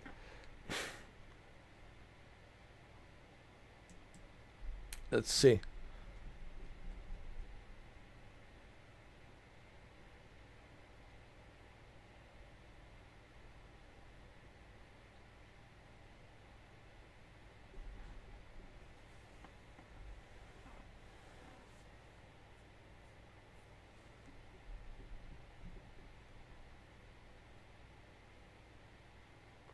I don't know about that, Anton.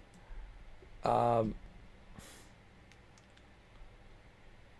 can ask Boosteroid, but I haven't heard nothing about that.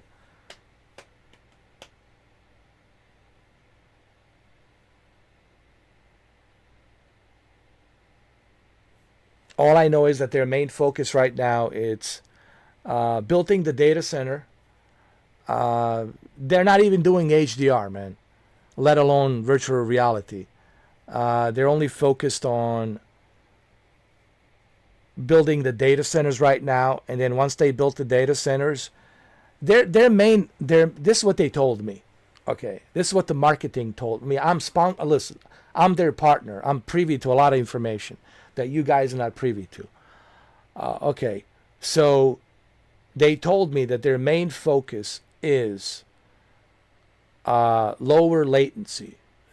They are a gaming streaming service, first and foremost, and they want to focus only on lower latency. They're not really focused on like the VR and all that other stuff.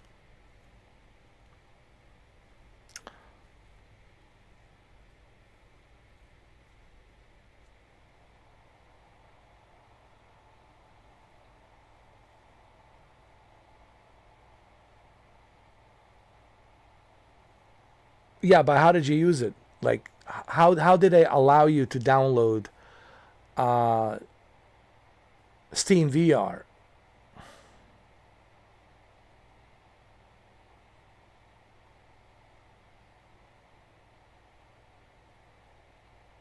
Oh, are you talking about...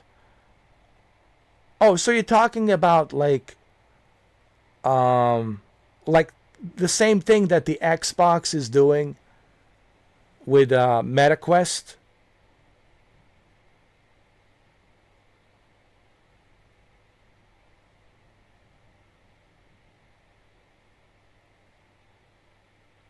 Yeah, but we're talking about playing VR games. You know, I know what you're saying. You're saying playing it on a big screen by using the, like, similar to what the Xbox application is doing with MetaQuest. I see what you're saying. Well, that's pretty cool. That's pretty cool. But that's just a big screen. That's not like, you know, what I was referring to is like what I think what Cameron was talking about is to be able to play VR games.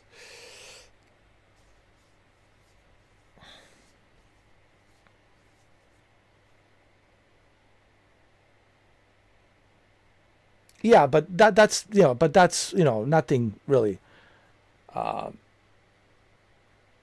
That's pretty cool that you can do that. But that's like same thing as Xbox and MetaQuest. But what I was talking about, what Kemi wanted to know was virtual reality. Can you play VR games? You know, that's what Kemi was asking. I understand what you're saying, Anton. It's same as using the Xbox application on the MetaQuest. It gives you the big screen experience. I know. Yeah, sure, you can do that. I think you can do that with a PlayStation. You know, I can use my PlayStation VR and you know, play the video games on a big screen. I did that with Resident Evil 4 actually, which is pretty cool. So yeah, I know what you mean. I know what you mean.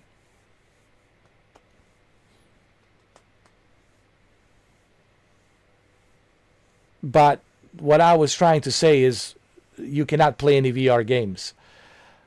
That's the one thing you cannot do. But yeah, I get you. I know what you mean. Yeah. Connecting your VR headset to act like a display, like a television display.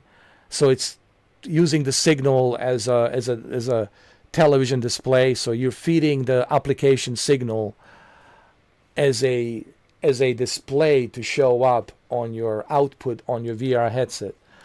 I know what you mean. It's a similar concept that the X Cloud is doing with MetaQuest 3. MetaQuest 3 has the X Cloud application, which are Xbox app, which I'm using actually and it's pretty cool. Like I do that with MetaQuest. With MetaQuest, I play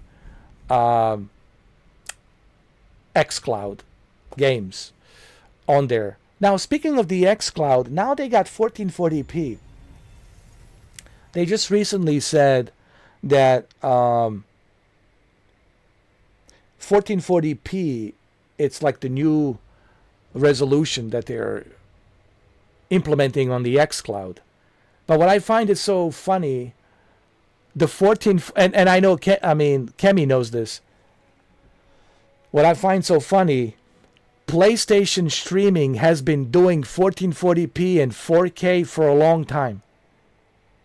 And it's just now that the Xbox, it's just now. You know, PlayStation had this feature of 1440p and 4K streaming for a long time. And it's just now that the Xbox, it's finally realizing that they should go up to QHD, which is the 1440p. Did you know this, Kemi? Did you know this, Brendan? Did you know this, Anton? They just now, bro. Just now, recently, they decided, well, we should definitely move up to 1440p from 720p and 1080p. Let's go to 1440p. I find it hilarious. Digital Foundry made a video about it. It's laughable. Even Digital Foundry says, like, it's about time. It's about time. Hey, give them some credit. They added 1440p finally. Hey, finally, bro. While the Boosteroid is doing a 4K over here for a long time. while the PlayStation Plus has been streaming God of War in 4K, Spider-Man in 4K. Jesus. Days Gone? Yeah. Did you know that, Kemi? I can stream Days Gone in 4K. Oh, yeah. I mean, on the PlayStation Plus. For a long time. For a very long time.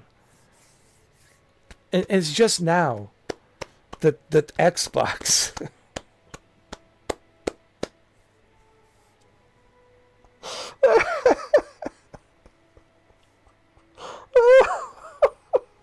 Oh, God.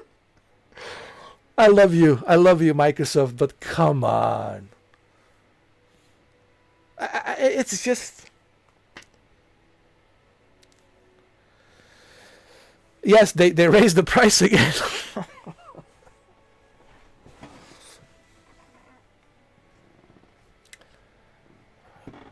The thing about the Xbox, they're always behind when it comes to like advancing to technology. You look at PlayStation. PlayStation has always been ahead of them, always few steps ahead of Microsoft. Like original PlayStation Your VR. session will be terminated due to Original inactivity PlayStation in 2 VR. minutes. PlayStation has done that since 2016. Original PlayStation VR. For the very first time, a console has a VR. Very successful PlayStation VR, which I'm still using. And where was Xbox? Exactly. And then a very first portable gaming device, PlayStation Portable, in 2004. Sony was the very first one to do that. Where was the Xbox 360? I'm sorry, where was the Xbox? I'm sorry, it was the original Xbox. Where were they? I mean, I'm just being honest. Listen, I'm not trying to like, be negative about the Xbox. I'm just laying out the facts. Sony has always been few steps ahead with what they're doing. With PlayStation VR, with PlayStation Portable, PSP. Remember PSP with a mini disc? You put the mini disc in there. That's when I saw the movie Layer Cake with Daniel Craig. That was my very first time watching the movie called The Layer Cake with Daniel Craig, and that's where I saw the movie. I saw the movie on a PSP.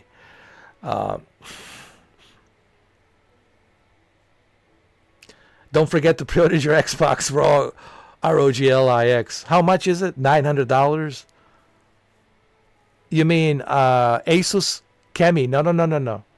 Kemi, you got it wrong. I don't want to correct you. It's not Xbox. It's Asus. Kemi, you got to get it right. It's not Xbox. It's Asus. It's Asus ROG Ally that designed that. It wasn't Microsoft.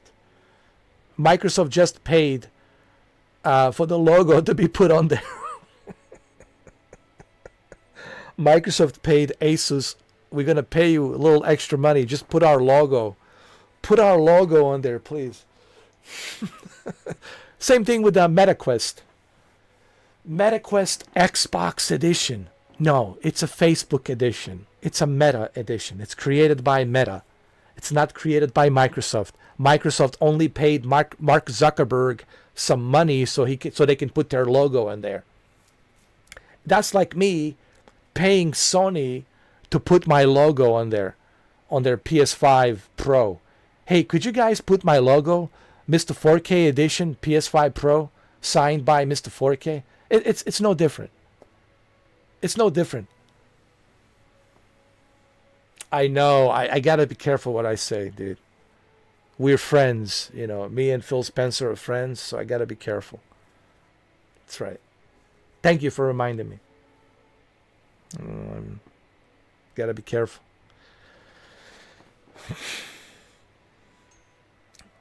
We're still friends. We're still friends on the Xbox, so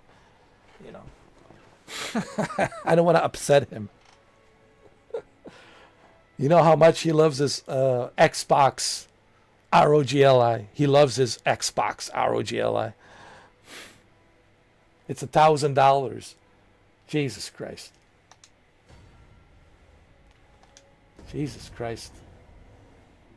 I love you, Phil.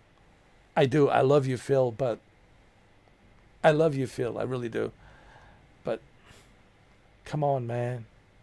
$1,000? Really? Okay, let's say I have $1,000.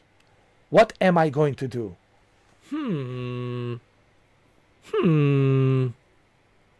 I see a PlayStation 5 Pro sitting right next to Xbox ROGLIX.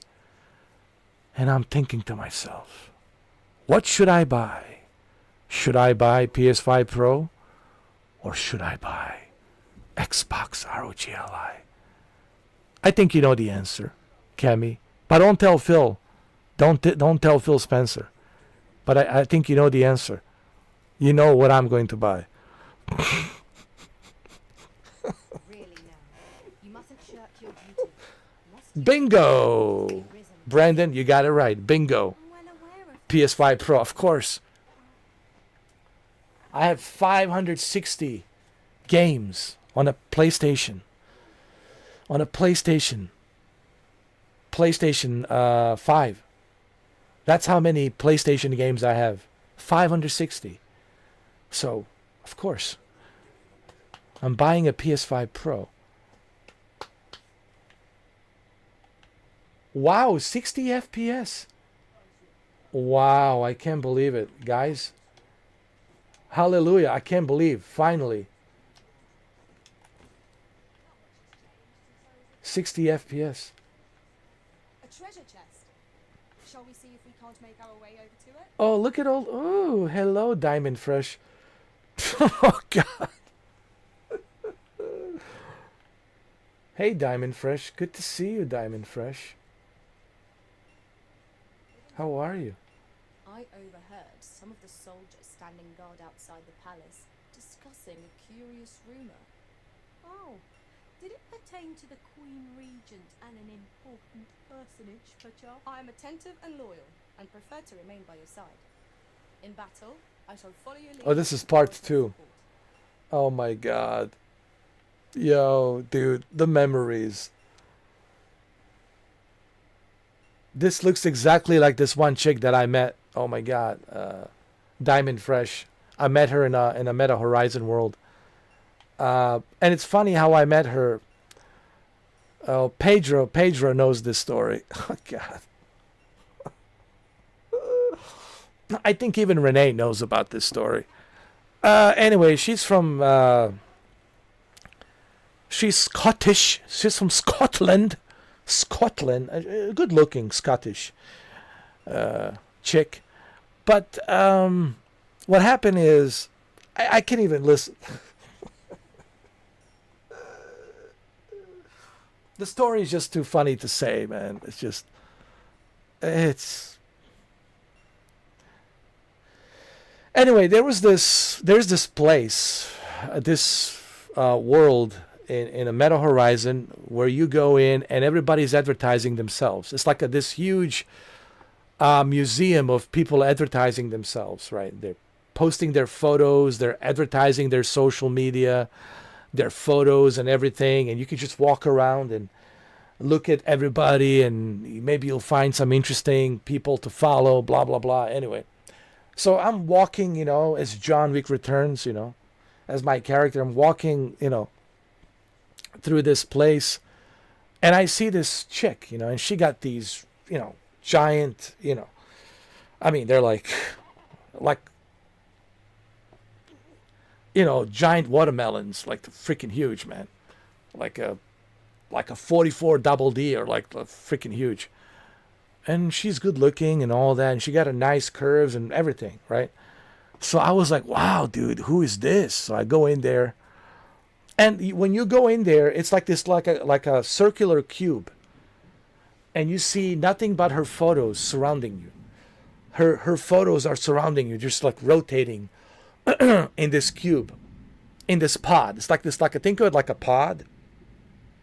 You are inside this pod, and it's nothing but her photos. So I got stuck in there, and I wasn't able to leave. I wasn't even able to exit. So I was stuck in there. So anyway, she noticed that I was there. So she comes in with this avatar, right? And she says to me, "What are you doing in there? You've been there too long." Like, or something like that with her British accent. Or is a Scottish accent. "What are you doing in there? You're weird." And, so I try to tell her, "Look, I'm stuck. Like, it's not what you think. I'm not like doing any funny business in there, She thought maybe I was stroking one out or whatever. And I said to her, no. I'm stuck in this cubicle and I can't get out. So anyway, Pager comes in, and Pager's trying to see if he can get me out. And he, my friend Pedro, you guys know about him. He was here. This is before me and him had a falling out, for the stupid reasons.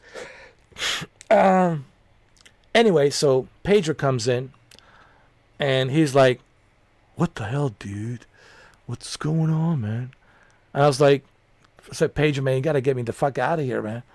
I can't exit. I can't even turn off my VR headset. There's some kind of a glitch, dude." And it was like, "Yo, dude, let me take a photo. Let me show her." So anyway, Pedro took the photo and he showed to this Diamond Fresh. So that's why I'm showing you this chick. I created her because she looks like her. And that's why I called her Diamond Fresh, because that was her name. Diamond Fresh. And this is a long time ago. So anyway, this is back in 2023. And she got so upset that, like, I think she reported me or something. I don't know. And I couldn't get out, dude. And finally, after like a couple of hours, I was able to, I guess I got kicked out somehow.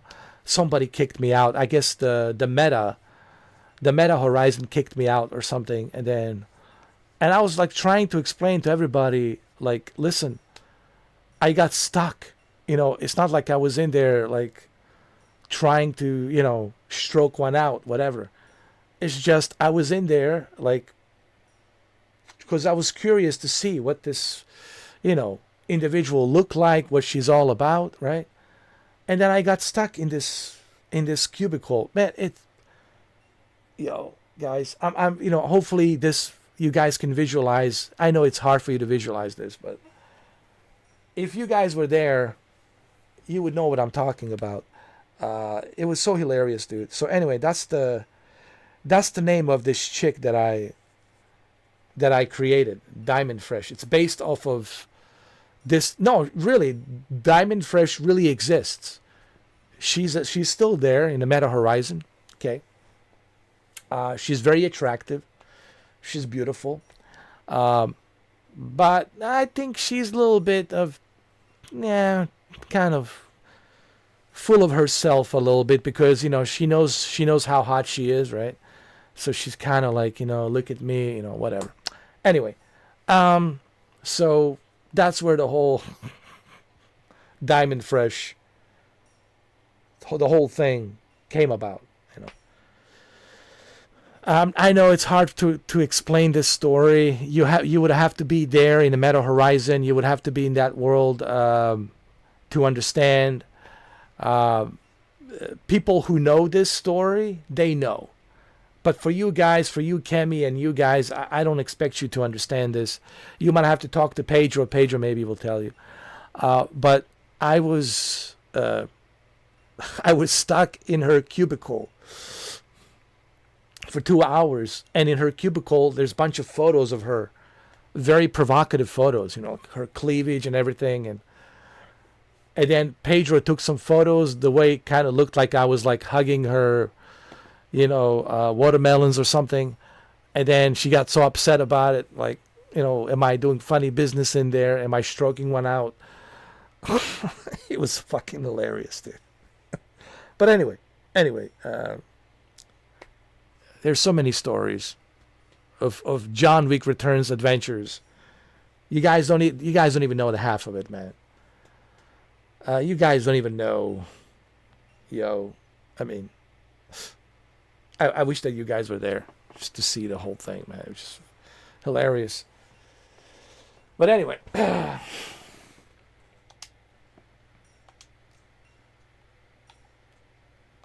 How might I serve you, Arisen? oh, you may serve me by letting me see your watermelons.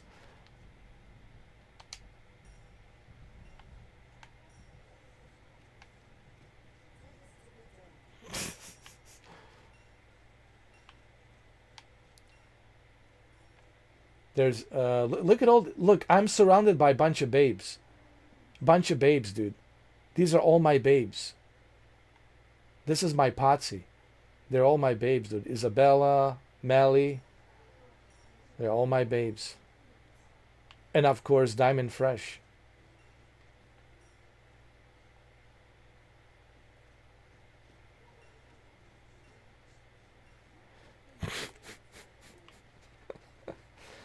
Oh my god, Dragon's Dogma.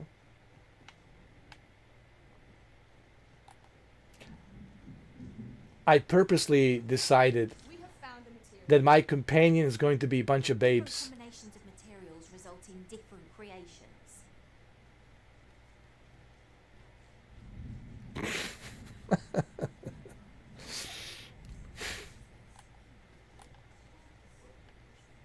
I don't even know what I'm supposed to do here.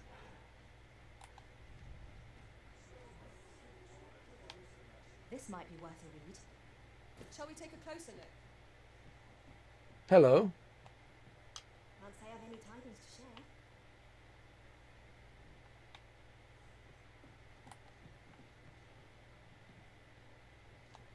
Greetings.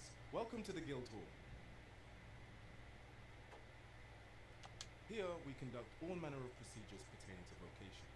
If there is aught I may assist you with, simply say the word.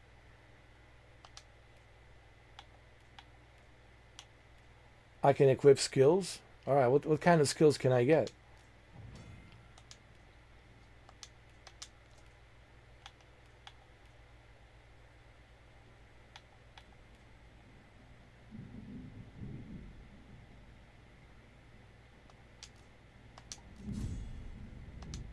Okay.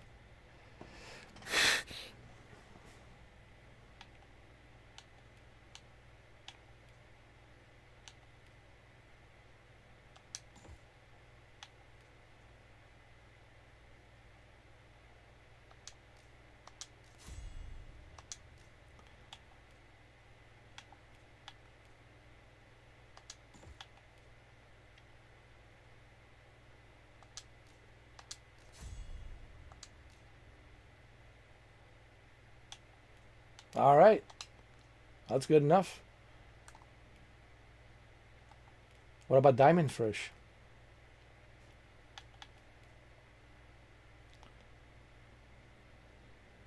I'll do that.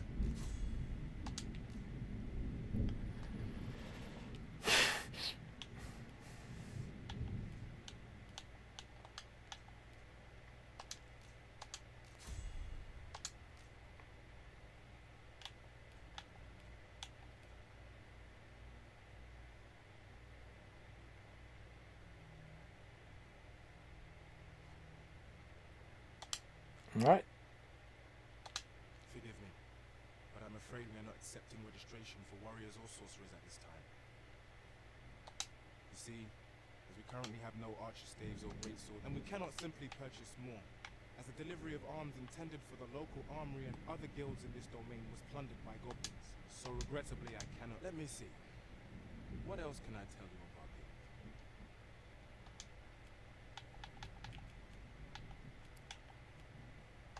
Methinks Roderick will be able to tell you aught of the stolen ship. He runs the local armory, and we purchase almost all of our stock from him. May fortune smile upon you, sir. Whence might we procure such a thing? All right. My babes look pretty good. Look how shiny she is.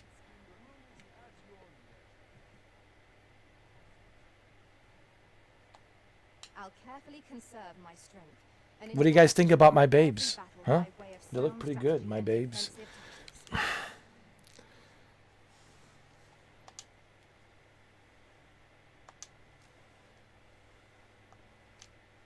wants eyes upon us.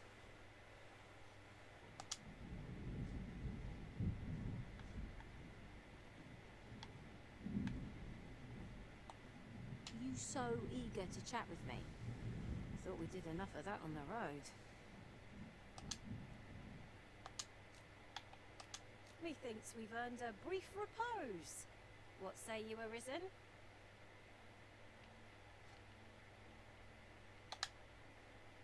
I say that the game is running in 60 FPS, and that's pretty good.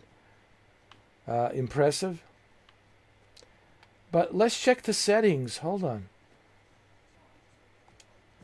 What resolution are we running this on? Hold on a sec. Hold on. Hold on.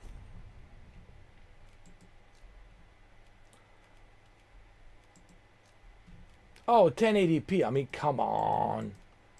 Come on. I don't 1080p.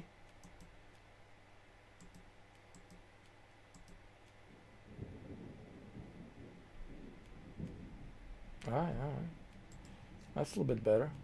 Fidelity, FX Super Resolution.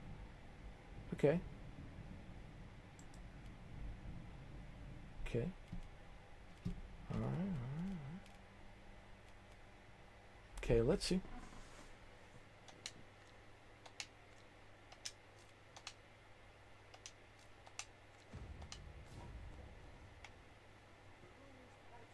$57 frames. All right, not bad. Hey, look, it's better. It's better than what it was before.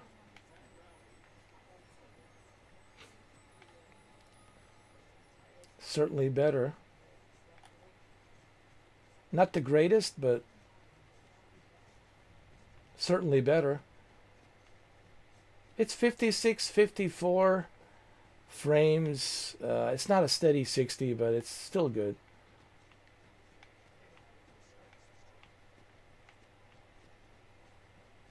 Better than what it was before, for sure.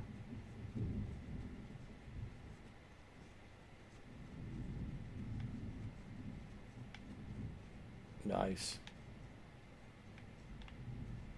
All right, come back here. My babes, follow me. I'm just testing this game. I'm not going to like play it. Follow me, babes. My babes.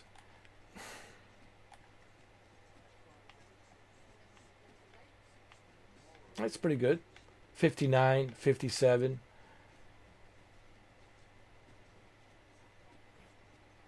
So it's between 57, 59. It's not like a steady 60 FPS, but it's certainly better than what we had previously, of course. So this is certainly an improvement. I might have to play this game. Continue playing it, you know. Let's save it.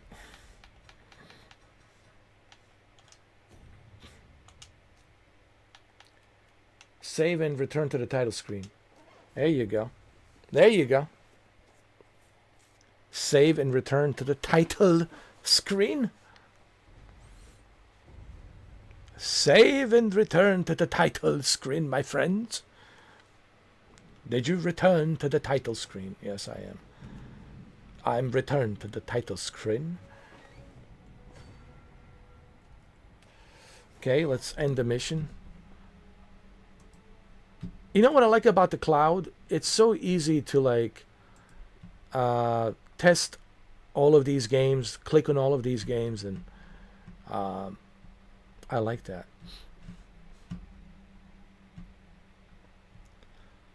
What else I have not played? What else? What else?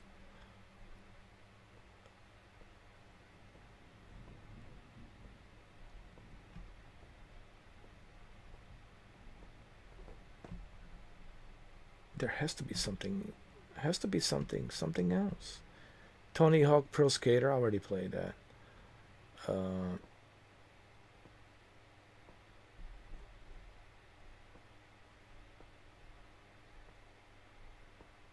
Dune Awakening.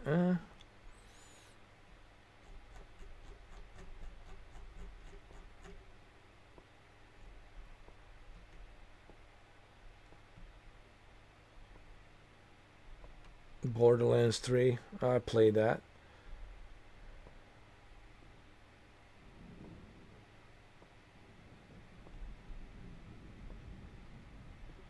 Ace Combat 7 looks great, by the way.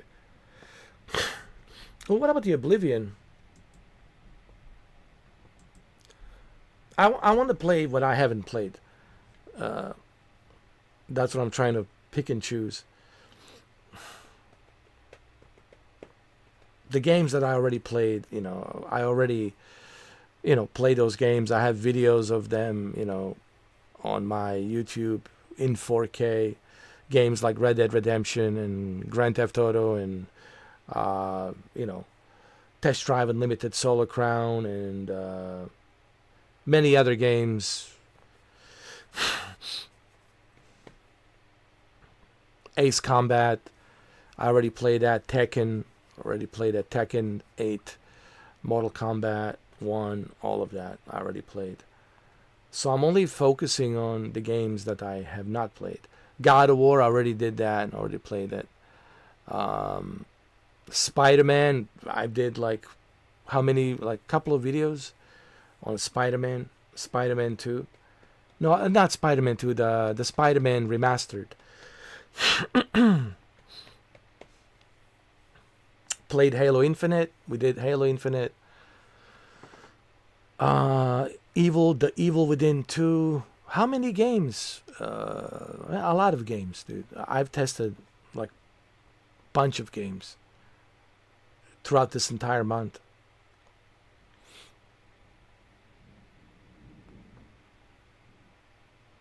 I did Gears 5. I tried it.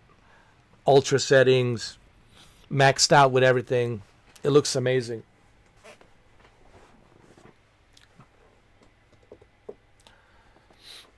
I did Gears 5.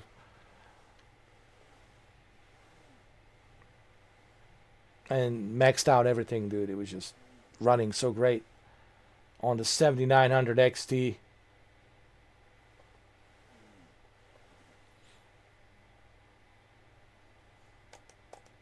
I was surprised how good 7900 XT is and how well it handles a lot of these games, including Gears 5 and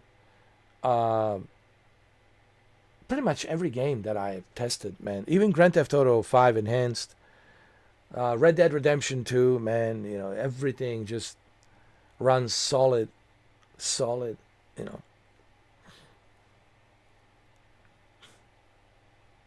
But I can show you Gears 5 again if you want. After this.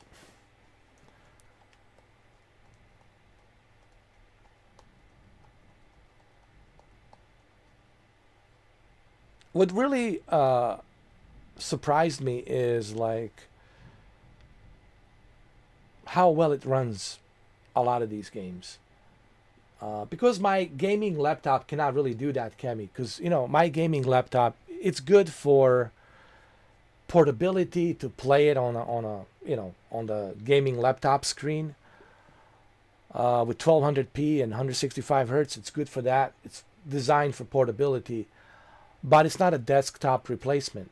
So when I started, my partnership with Boosteroid, I was just amazed how well, the discrete GPUs are so much better, discrete, dedicated, discrete GPUs built inside a desktop. Dude, it's a night and day difference. Especially if it's a really good GPU with a really good CPU.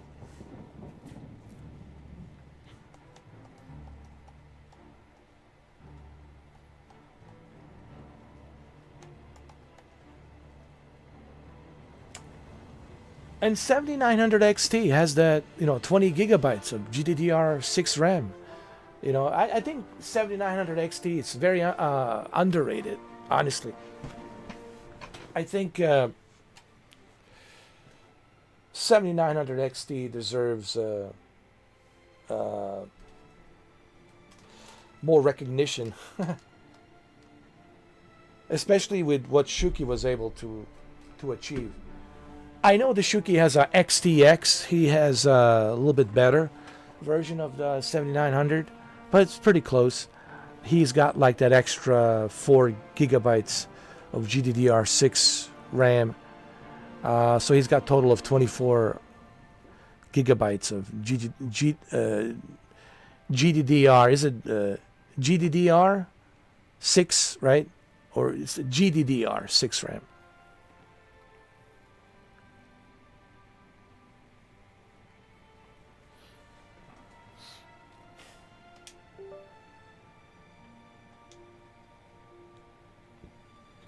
All right, so look at the options.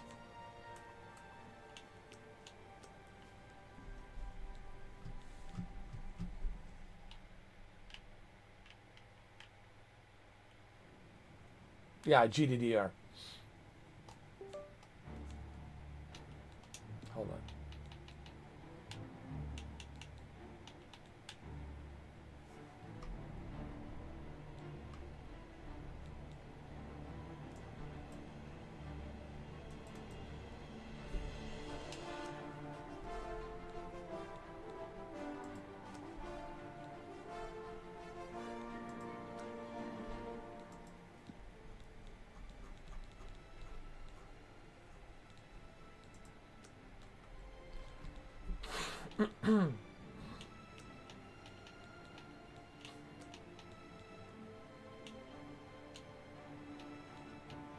Everything's set to ultra 4K. Ultra. FSR3 quality, ultra. Okay, let's apply changes. Hold on.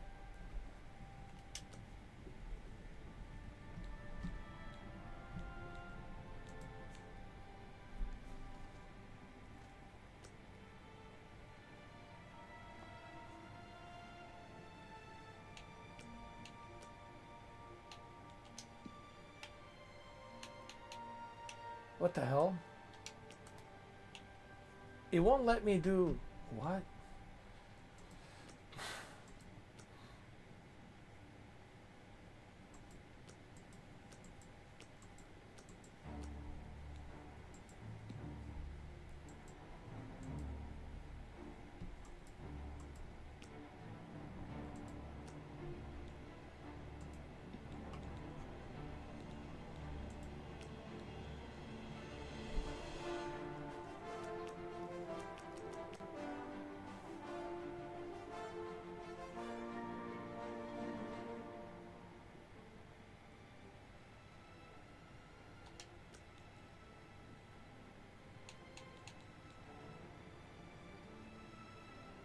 Okay, I guess we're in the 4K now, are we?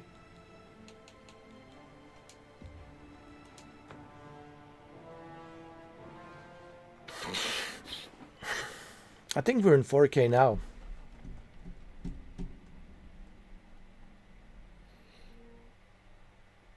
I think so.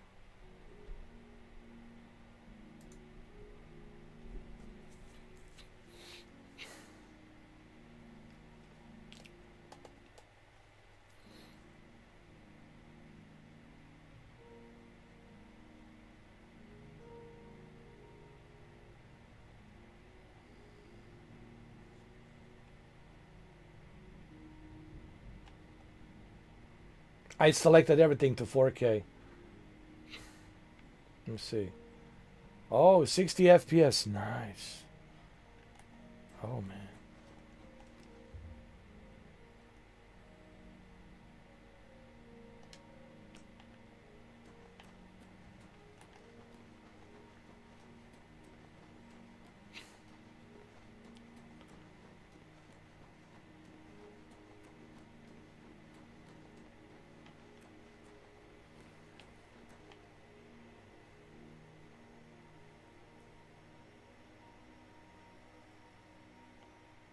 Nice.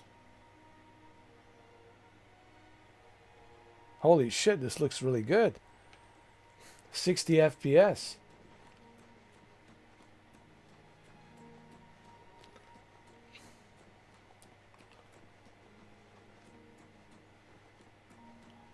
Boosteroid. Boosteroid. Welcome to the Boosteroid.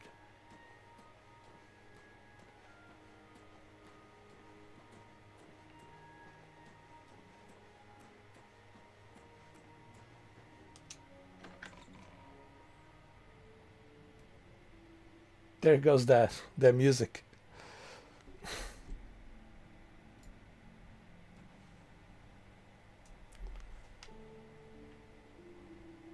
What is it, citizen? You have my ear, citizen. The Imperial Legion is at your disposal, citizen. What seems to be the problem? Tell me about the rumors. The Kvatch Oblivion Gate has been closed. Don't you understand what that means? We can beat the bastards! Long live the Empire! This runs good. 60 FPS, Cammy. Look at this. Everything set to Ultra 4K. Oh man. This is better than what I was expecting.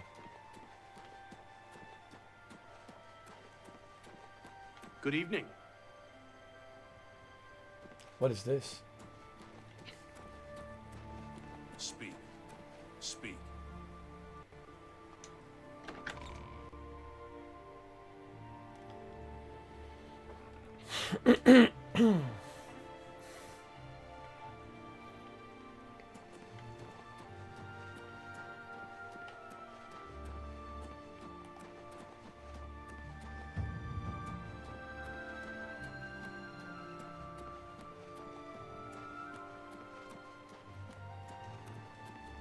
All visitors to the Imperial Palace are asked to state your business.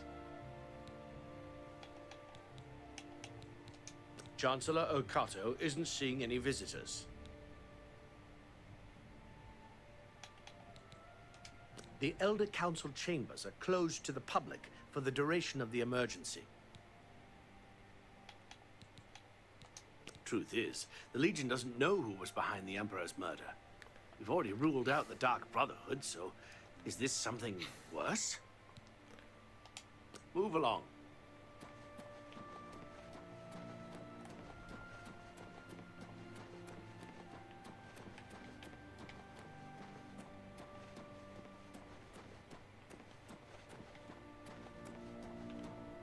Yes? The news from Anvil is terrible. Have you heard about the attack on the chapel there? No, I haven't. What's happened? All the priests slaughtered. The whole chapel desecrated. By the gods! No doubt. Slap? What? Anyone can wear clothes, but the right clothes, that's not so easy. Go to any castle, they wear Palinuria's designs or they're nobody. They say that when you murder someone, the Dark Brotherhood comes to you in your sleep. It's how they recruit new members. Take care. No real question what Herbal is going for there. He's got weapons. Big weapons. This looks great. 60 FPS, smooth as a butter. Oh my god. Oh my god. This looks even better on an ultra wide screen. Oh my god. Oh my god.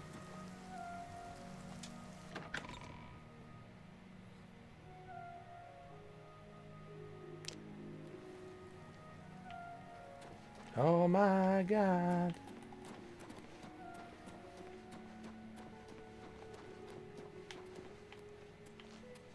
Good to see you. Who's this? Well met. Go ahead. Yeah, this is great.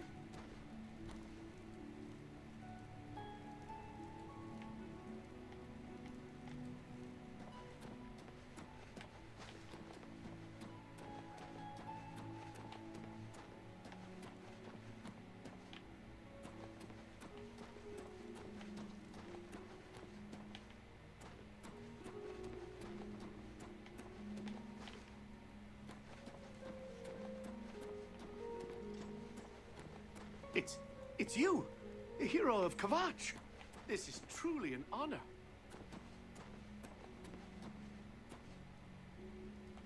Trouble?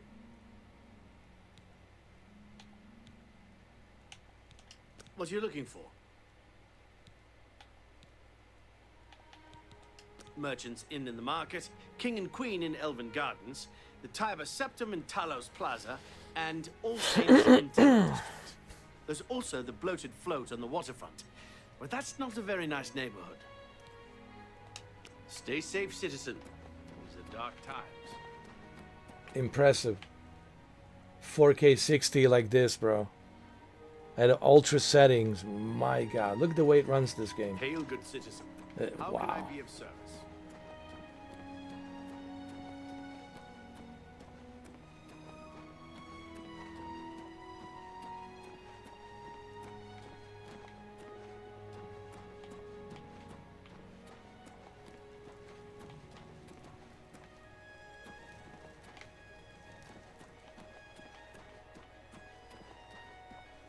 Wow.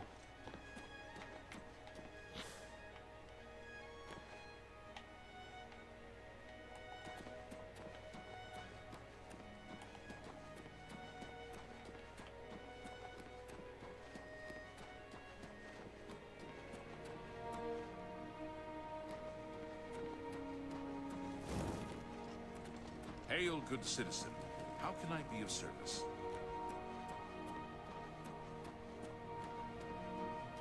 Hello.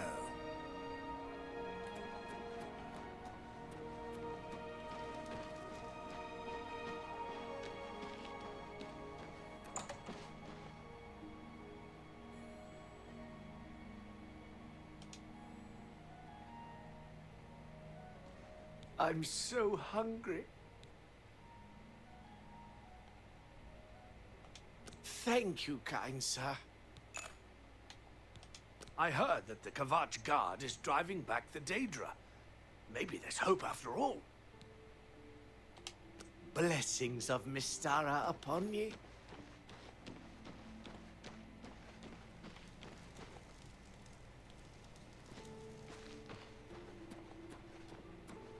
Ah, how quaint.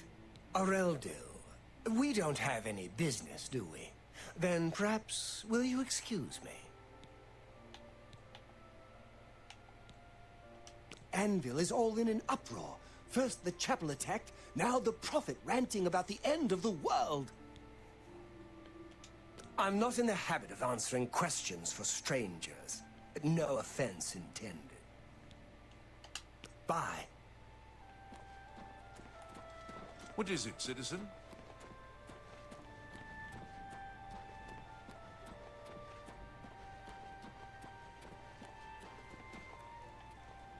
What is it, citizen?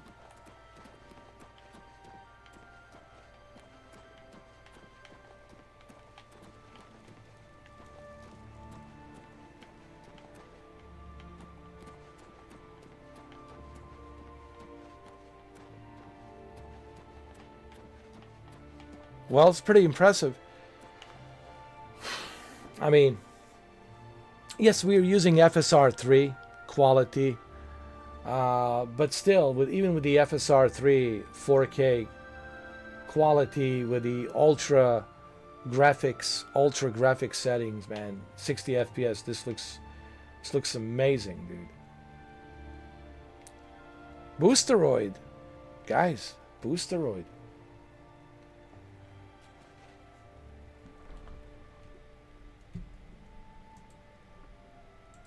Okay, let's jump into Gears 5.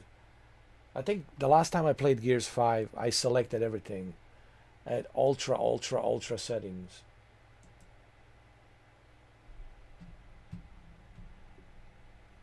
Yeah. Everything runs good, man. Borderlands 3 looks great. I played all of these games. Mind's Eye, I already played that. Where's Gears 5? There it is. Gears 5 looks stunning.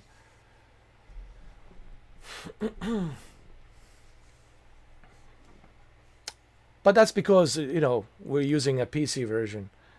So everything's cranked up. As you know, Kemi, you can crank up everything. The shaders all the way high. Texture filtering, everything just 16 times. Texture filtering, everything just maxed out. And then you add 4K. And then you add 60 FPS. And, you know.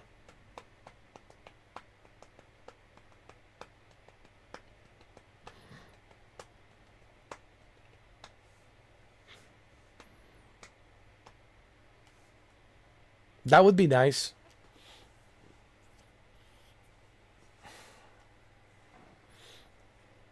If one of us had a private server and then we play Call of Duty privately in a private lobby of our private servers,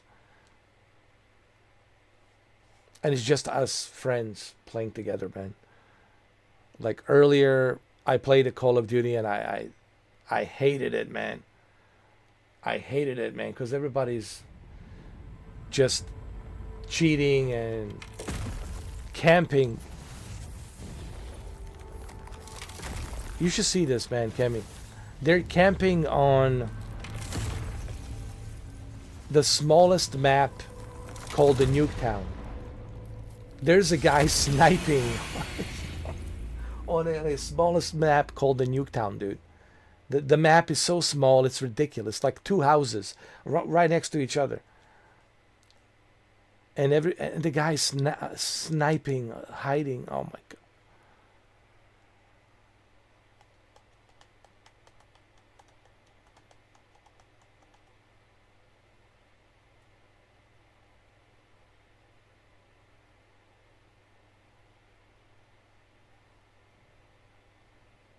Oh, you finished the Shadow DLC a couple of days ago. There's a major twist in the DLC. Oh, yeah? Cool. I'll have to check it out.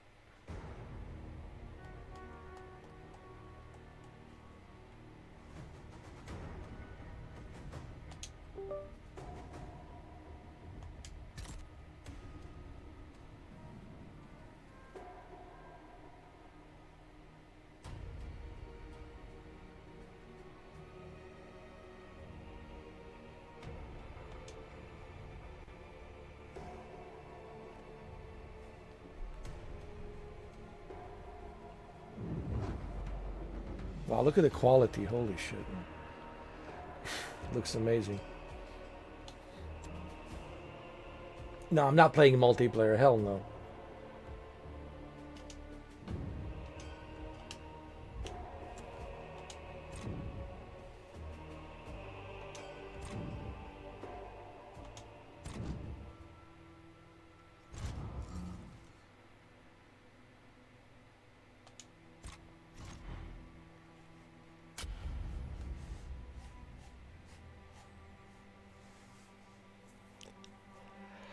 Honestly, that would be like the only way I would play Call of Duty these days.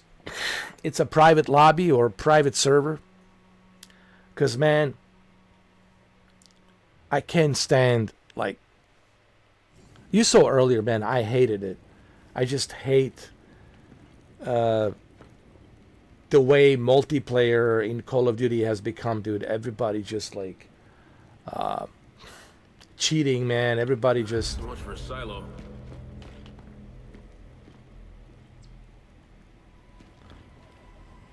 Camping, man, like, dude, camping in a fucking Nuketown, bro.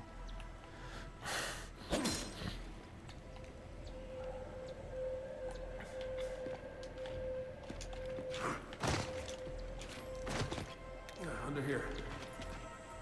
Oh, man, we got company.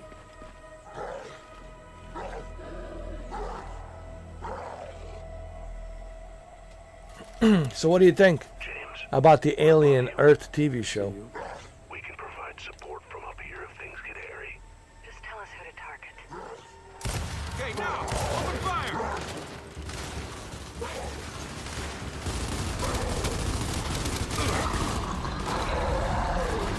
Now, we got a nest! Toss a frag!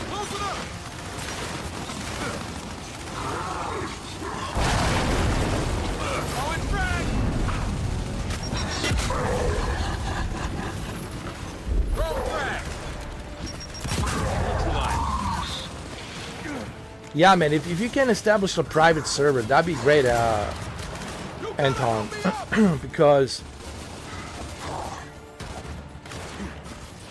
Wow, that was close. Terminated. Because there's no way I'm going back to the public multiplayer of Call of Duty, man, because I hate it.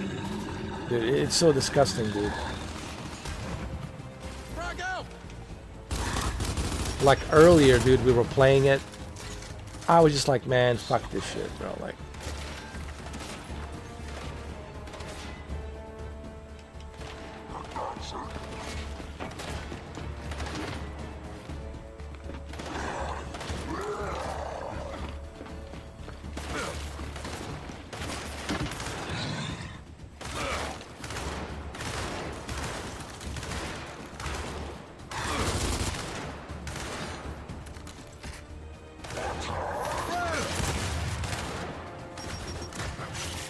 hold on. Got it.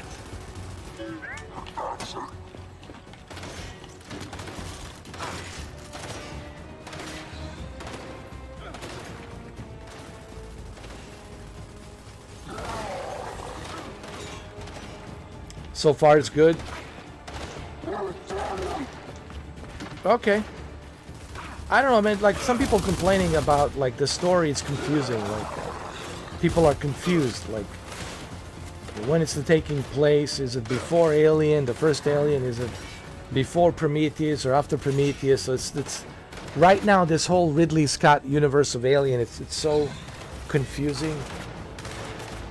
Everything's kind of like ass backwards, and people are so confused. Like, they don't understand. Like, even I'm confused, dude. Like what's taking place when, after when, before Ripley, after Ripley, when? So that's my issue right now with these TV shows.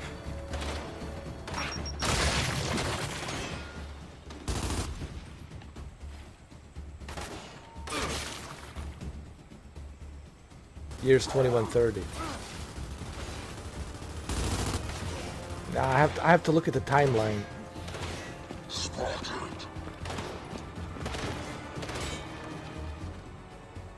I'm not sure if that's before Prometheus or after Prometheus, or before Alien, or...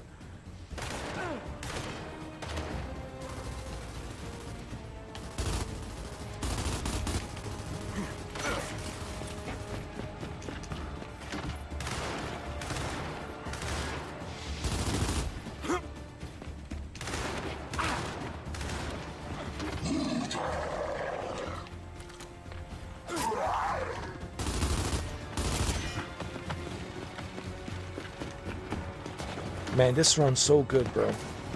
Holy shit. Look how good it looks.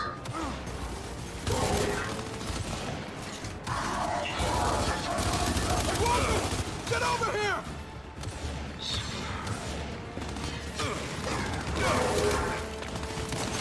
God damn it. I'm bleeding out!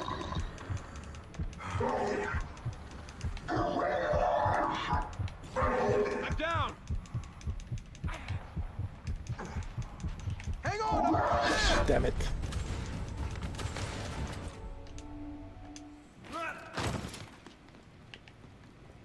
So much for a silo.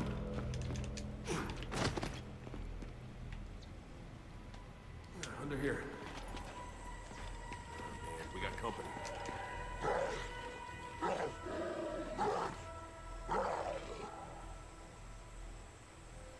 I thought they were giving us a covering fire. What the hell? I see you. We can provide support from up here if things get hairy. Just tell us who to target. Okay, now! Open fire!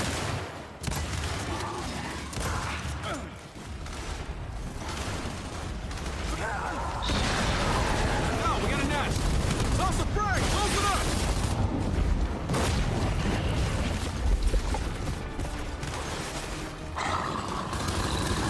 Took him down!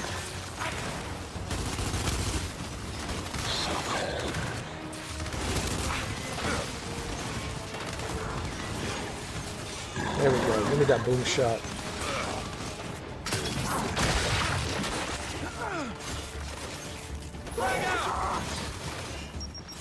Take that! Get me that boom shot.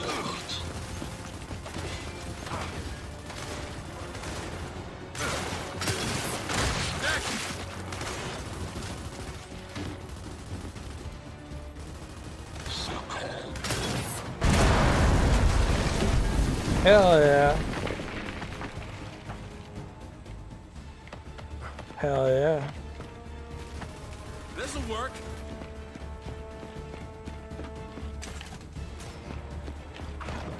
Fire in the hole!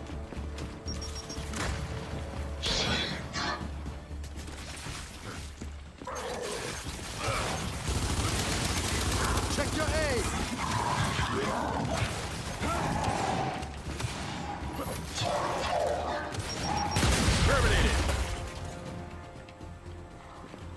All right. That's the last of them, huh? Or not?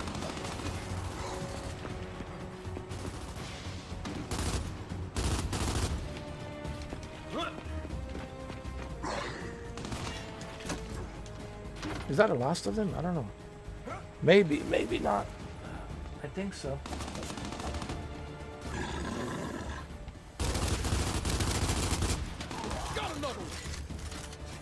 Yeah, Boosteroid #1, of course. Of course. GeForce Now is number 0.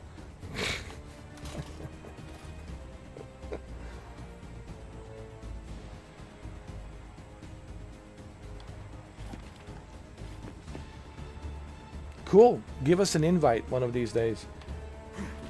But, you know, it's got to be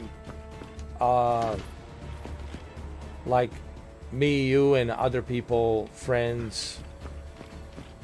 Yeah, but we need people, you know what I mean?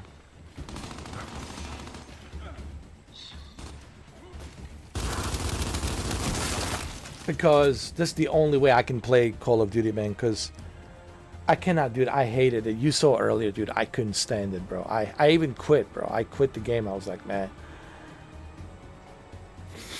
I was killed by a ballerina character. Yo, it pissed me off. Hey, it wasn't so bad. I was killed by beautiful Ana de Armas. Hey, it's all good, man.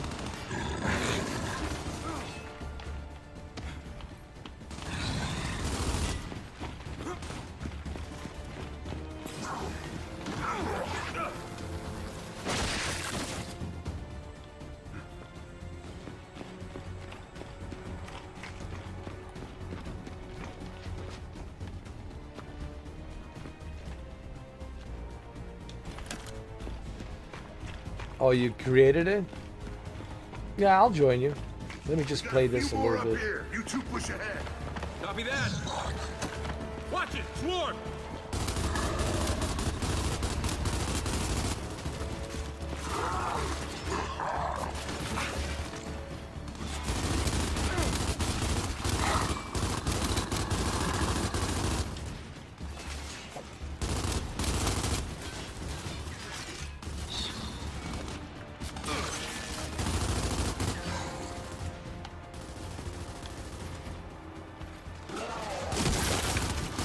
Nice headshot.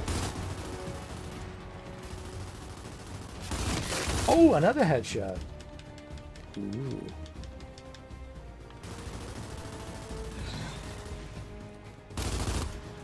Where are you going, huh? Nice. Another headshot. Hell yeah. Hell yeah. Oh, Jesus H. Christ. What in the world? Bro, we can use those reinforcements right about now. What in the world? Okay, kid, reinforcements incoming. I've got Guardians or DR1. What do you want? Jesus Christ, man. Send down Guardians. You got it.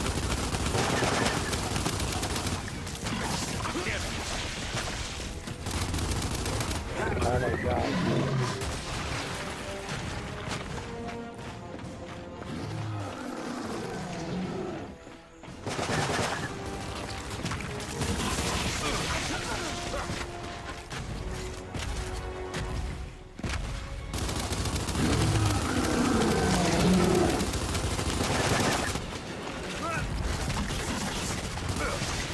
Brendan can join us.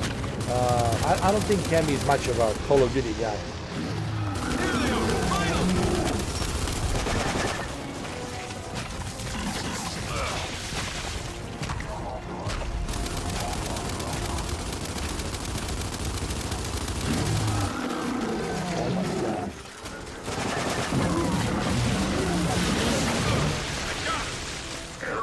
Holy shit. Now secure. Thank you for your assistance in this matter. Hey, Control, that carrier's down. Thanks for the help. DBs, one of you secure the area. The other's with us. Let's go. Acknowledge. Oh, Zelda Breath of the Wild, man. That's an amazing game.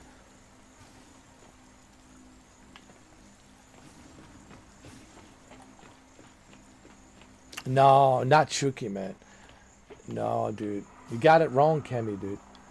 Shuki, it's all about racing games. He's all about the cars. If it doesn't have 4 wheels or an exhaust, forget it.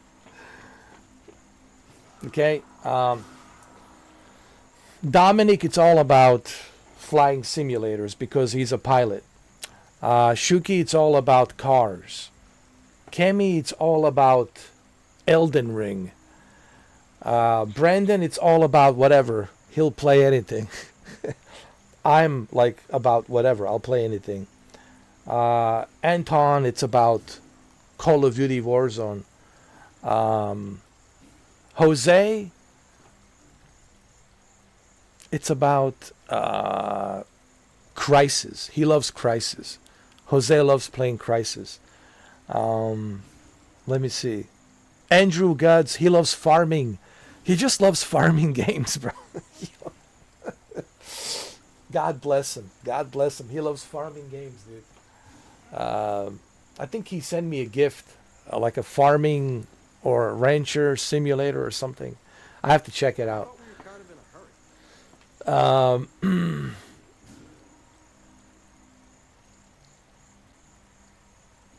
Andrew Schultz, Andrew Guds.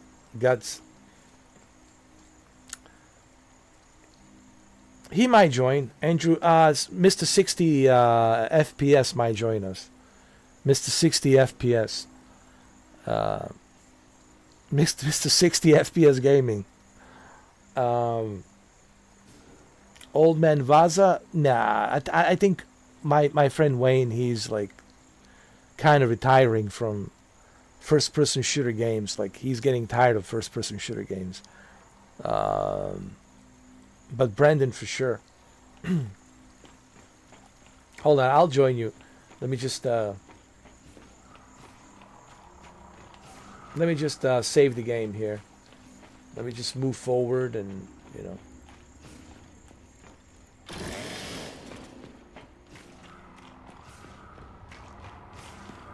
Hey, pulse. Nope, locked. We'll have to find another way to open it.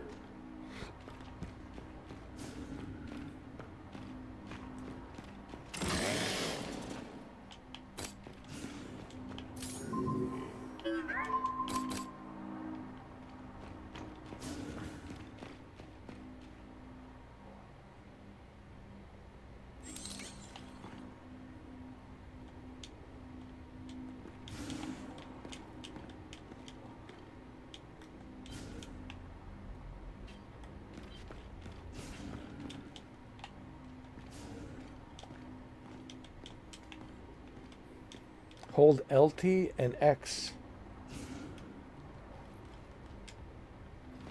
Hold on.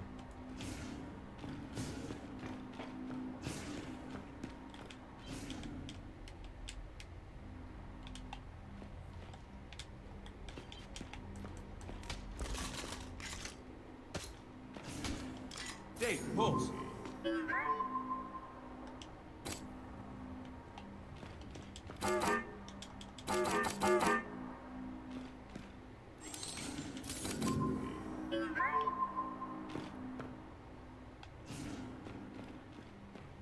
Can you open the door?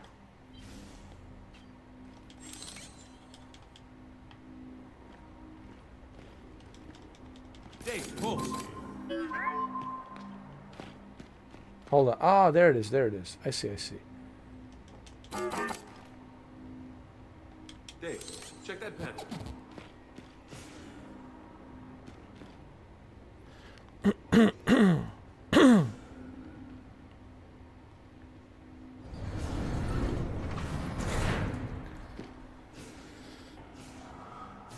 Oh yeah, that's right. Silent Hill is coming out tomorrow. If you got the Ultimate Edition, right?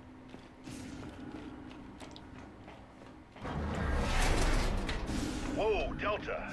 What the hell did Dave... How is that Chronos? I was about to ask you. I saw you playing it. How is that Chronos? As far as I know, he's opening a door. He's doing a lot more than that. Well, either way, the door's open. Thanks, Dave. So, that data Dave just downloaded? There's a big hole at the highest security clearance. How does this relate to our mission? It doesn't, but now I need to know. I'm guessing whatever's missing was pulled from the network. Well, who'd have the authority to do that? Back then, only the facility commander. Find his office and poke around. Okay. We'll go. Man, this game looks amazing.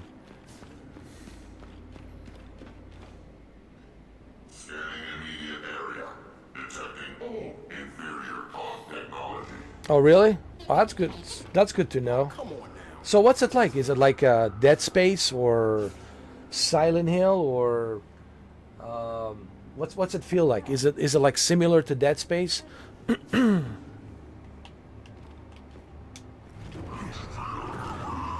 Shit! Scion!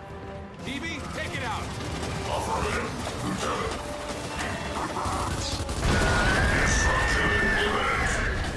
Because I think it's from the same developers who did Silent Hill 2, from what I understand.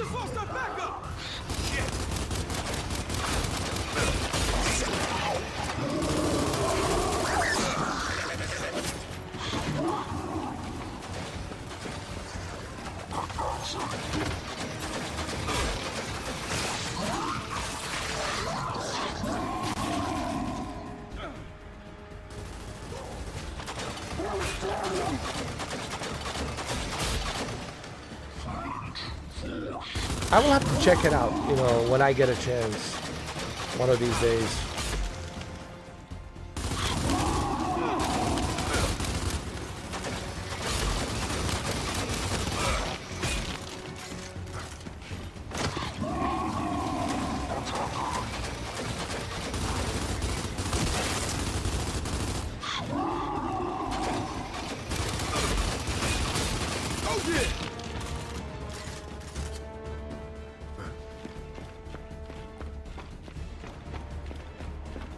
What the hell is this? Holy shit. Mine now! Holy crap. Yo, this game is...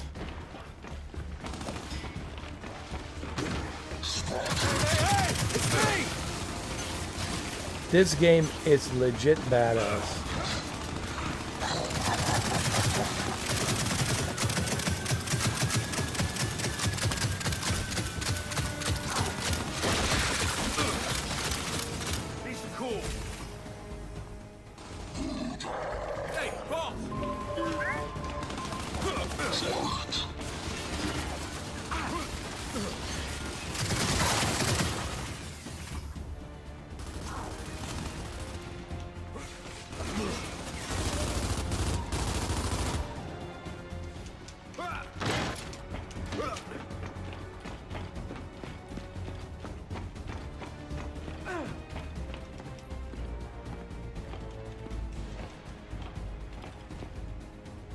The story is pretty good too. That's good.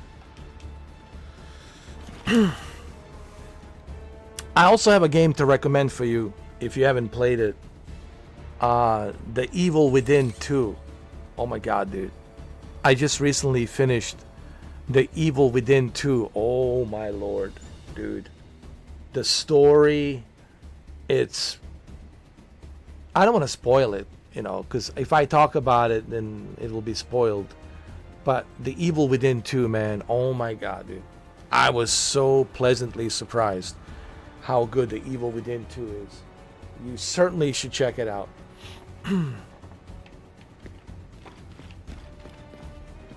Let me open this door, and then I'm gonna join. I'm gonna join you, Anton, on your private server.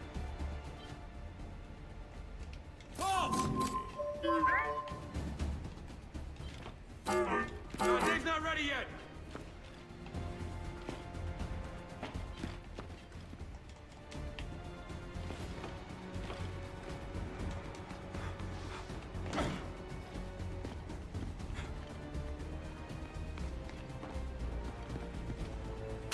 It's really good. Recently, I was playing it on a Boosteroid, and I finished it. Oh my god. Oh. You know when the game is so good you can't talk about it. So, and that's why I recommended it. But now, Chronos is definitely on my list to play in the future, of course, when I have a chance. You know, it's certainly on my list to play for sure.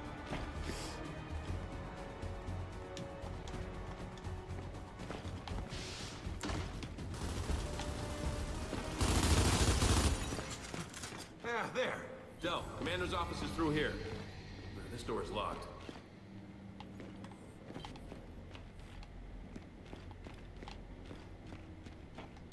Dave, pulse.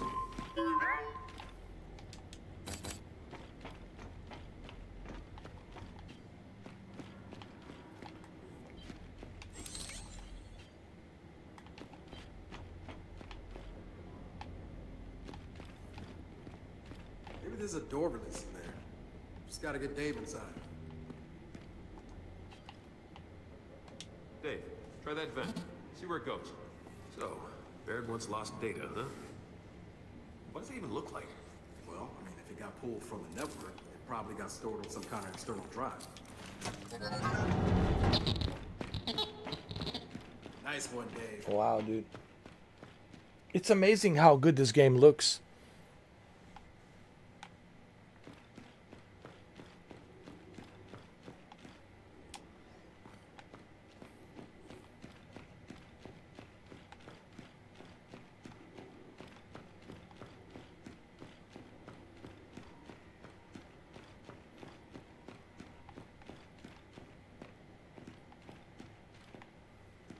All right, let's save the game.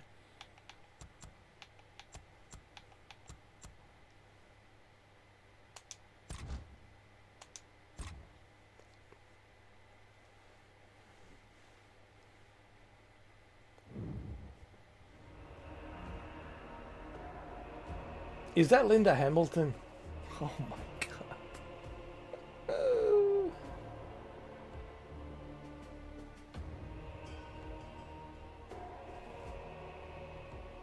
Oh my god, that is Linda Hamilton. Oh, oh my god. Alright, let me exit Gears 5. Let me exit Gears 5. 5 stars. Yes, sir. 5 stars. Everything's running smooth as a butter. Boosteroid. Where's Call of Duty? Call of Duty. Call of Duty, my friend. My friend. It's Call of Duty.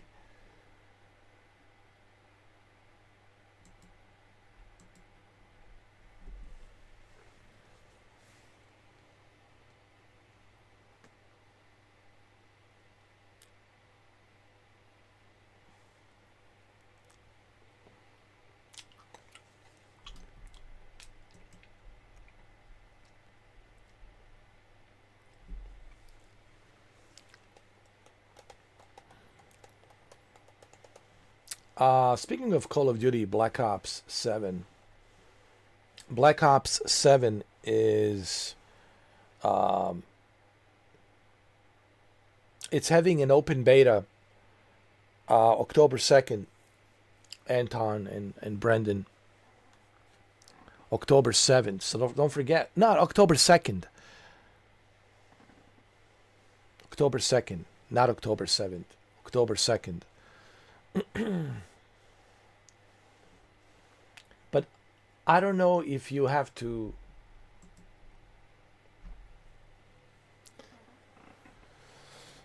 If you have to pre-order the game to play it. Now, wait a minute. We're part of the Game Pass Ultimate, so we should be able to play it, right? So it's not October 7th. It's October 2nd. I made a mistake. I don't know why I said October 7th. October 2nd. October 2nd is when the open beta it's available for Black Ops 7. Yeah. But I think we'll be able to play it because we're part of the Game Pass. Or do you still have to pre-order the game? I don't know. See, I have to look into it. I know it's October 2nd, not October 7th. It's October 2nd.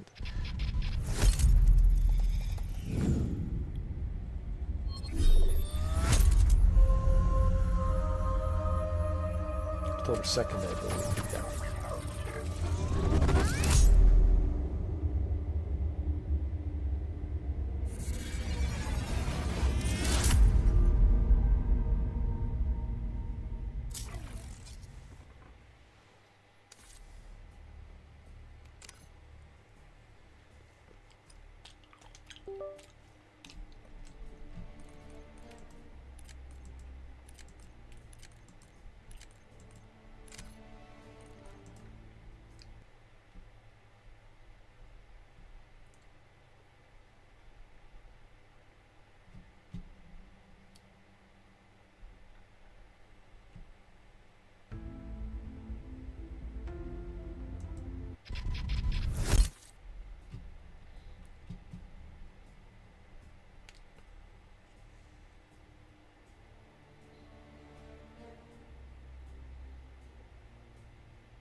See, I'm not sure if you have to pre-order the game to get the access to the open beta,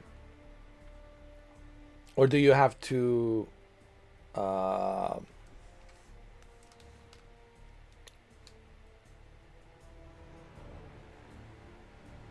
sure which one's which. Or do you have to be part of the Game Pass Ultimate? But here's what I'm thinking. If you are part of the Game Pass Ultimate, don't you automatically get included with that open beta, right?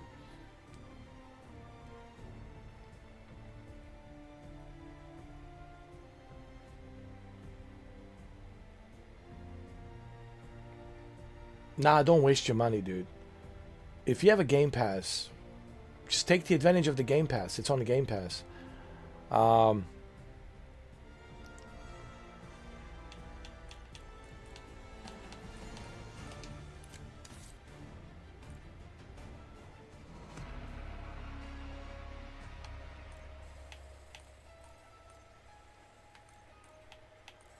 Let me join you guys.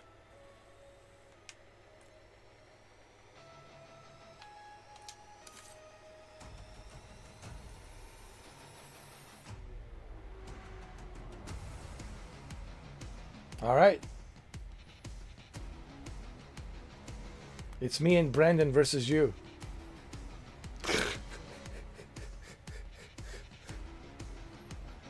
Yeah, don't waste your money, man. It's coming on. I think we'll be able to play it.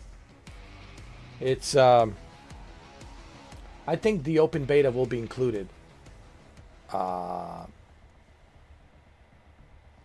If you're the Game Pass Ultimate, I don't see any reason why.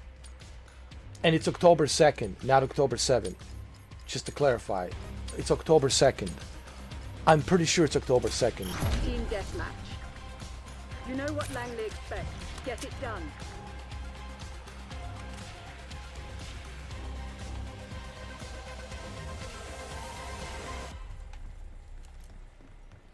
So now it's me and Brandon versus Anton.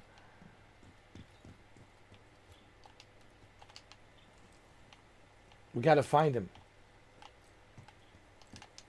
He's hiding somewhere.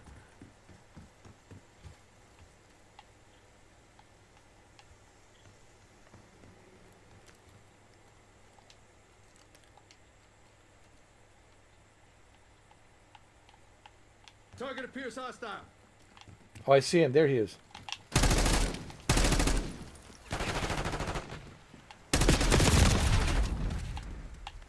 He got me.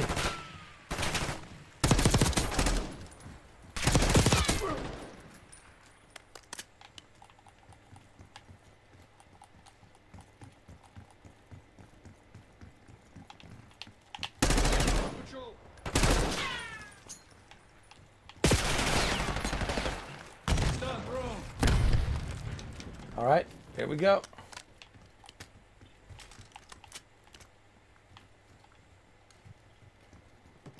Got contact. Hold on. Let me check my loadout. Wait a minute.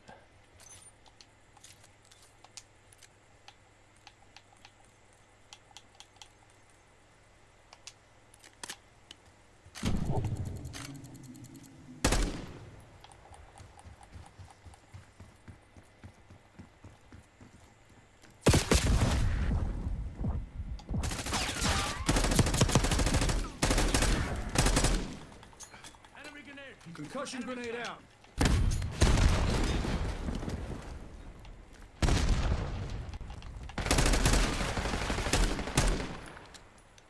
Mover. See you never. Nice. Dude, I'm on a Boosteroid. I'm still got a good kill. You guys gotta remember, man, I'm on a Boosteroid. And I'm live streaming and streaming at the same time.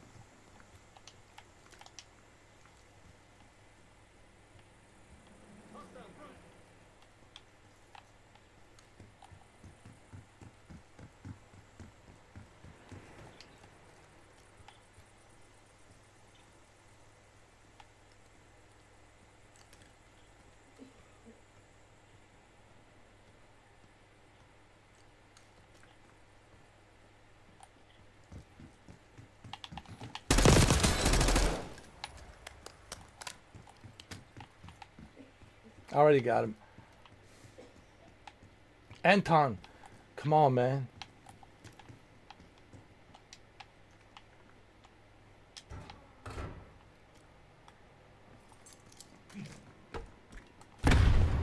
Frag going out.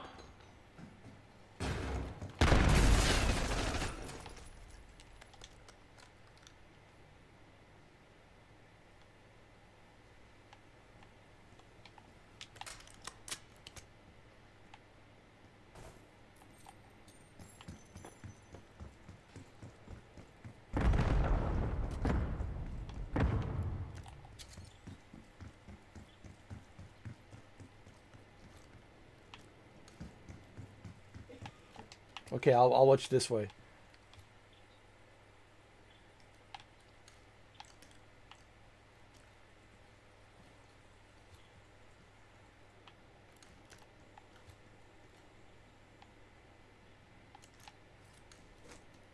I like the scope that you have.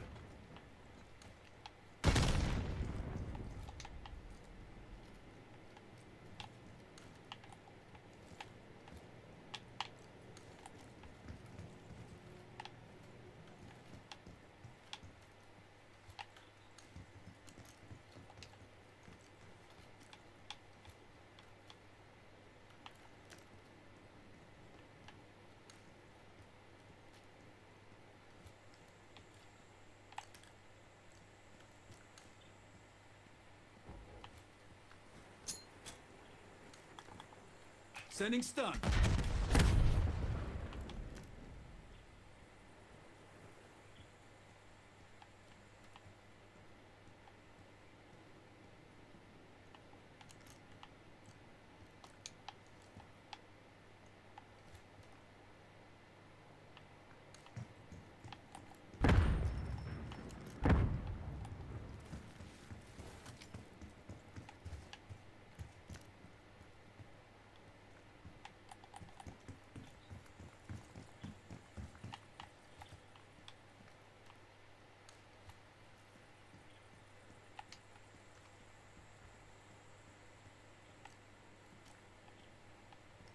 We're winning. Keep it that way.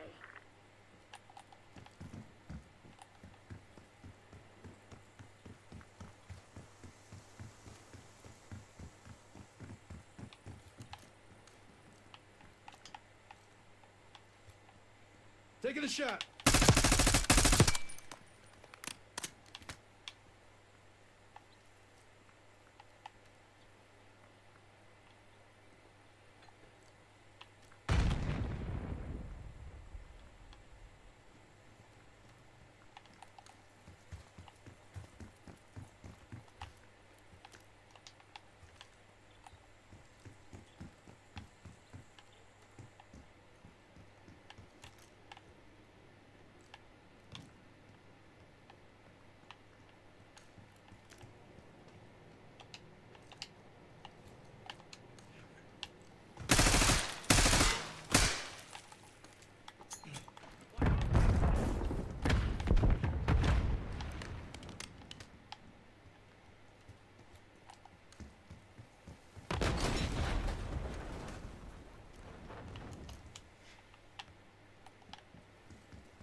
Tango frag. Even with the Boosteroid, man, I'm still kicking ass, bro.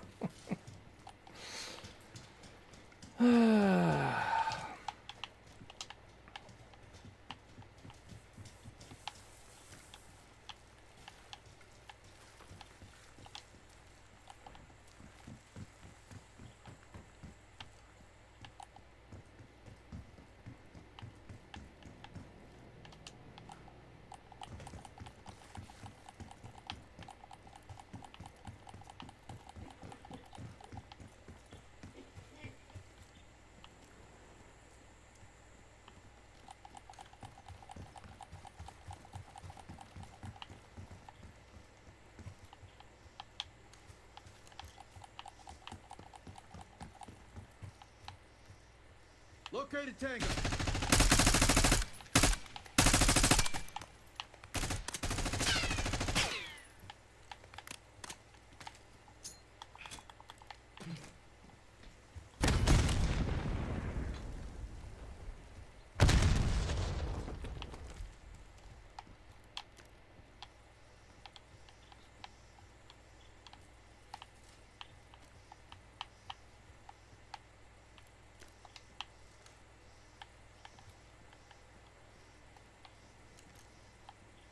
MTC's nearly dry. Get serious, Crimson.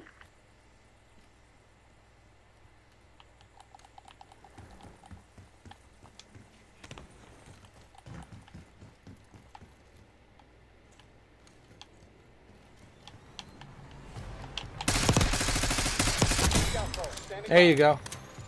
John Wick in the house, man. You gotta remember, dude. It doesn't matter to John Wick.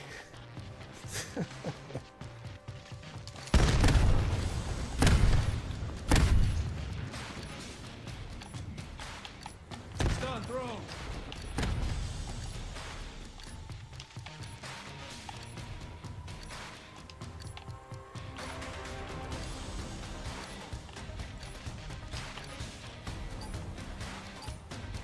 Hey, this looks pretty good. For a Boosteroid. Area pacified. Alright. Helo's on the way. Good game. Good game.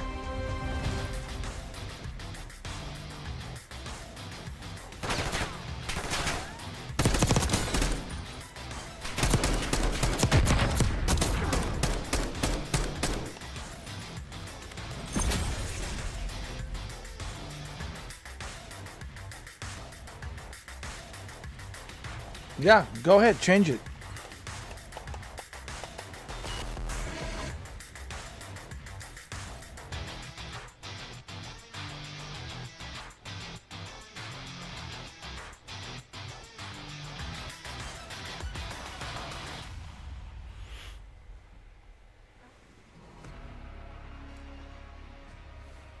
Oh, Skyline. Oh, I see. I see.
Team deathmatch. Oh, I know this map. Destroy the enemy.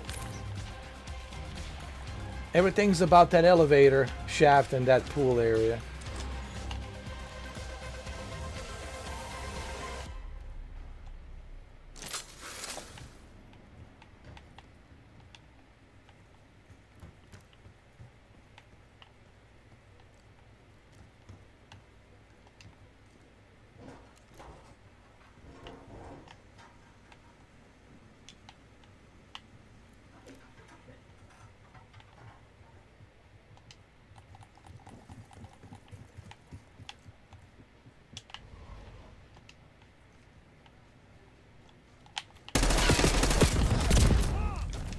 He's over there by the pool area.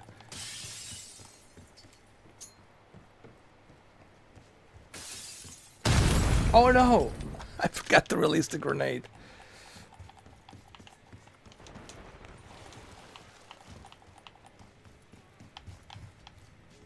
Target sighted.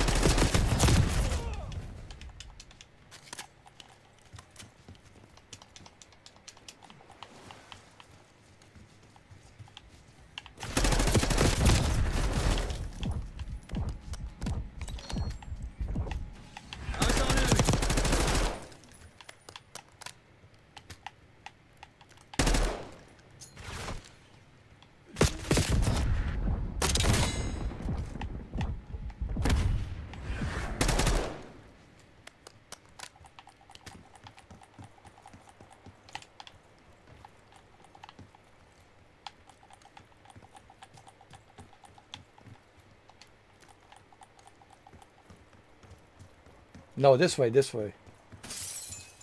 Right here.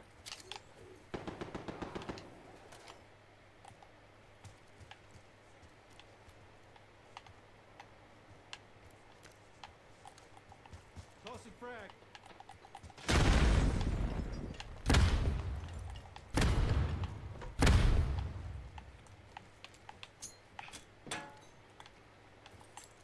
Tossing grenade out.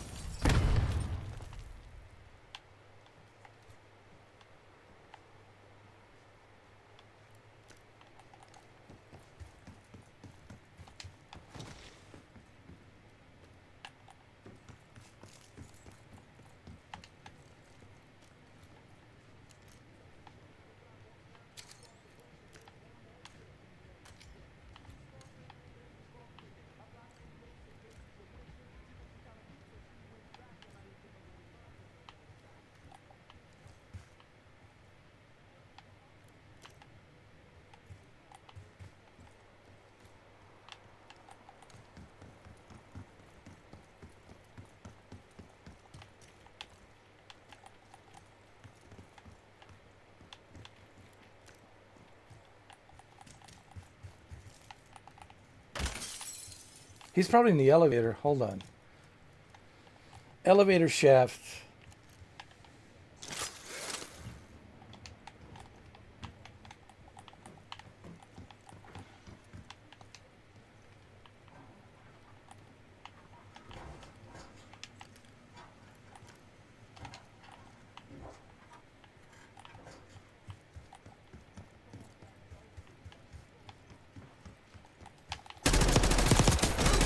Sharpshooter threat removed.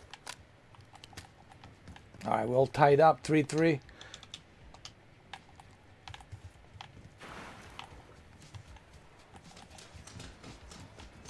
Going out. Eyes on hostile concussion.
Tossing frag.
Where are you hiding, man?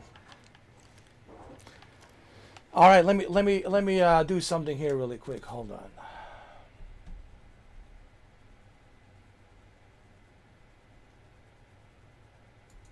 All right, try now, dude. Try now. No, he's not that good. He's looking at my stream, so he knows exactly where we are. Well, try now, dude. Find out where I am now. Uh-huh. Yeah, dude. Oh, yeah. Uh-huh.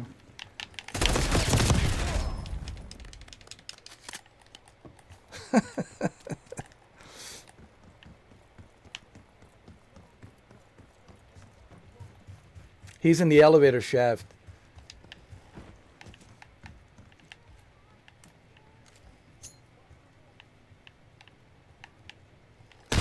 Oh no!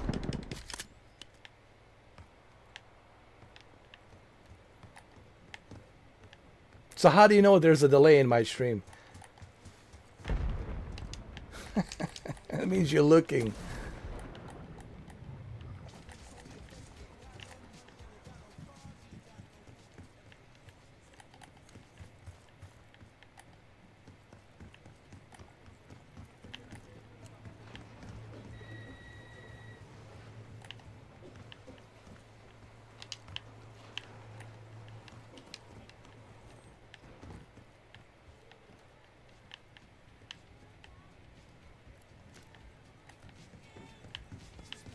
Not much time left. Put this to bed.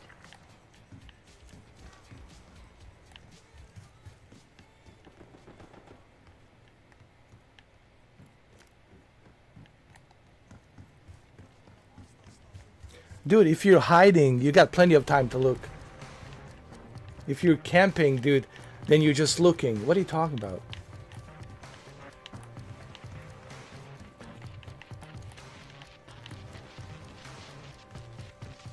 It's not like you're moving around. You're just sitting in one place, hiding.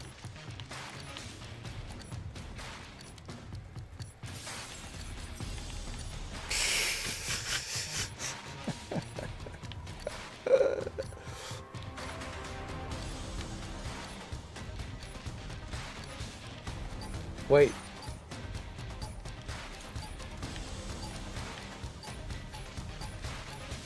The game crashed.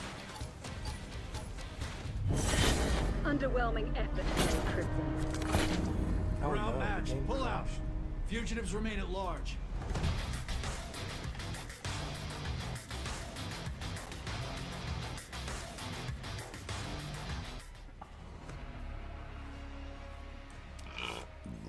Hold on, I gotta get my load out. Hold on.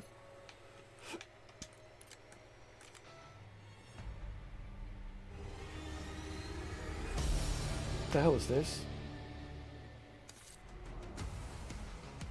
What the hell is the block party? Nuketown block party?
We need more people, man. It's kind of boring, dude, because you're kind of hiding and, you know, you're not moving around and you're just camping there and we have to look for you, bro. It's like...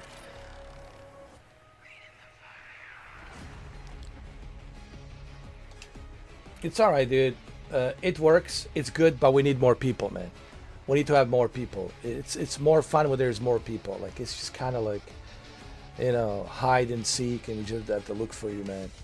It almost feels like I'm playing Ready or Not, you know, like trying to infiltrate the house and check each corner.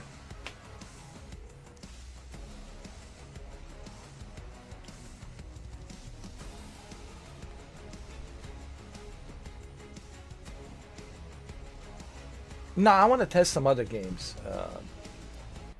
I want to test some more games, you know, because I'm not doing like a Call of Duty live stream. I want to test more stuff here because that's the whole point of this live stream, you know. You know what I mean? Maybe one day we can do like specific party Call of Duty where everybody comes in, you know. But like, you got to bring more people, man. There's got to be more people, dude.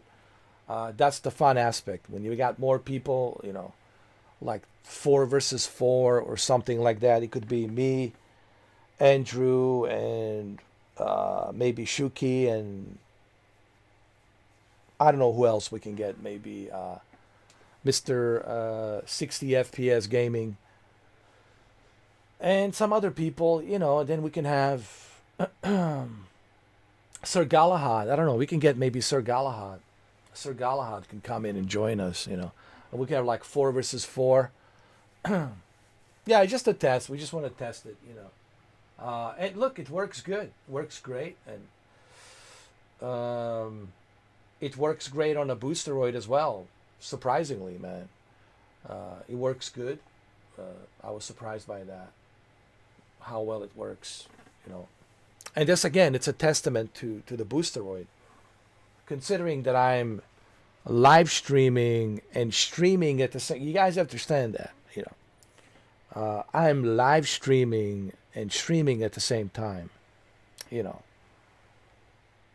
So while these two other guys, they got zero latency, they got, you know, everything super perfect, quick response, all that. And still, I was actually able to manage to get a few kills.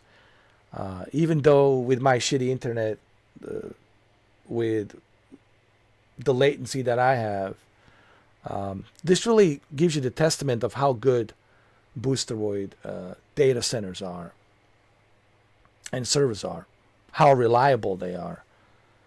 Even that's coming from a guy like me. You guys understand, I'm live streaming on YouTube and streaming at the same time with a shitty internet. And still, the data centers are giving me reasonably good performance on the latency. So,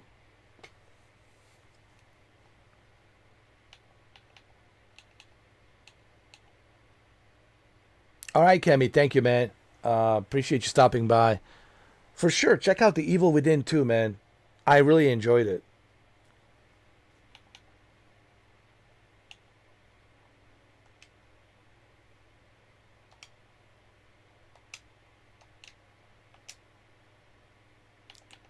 All right, what else can I check out that I haven't checked out yet?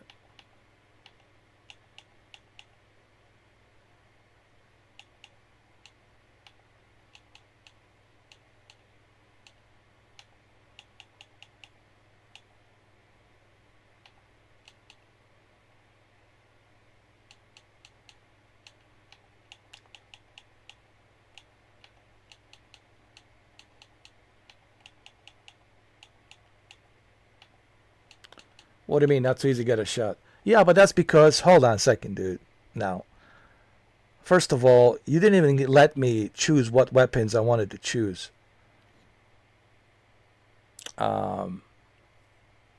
So let's get one thing straight, bro.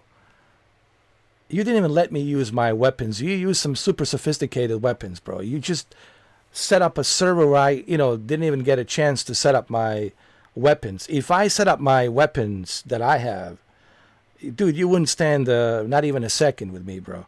But since you didn't even give me a chance to set up my weapons and to choose what I want to choose, if it was like the real competition, dude, I whoop your ass, bro. Trust me. Believe me, I would. But you didn't give me a chance to even set up my fucking weapons, dude. You just jump into the server, let's go, and then you hiding, and we still won, dude.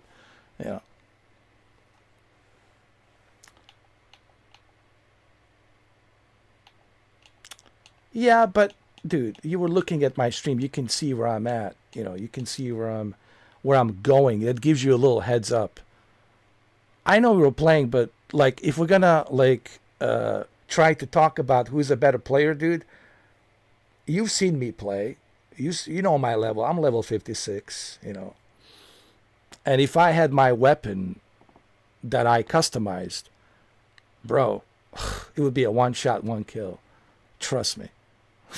But I was using a shitty ass basic M16, with terrible ammo and everything.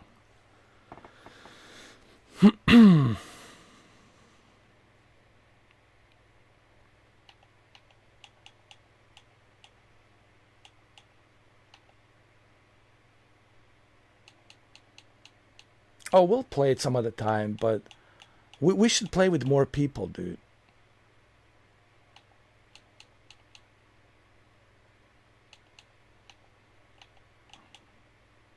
Well, you did compete and you lost. What are you talking about? You lost, bro. What are you talking about? And then you said change the map. You lost from a guy with a Boosteroid, man, with a 50 milliseconds latency. So You lost, bro. And you would have lost again if I had my proper weapons adjustments. If I was able to customize my weapons and had that like piercing armor, bullets that I use, and all that other. It would have been a little bit better. It would be like different, But I didn't have the opportunity to set up my weapons. I'm talking about those armored piercing rounds. They're like one shot, one kill, like burst.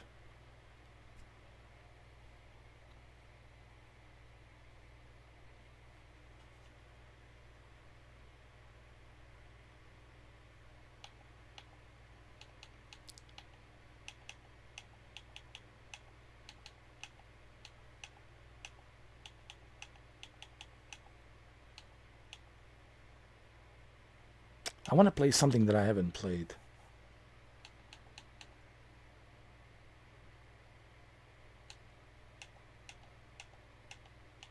Well, to me, it's boring when people are just camping.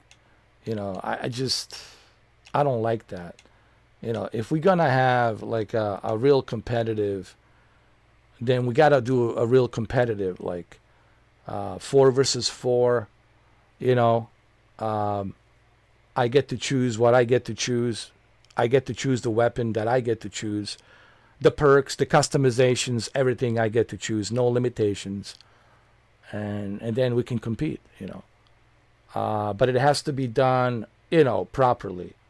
And it's not going to be on a Boosteroid. It's going to be like on either Xbox or a PC with zero latency, zero nothing. Now, if you want to talk about, remember, this was just a test, bro. If you want to talk about a real competition, then it has to be set up like that.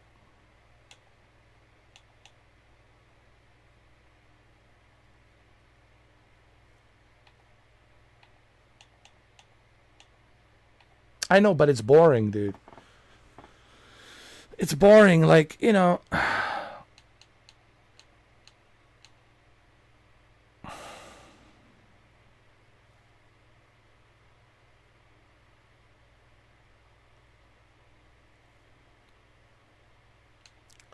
Oh yeah, it is a weakness, dude. If you're hiding in a game,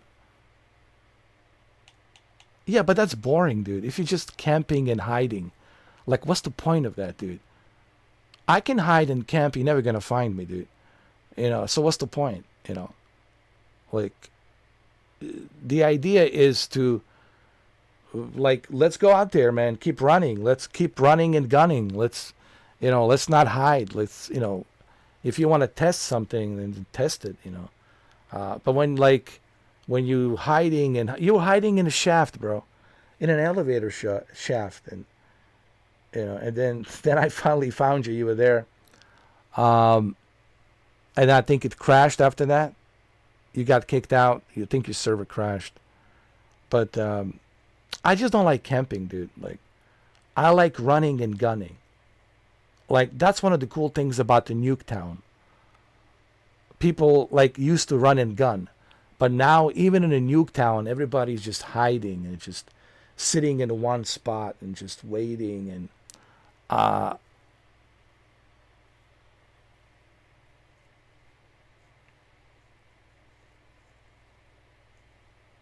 bro, you were not. I mean, dude, do you want me to rewind the? Do you want me to rewind the live stream so you can look at it? We were looking for you, bro. We were searching for you. You were hiding, man, most of the time, man.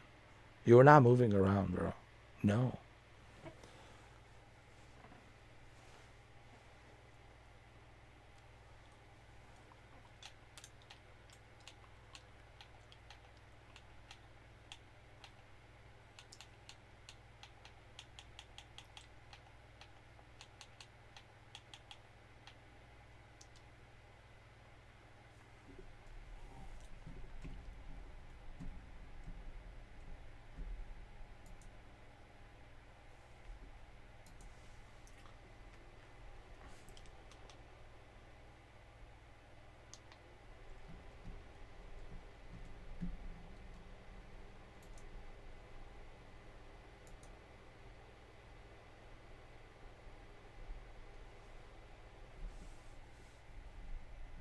Well, because that's what happens, dude. I saw you, and the live stream doesn't lie, dude.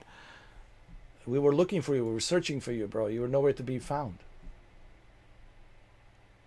It's not about, what you think. It's about the facts. We were searching for you, and you were hiding. Map is not big, dude. It's the smallest map. What are you talking about, dude? The map we played in, it's a small little, was a skyline? What was it we were playing on? It's a small little map, dude. We were searching for you the whole time, bro. What are you talking about? Bro, looking for me and Brendan, there's two of us, bro. We were all over the place, man.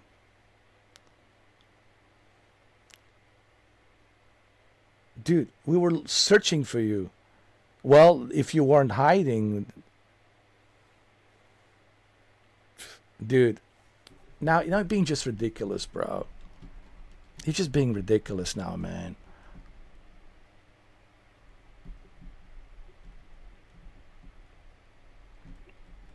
Yeah, I will tell you, dude. Because that's what happens. I can play the live stream anytime I want, and I can show it to you. That we were looking for you. That's a fact, dude. It's documented. It doesn't really matter whether you want to admit to it or not. Everybody who's watching this, they can see that. It's nothing to do with me, dude. This has to do with you. Everything you say here is documented. All this conspiracies, all this bullshit talk you're talking, everything's documented, dude. People can see what you say and all the bullshit that comes out of your mouth, dude.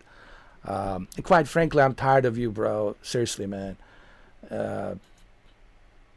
Yeah, get out of here, bro. Don't waste my time, man. First, you want to talk to me next time, dude? Show your face. Show me your ID. Show me who I'm talking to. I'm tired of you, bro, and your stupid talks, man.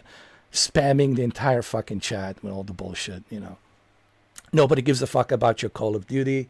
Nobody gives a fuck about you, dude, and what your fucking theories are, all right? Go cry me a river to someone else, man. Stop wasting my fucking time, dude. Stupid shit, man. You're fucking annoying, man. Like a troll, you coming in here talking bullshit, bro. The fuck out of here, man. Yeah, go and cry now. I don't give a shit about you, bro. I don't know you. I don't know who the fuck you are. But don't think you can come in here and just fucking demand shit and talk and bullshit. Random fucking messages, man. You're fucking trolling shit, man. Next time you want to talk to me, show me your fucking real first and last name. And then fucking talk to me. All right? Don't fucking waste my time.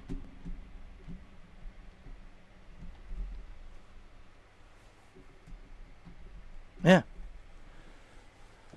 Yeah, stupid fucking shit, man. Fuck you, dude. Go fuck yourself, all right? You and your fucking Vancouver fucking servers and internet. Nobody gives a fuck, dude. Fucking annoying, dude. And you stupid Earth flat, Earth is flat. Yeah, how stupid you are, dude. Believing that the Earth is flat, believing that all of this is not real. Go get yourself a new brain, dude. Nobody gives a fuck. You're seeking attention at the wrong place, dude. You think you're going to get something out of me. You're not. What you did, you made yourself look like a dick. You made yourself look like a fool. Like a stupid fool, man. All right? Your stupid messages and the way you fucking type.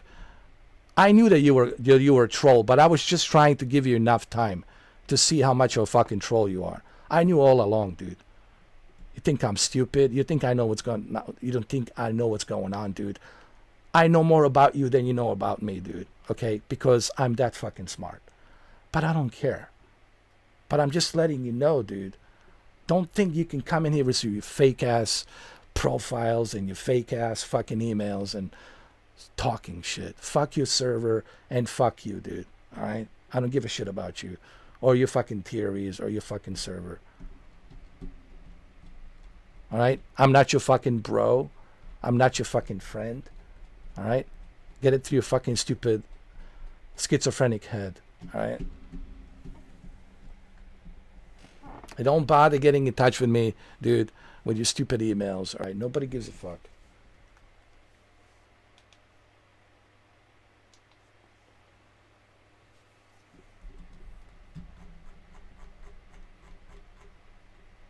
I'm not gonna waste my time with somebody who's denying everything, dude.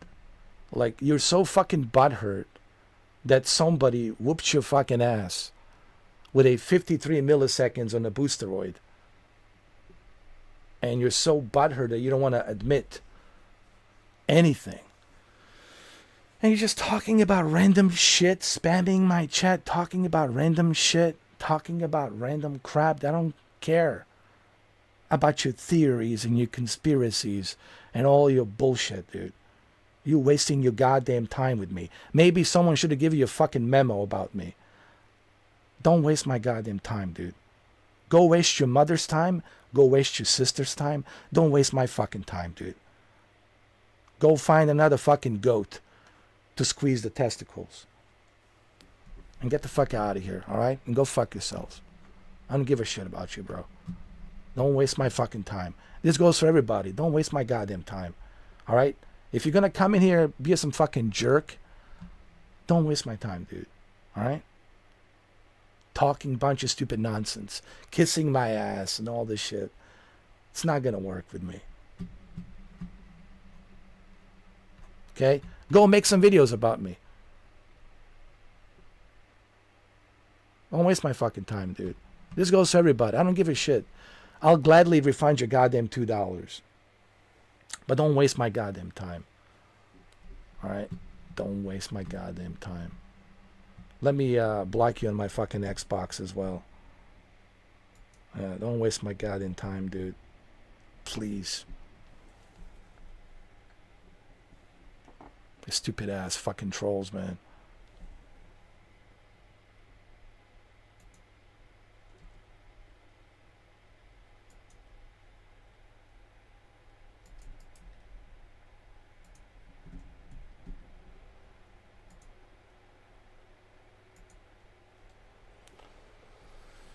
Dude, he was denying, bro. Brendan, we were looking for him. We were not looking for him. We were looking for... He said he was moving around. Dude, if you were moving around on such a small map, we would have found you. We were searching for you. People who watched this live stream, they know we were looking for you. Brendan was playing with me. He's my witness. The live stream is the witness that we were looking for you. And he's saying, no, I wasn't hiding. Bullshit, bro. You were hiding. And you were looking at my stream so you can see where we're going. Oh, gee whiz. So you're hiding and you're sitting somewhere and you're looking at my stream to see where I'm going. So you are hiding in a place where we know where we're not going to be looking. And finally, when we found you in that elevator shaft, Dan, you were like, oh, I'm moving around. Even on that other map, you were hiding, dude. Constantly hiding. You didn't move at all, man.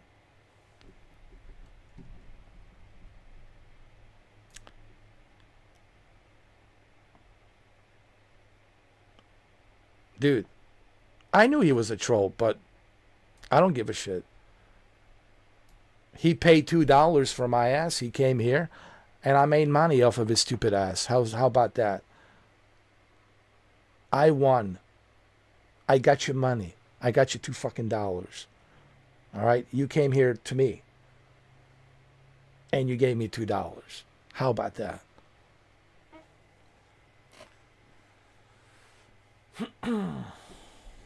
Yeah. So, who trolled who? I trolled you, motherfucker. You came in here. I even made you set up the fucking server. I made you sign up for a Boosteroid. And you paid $2 So who won who? Not to mention I whooped your ass in the first match playing this game. Even in the Nuketown, I was ahead of you.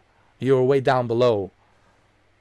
How many dog tags did you collect? Only 2. I collected 16.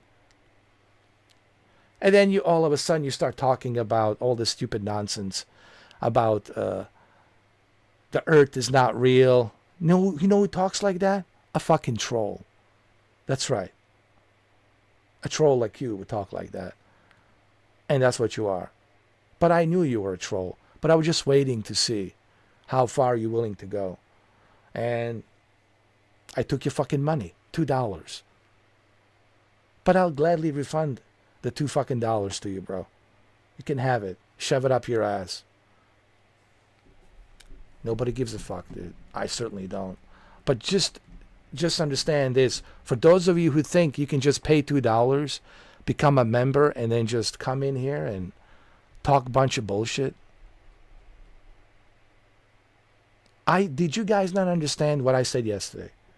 Did you guys have fucking swabs in your goddamn ears? Didn't you not understand what I was saying?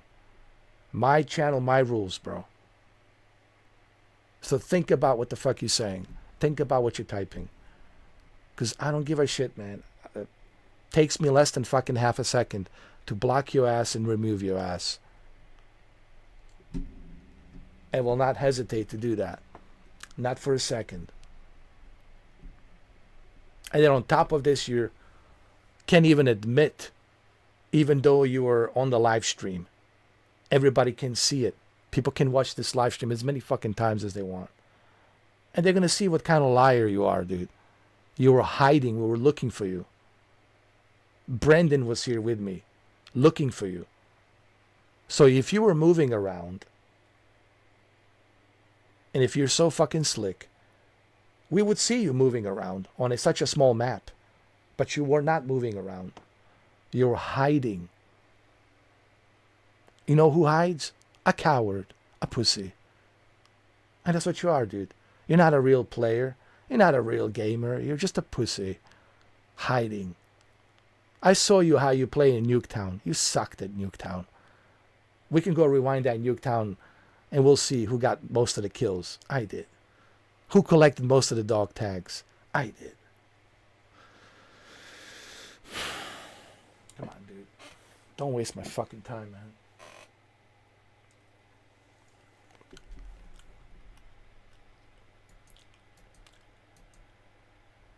Do me a favor, guys. Don't waste my fucking time. If you're not being genuine, if you're just being a jerk, if you're being fucking weird, don't come in here. Don't waste my fucking time.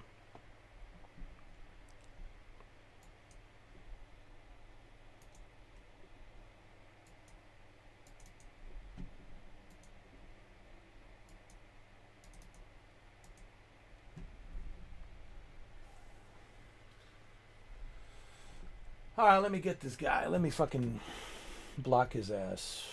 Where the hell is he? Don't wait in the lobby, dude. Don't wait in the lobby, dude. Your ass will be blocked.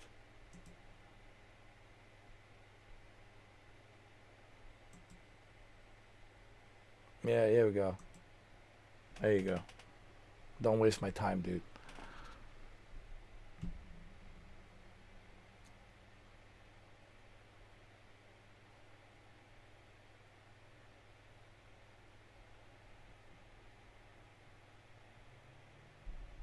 That's it. You're blocked.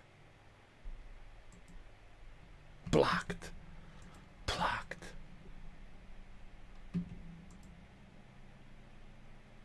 Blocked. Blocked.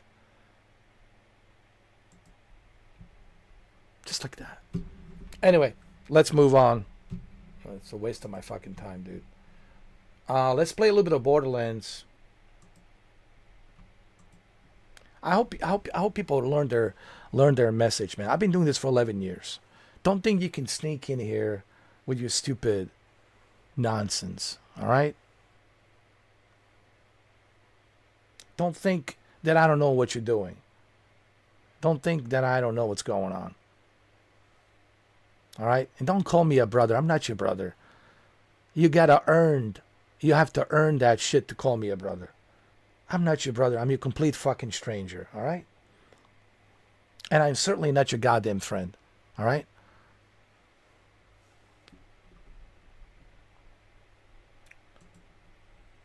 Hold on. I have to run this from the Epic. I just realized. Hold on.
There we go.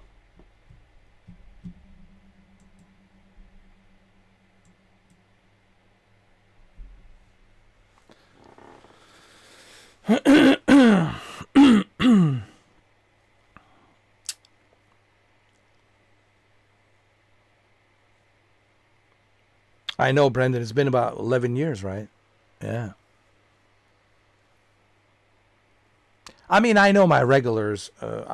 My regulars are my regulars, but these new guys, man, gotta be careful with these new guys, man. They're tricky. But look, man, I give everybody benefit of a doubt, bro. But I knew there was something wrong with this guy. Like all these random messages. Like, dude, why are you talking to me about conspiracy theories, dude? When we're fucking testing a boosteroid here. He's talking about... The guy's so fucking weird, dude. He's a weirdo. He's one of those guys that the FBI needs to keep an eye on, dude. It's these weird fucks, that they gotta keep an eye on. They go fucking schizophrenic, believing all this bullshit, man. Maybe we should call the FBI, keep an eye on this fucker. Where is he? In Vancouver? Yeah, let's keep an eye on this motherfucker. Because these are the weird fucks out there, talking all this weird shit, acting weird. These are all the signs of this weird brain that they have and the way they are, dude. All this random shit, talking random crap. The earth is not real. Everything's fake. Nothing is real. Yeah, are you real? You're not real either. But he's trolling, you see. In real life, he's not conducting himself like this. In real life, he's like just a regular dude. But on the internet, he's this bullshit troll. This is what's the problem with these fuckers, with these assholes. In real life, they're all like hunky-dory, all nice. But when they go on the internet, they hide, right? Behind all this fake-ass fucking profiles. And they're talking all this weird shit, right? They go to all these websites and they're talking all this weird shit, right? And I'm not looking for people like that. I'm not looking for weird fucks like that. That's not what I'm looking for. And you certainly qualify as one of those weird fucks. Just like let's read his messages. Here. Let's read his messages. Let's look. Hold on. Let's read his messages.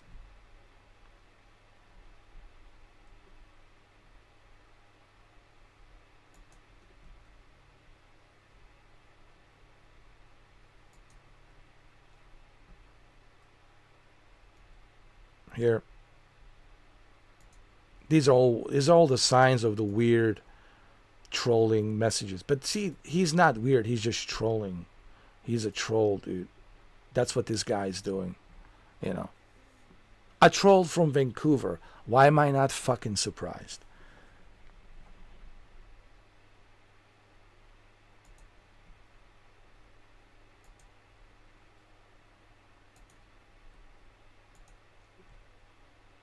The Earth might not be a planet. Maybe all the other planets exist in firmament. Message, hold on, let me see. Oh my God.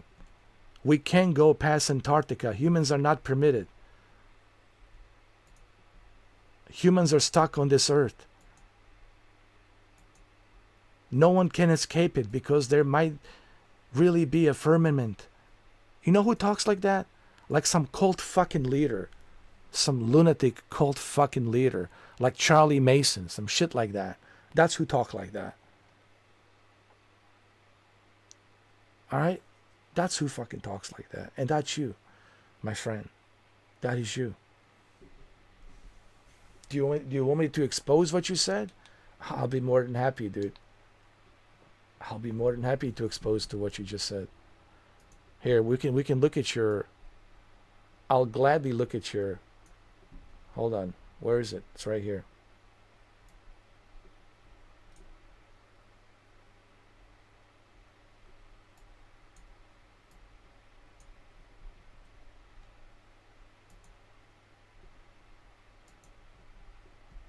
Just give me a second. Hold on. See if I can pull it out. So I can show you this. So you guys can see it. Hold on.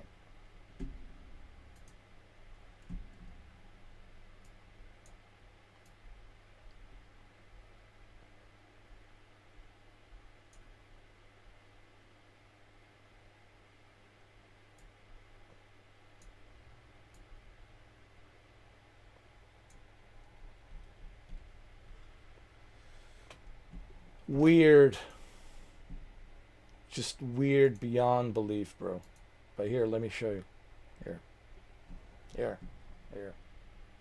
Yeah, let's expose this guy. Let's do it. Why not? Since he's asking for it, let's expose him.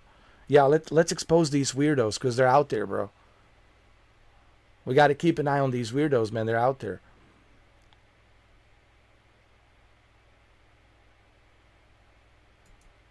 Look at his messages.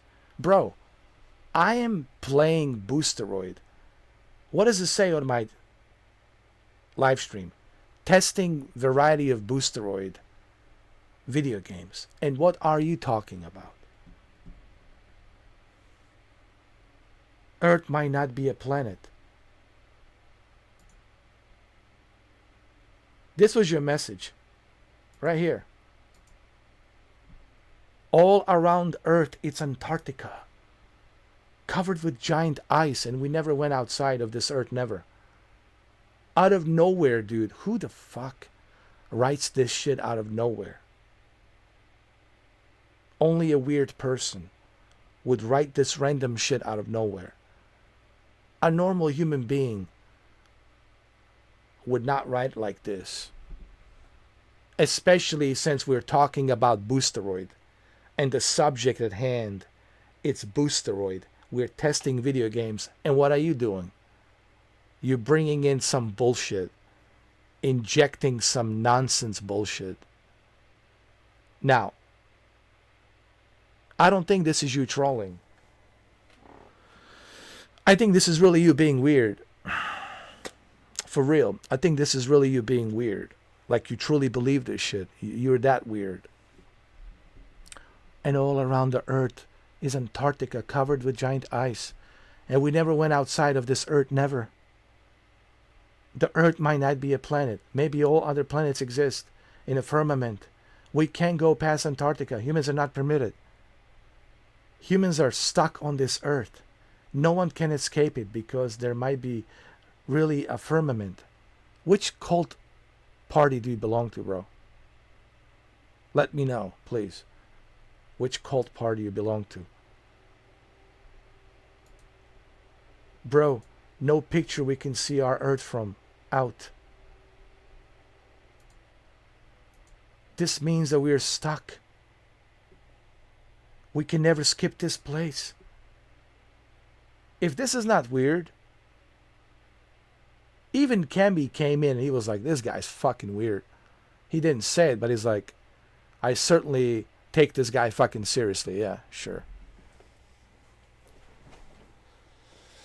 I take him seriously that he's weird. And the authorities should definitely keep an eye on this guy. You got to keep an eye on these guys like this, man. Due to inactivity The mentally unstable individuals.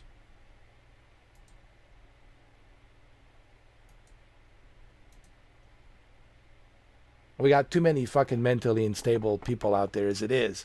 We certainly don't need to add this guy to that another fucking number. I know he didn't break any laws. Technically, he cannot be charged with anything. But certainly the authorities should definitely keep an eye on this fucking guy. The way he's talking. The way he's randomly typing all this shit. They certainly need to check his IP address. See who he is. First and last name. What the deal is with this guy.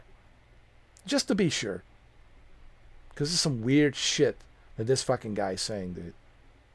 Some weird fucking shit.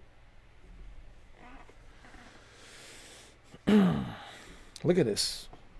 Humans are stuck on this Earth. No one can escape it. That means we're stuck and we can never skip this place.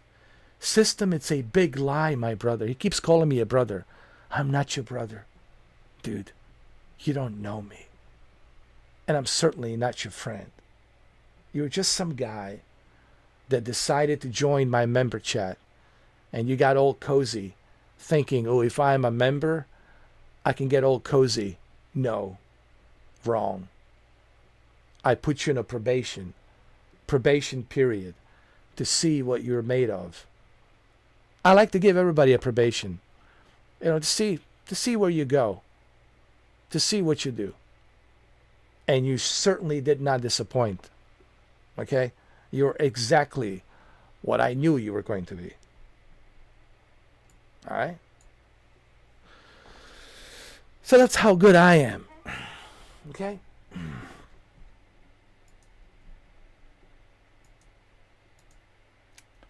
Just read what this guy's saying. No, just read.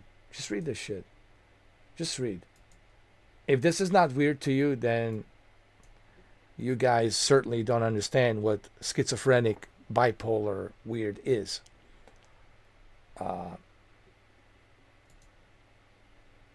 Look the way he's typing. Why no one is not going to the moon now? Why we don't have any real photos from outside of Earth? There are real photos. There are real photos. There's plenty of Voyager, satellite Voyager, taking photos of Earth from the moon, orbiting the moon from a distance. Plenty of photos of the Earth.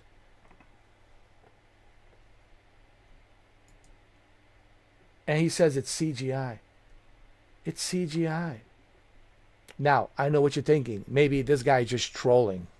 Maybe in real life he's not like this. It could be. It could be. But it wouldn't hurt the authorities to check this guy. Just to kind of check on him. To keep tabs on him. To see what this guy's up to. Why not? Since, they're keeping tabs on everybody, might as well keep tabs on this guy. Why not? Just to see what this guy's all about. What he's doing. How is he conducting himself throughout the day, throughout the weeks and months, Keep an eye on this dude, Because the way he's talking, I hope that he's just trolling. I hope that that's not what he really believes. Because if that's what he really believes, then this guy seriously has some serious issues, serious problems. Now, because if he's only trolling, then that's good. Then that's fine. Then we got nothing to worry about. This guy is just trolling. But see, we don't know. Maybe he really believes this shit. Could be.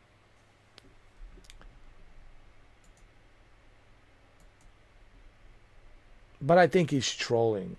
I don't think he really believes any of this shit.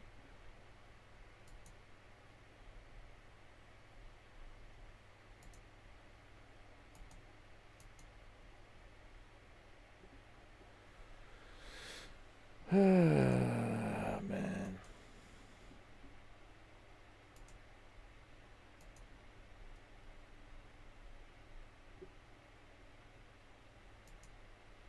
Nobody can escape Earth, unfortunately. I don't know. I don't think he was trolling. I think he really believes this shit. I'm being honest. I don't think he was trolling. I think he really believes this shit. The guy's weird, man. There's a certain pattern about people that you have to follow. There's a pattern, and I follow that pattern. Like the way they conduct themselves, the way they behave themselves, the way they're, type, body language. Obviously, I can't see this guy. I don't know how he looks like, right? I don't even know if he's black or white or brown. Doesn't really matter which color he is. I don't care. What I'm simply saying is, I don't know who this guy is. He could be anybody. He could be a woman. This could be a woman. You don't fucking know. It could be anybody. So, but the way he's typing, I don't think he's trolling. I think really this guy believes this. I think he really does believe it. He really does.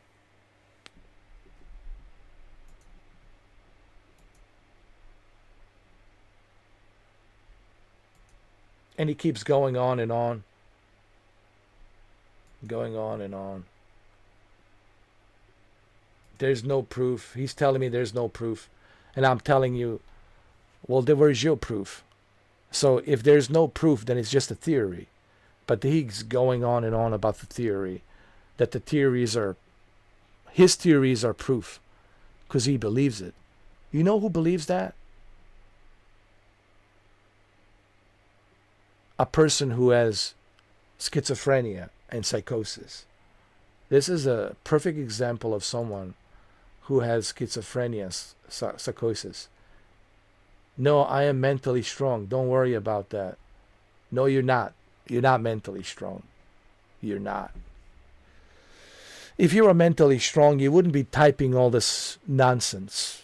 You wouldn't be telling me all of this stuff. You would be focused on talking about the video games. You would be focused on having a good time. But no, you are focused on something else. That's because your brain, it's schizophrenic. And it operates in a certain kind of way. It doesn't operate like a normal brain.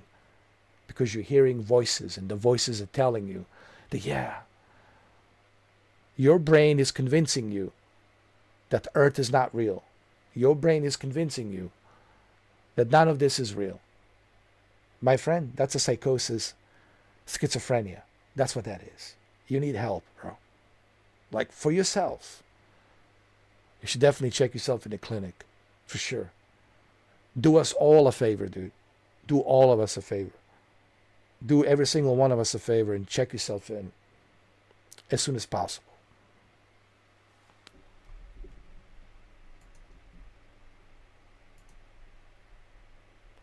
I'm just telling you, it's all lies. Everything's a lie.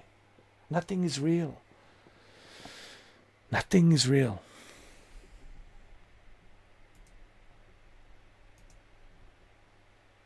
So in 1969, they landed on the moon. Yes. Buzz Aldrin, Neil Armstrong, yes. They landed on the moon. They made it. They did. It was not easy. It took a lot of training, a lot of preparation. It was not easy. Mr. Buzz Aldrin talked about this in a great length, how difficult it was. You know, Neil Armstrong talked about just what a excruciating task this was, man. They said we had no idea if anything will work. We had no idea what to expect. We had no idea what to expect when we land on the moon. There was so much uncertainty. But they went in there anyway. And then there were so many Apollo missions after that. Apollo missions. Why we haven't gone there? Because there's nothing for us to go there. There's nothing there. Just a bunch of sand. There's nothing there. Nothing. Chinese have landed on the dark side of the moon. Guess what? Nothing there. Bunch of craters. Just nothing there. There's no aliens there. There's nothing. Nothing there. But yes, moon is real. And yes, we have landed on it. Okay? Jesus, man. And the earth is not flat. The earth is round. Okay? It was staged.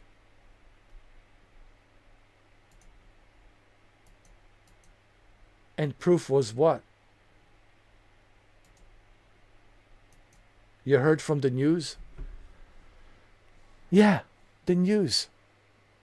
They have to use the facts to report the news. Otherwise, they would not be called the news. Okay?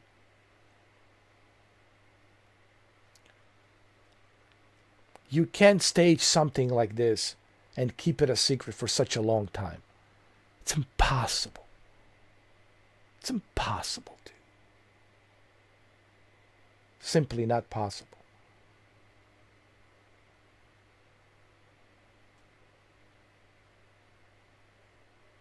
There's telescopes that can go, I forgot which university.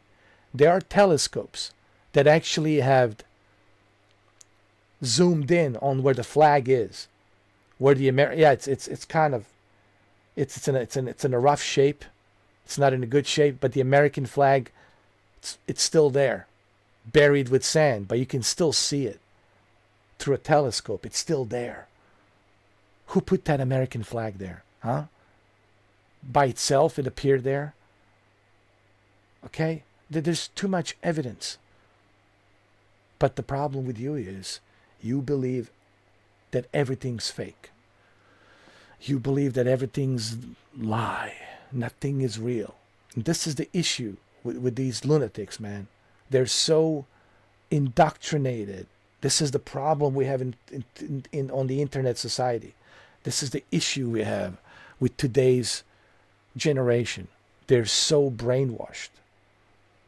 They're so brainwashed to believe all this crap. Watching all these podcasters. They're just out there to make money. They don't really give a shit. Talking about this is fake, this is fake. So nothing is real.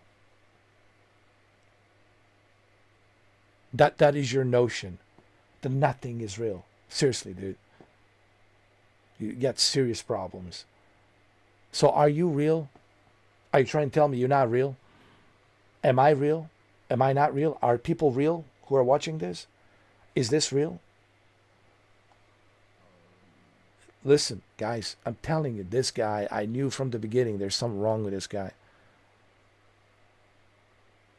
Now, some of you probably going to say, he's just a troll. No. I know trolls, dude. I know when a troll is a troll. I know when people are trolling. This guy, he really believes this. This guy has some serious mental problems, man. And look what Kemi says. If someone believes that Neil Armstrong did not land on the moon, I would take them seriously. They probably believe the Earth is also flat. But I know what Kemi meant. What Kemi meant to say, like, why are you wasting your time on this dude, bro? Well, I was trying to give him a benefit of a doubt. And then he started denying that he wasn't hiding in the game, when clearly he was hiding in the game. Me and Brendan were, look, it's on a live stream. Don't take my word for it. Go watch the live stream. He can deny it all he wants. The evidence is the evidence. Go watch the live stream. Me and Brendan, we were looking for him. He said that he was moving around. Okay. Me and Brendan, we spread out looking for you. If you were moving around, we would have catch you. We would have seen you moving around. You were not moving around. You were stationed, hiding somewhere in an elevator shaft. And guess what? You were watching my stream. But as soon as I put my Boosteroid wallpaper and covered the live stream with the Boosteroid wallpaper, then all of a sudden you crashed. You left. And you said, quote unquote, my game crashed. No, because you couldn't see me where I was going. So you didn't know where to hide. So you decided to leave. Because I found you in the shaft. It's on a live stream. People can go watch it. Feel free. Feel free. Rewind it, pause it, slow motion the live stream, and you will see that he was hiding. And me and Brendan were looking for him. We were looking for him. And he denied it. Says, why would I lie about that? Because someone like you, who believes that Earth is not real, and we're not real, nothing is real, yeah, I expect a guy like you to deny and lie. Absolutely, 100%. And I don't think he gives a shit about Boosteroid. He doesn't care. He doesn't care about Boosteroid, dude. I don't even believe that the guy subscribed to Boosteroid. I don't think so. No. This guy's just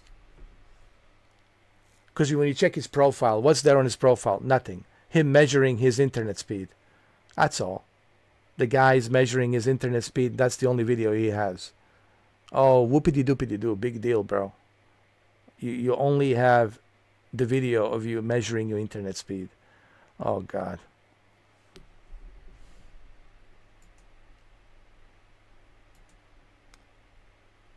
And where's the proof that someone landed?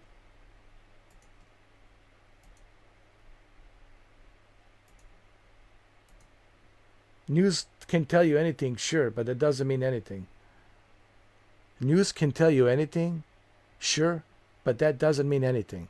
Just listen. No, just read this. Just read this. And if this doesn't raise a red flag, then I don't know what will raise a red flag. Just look the way this guy typed. News can tell you anything, sure, but it doesn't mean anything. What does that even mean? So hold on. So when they send a reporter to report the news, I guess it's not real, right? It's not real. These events did not happen. These are not real events. It's all, what, holographic imagery? Can't you see how far this guy out? How far this guy is out there? This guy is so far out there, dude. And yes, I'm exposing. He's going to change his name. He's going to change it. He's going to delete this account, make another account, use a disposable email. He's going to try to join me again to come to the member chat. But don't worry, I will know it's him. So good luck with that. I know. He will try. He will try to go ahead and use another disposable email with his VPN. And he's going to try to come back to join in. But I will know that it's him. Trust me. I will know it's you. How do I know? Because I'm really that good. Okay. You're talking to Mr. 4K Upscaler. Maybe somebody should have given you a memo. It's not my first rodeo, dude. I've been doing this for 11 years. I know people better than they know themselves. Okay? The way I can profile you, it's like that. Super easy to profile a guy like you. Shit, I should be working for the FBI, as a matter of fact. FBI could certainly use a guy like me to profile guys like you. So yeah, dude. You were wasting your time. But thank you for exposing yourself. I appreciate that. I really do. So that everybody can see you for what you are.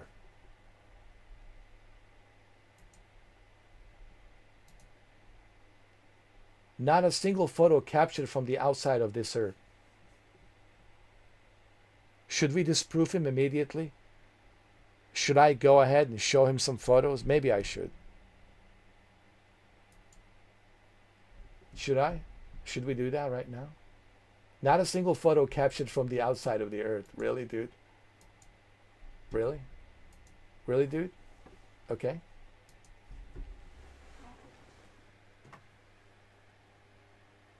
Okay. All right.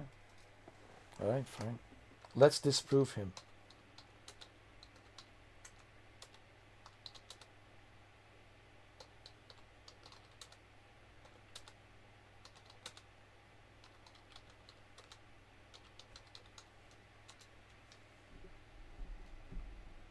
There we go. Here's the best photo. Hold on. I'll show you. Just give me a second.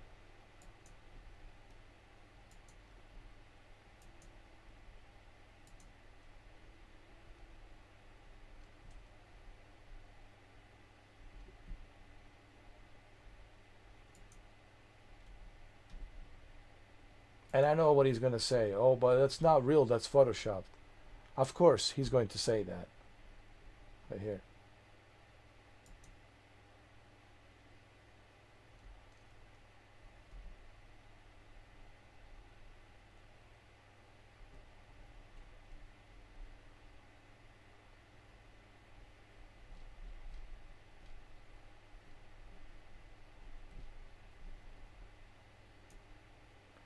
How about from the Apollo mission?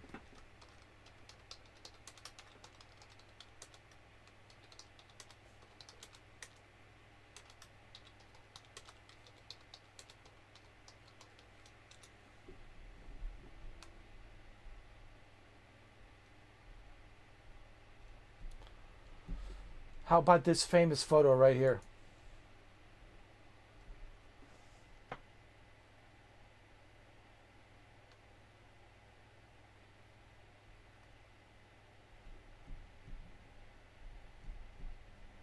Hold on.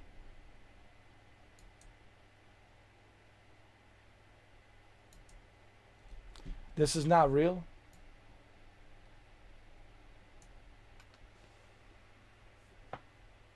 No, he's going to tell you, no, this is not real. This is fake. It's photoshopped. Apollo 11 mission image. No. That the camera that was on the rocket, on this lunar lander. Yeah, on this lunar lander, the camera that was, as it was coming down to land safely on the moon. When it took the screenshot, no, this is not real. This is photoshopped. It's all photoshopped. Yeah. And it's not just this photo. This is from the Apollo. There's also the Voyager photos as well, man. So this guy, man, it's just next level of stupidity. Just the way he talks, man.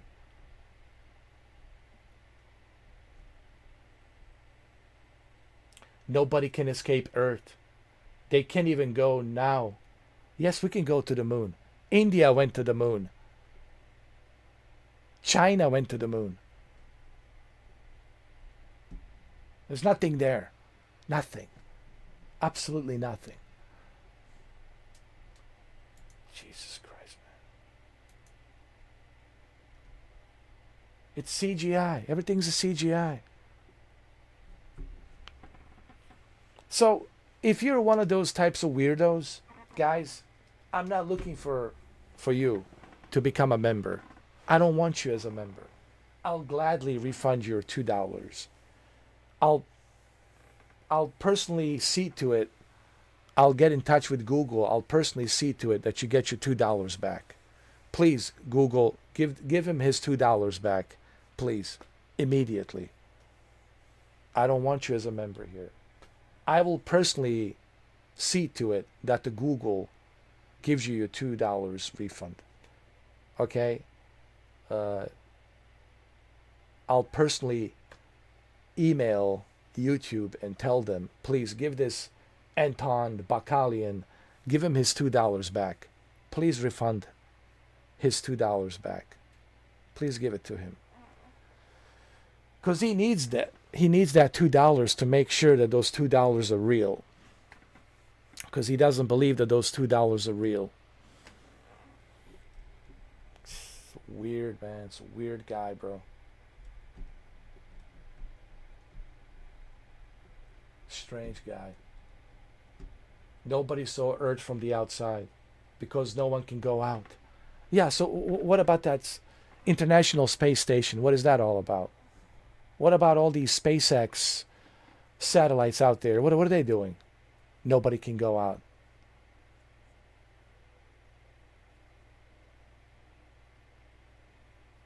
Nobody can go out.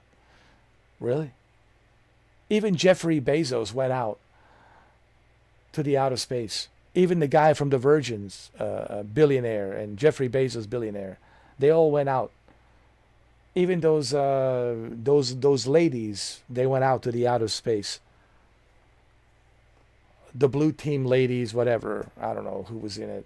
You know what I'm talking about, the Blue Origin or something, from Jeffrey Bezos, rocket team. They went up there. They went out and they seen it. Yeah, the Earth is round. There is a space. It does exist. There's a zero gravity. You feel weightless. Yes. Oh my God, dude. Possibilities are endless. We can't trust the systematic lies as well. My problem is with the lies. We're surrounded with lies. What lies? Lies that are in your head. Lies that are coming from your schizophrenia voice. Which lies? Now, if you're somebody who's schizophrenic who's got a mental issues, that's what you're going to believe. You're going to believe that your brain is telling you that all of this is just a one big fat lie. We don't actually exist. I don't exist. This is a holographic image. Guys, this is not real. You understand that? It's not real. You're not looking at the real person. Now, a person who has those kind of problems, mental problems, issues, I feel sorry for him, really. I hope he's just trolling. Because if he's not trolling, if he really believes this, dude, man, you got some serious problems, man. You got some serious issue. You need to check yourself in a clinic as soon as possible. Like, as soon as possible. I know a lot of you say he's just probably trolling. I don't know, dude. I don't know. I don't think so. I think this guy really believes what he's saying.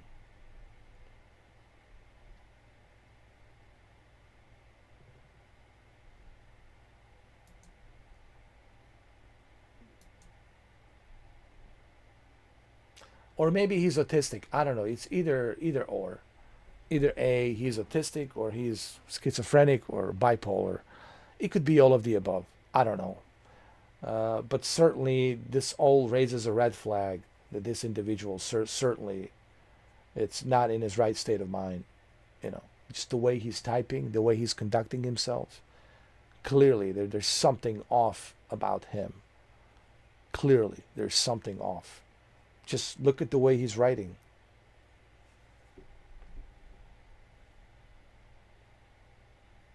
We were talking about people cheating, right? No, I want to show you this. Look, at 6:17 p.m., I quit playing Call of Duty because people are, just camping and cheating. And I went to play Helldivers 2. At 6:42, just out of the blue, randomly, he started typing. Instead of talking about Helldivers 2, or hey, welcome back, because I went to take a leak, I went to take a piss. Instead of saying, hey, welcome back, Mr. 4K, what are we doing now? Helldivers 2? Okay, cool. Instead, out of the blue, he just started typing random shit. That's not trolling, dude. That's seriously this individual brain. It's wired in a certain way. Either psychosis or schizophrenia or bipolar disorder. Bipolar disorder, it's kind of the same thing, because you can't identify yourself. You're in a denial of your reality. Psychosis is even worse. I think you might have a psychosis. Psychosis is when when your brain is convincing you of a false sense of reality. So your brain is telling you that, for example, all right, what am I holding in my hands? I'm holding a PlayStation 5 controller, right? Okay. Now, with a normal working brain, right? With a normal working brain, everybody knows, yes, I'm holding a black PlayStation 5 controller. Clearly, you can see it. Okay? Now, his brain, with a psychosis, and I hope that it's not the case, because if that's the case, dude, you got to check yourself in, bro. You got to seek help. There is help out there, but you got to seek for it, all right? His brain, psychosis, schizophrenic brain, will tell him, I am not holding a PlayStation 5 controller. So then what am I holding? You know what his brain would tell him that I'm holding instead of this PlayStation 5 controller? His brain would tell him that I'm holding a meteor that fell from the sky. And it's going to say, no, you're holding a meteor that fell from the sky. That's a meteor. You got a meteor in your hand that fell from the sky. And his brain, Psychosis' brain, will be so convincing to him that I'm really holding a meteor, a small size meteor that's the size of this controller. And he's going to believe, he will be convinced that I'm holding a PlayStation 5 size meteor rock in my hand. That's the danger of psychosis and schizophrenia. But psychosis is even worse. Schizophrenia is terrible. It's horrible, of course. But psychosis is like next level, where you're not in control of anything. Something else in control of you. And that something else is telling you false narrative, false sense of reality, that this is not a PlayStation 5 controller. This is a meteor rock that I'm holding in my hand. So I hope that this guy is trolling for his sake. For his sake, honestly. I really hope that he's just trolling, that he's just a fucking troll. And then that's fine, cool. You know, you're not welcome to come back here, never. Because you're trolling. But I hope that he was just trolling, because if he wasn't trolling, if he really believes everything that he was saying here, then this guy, you got to keep an eye on this guy. You know, you got to keep an eye on this dude.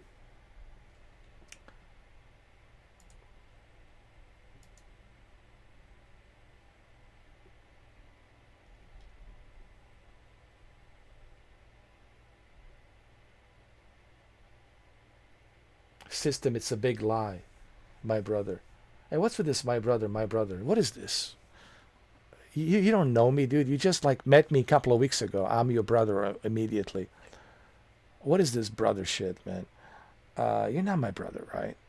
I'm a complete stranger to you. All right, dude? For me to call somebody a brother, dude, I need like years and years and years and years of getting to know you personally. Like years, like 12 years of friendship, maybe 20 years of friendship, till I can say you're my brother. You know, but this guy, like, he hasn't been in, what, 2 weeks? 2 weeks and this guy's already called me a brother. I'm not your brother, dude. You know, I know it's kind of a cute thing to say, but I'm not your brother, okay? So right there, when you call me a brother, right there, to me, that's a red flag. All right? That means either A, you're trying to cozy up to me, you're trying to earn my likeness, you're trying to patronize me, okay? That gives me a lot of red flags about you, because you're not conducting yourself like a normal human being would, meaning talking like a normal human being, okay?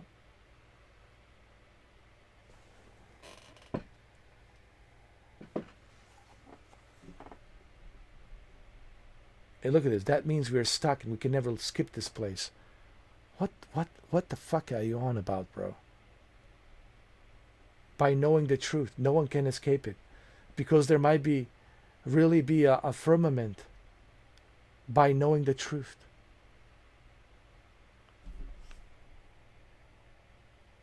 This guy, it's far out, man. This guy, it's super far out, man. Holy shit, bro. No one can escape it, because there might really be a firmament. We can't go past Antarctica. Dude, we've been to Antarctica, dude. There's so many countries down there. No one can claim any land, but there's so many expeditions. Russians, United States, Swedish, Japanese, Chinese. There's so many expeditions down there. What are you talking about, dude? So many expeditions.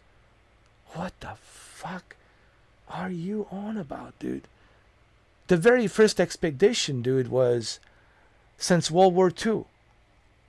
There was an admiral in the U.S. Navy that went down there. Him talking to what? Fuck me, man. We can't go past Antarctica. Humans are not permitted.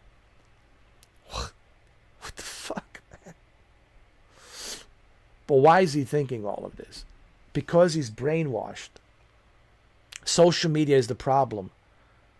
All of this that's going on right now in our society, guys, it's this social media, man. People are becoming more weird and stupid because of the social media. And I know it's coming from a guy who is on a YouTube. Been doing YouTube for 11 years. But people are getting weird because of social media, man. Social media is making them weird.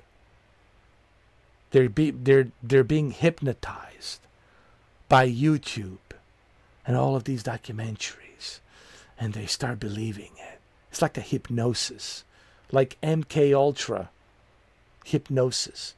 You know, the MK Ultra CIA, right? You heard about that, right? Where they can hypnotize you and they can control you, right? Right.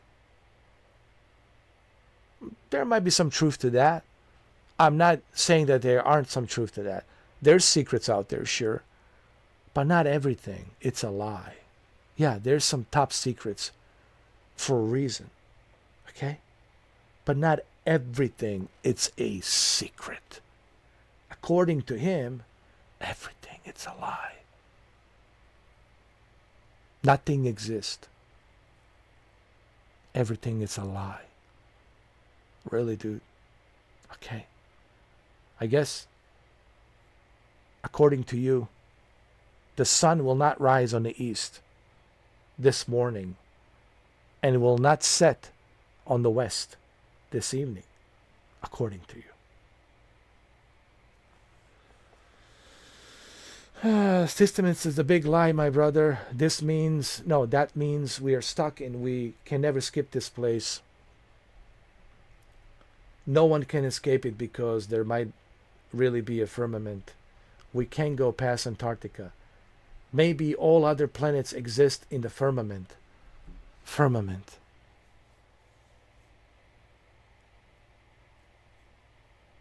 If this, it's not a red flag that this guy has a psychosis,